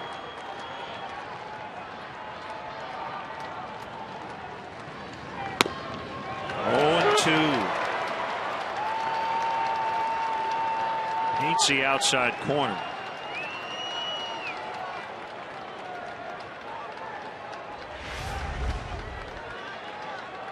Back-to-back fastballs from K-Rod. First one caught plenty of plate. That one right on the outside corner.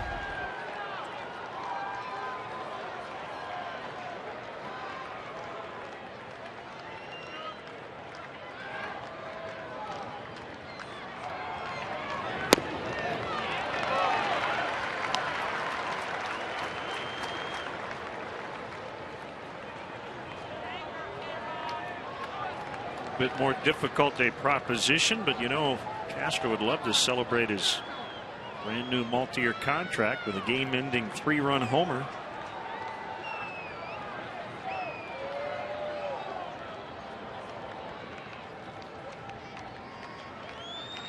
There it is, 2-2.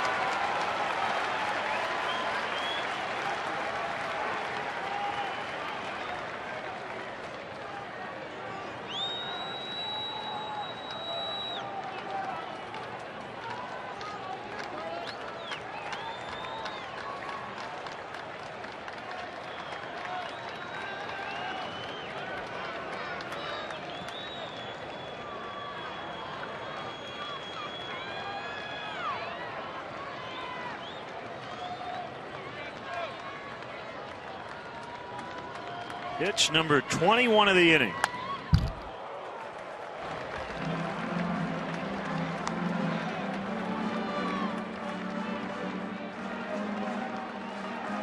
Good swing and an elevated fastball that time. Well, some of us did a lot of guessing at the plate as hitters because we weren't as good as some of the other players. But if I was up there right now, I'd guess some kind of an off-speed pitch. Starlin Castro just took a real good swing at a high four-seam fastball, fouled it straight back. Look for something off speed and just try to fight off a fastball if he throws one.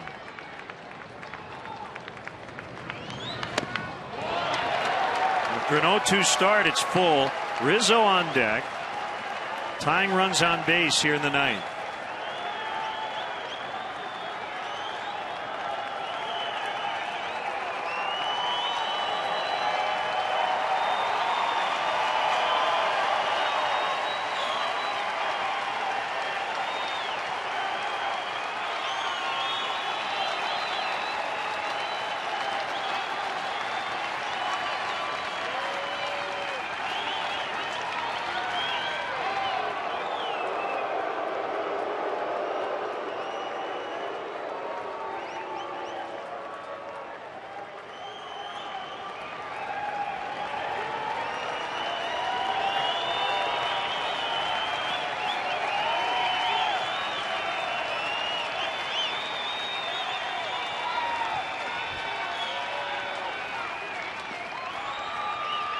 Pitch bounced up the middle, base hit. DeJesus scores. Valbuena on his way to third. That's key. He's there with one out. And the Cubs are within one. 2 RBIs today for Castro. 11-10.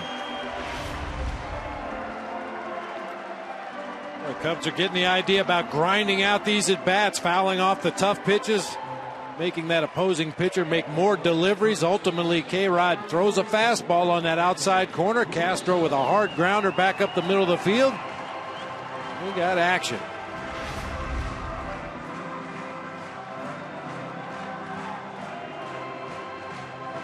Right off the bat, no pun intended, we talked about the Cubs offense. 2 runs in the last 2 games combined. They've responded with 10. They're still trailing, however. The Brewers are at double play depth. Ransom possibly could throw to the plate, but up the middle, they're going to try to turn 2 to end the game. Here's a pitch to Rizzo. It's a strike.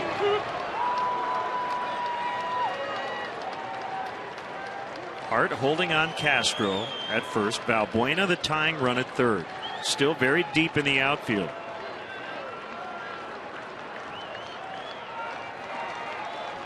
See Morgan even backpedaling a little bit more.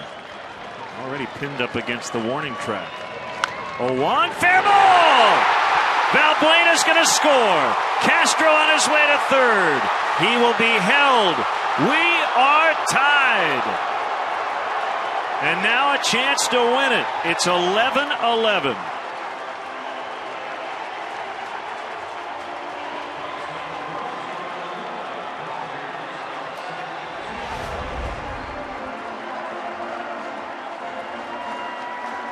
The changeup caught a lot of plate. Rizzo shoots it right past Corey Hart down into that right field corner. Pat Listash, the third base coach, just hoping for some kind of bobble. by Aoki out there in that right field corner, but he got to it cleanly. Strong throw back into the infield. He had no choice but to hold Castro up at third base. So now the outfield and infield are in. See how they work to Soriano with a base open. Nasty curve for a strike. Castro the winning run now at third. Rodriguez has blown a save.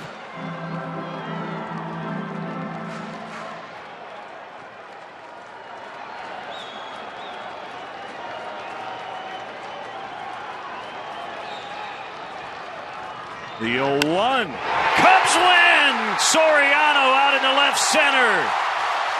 A 3-run ninth. They win it 12-11.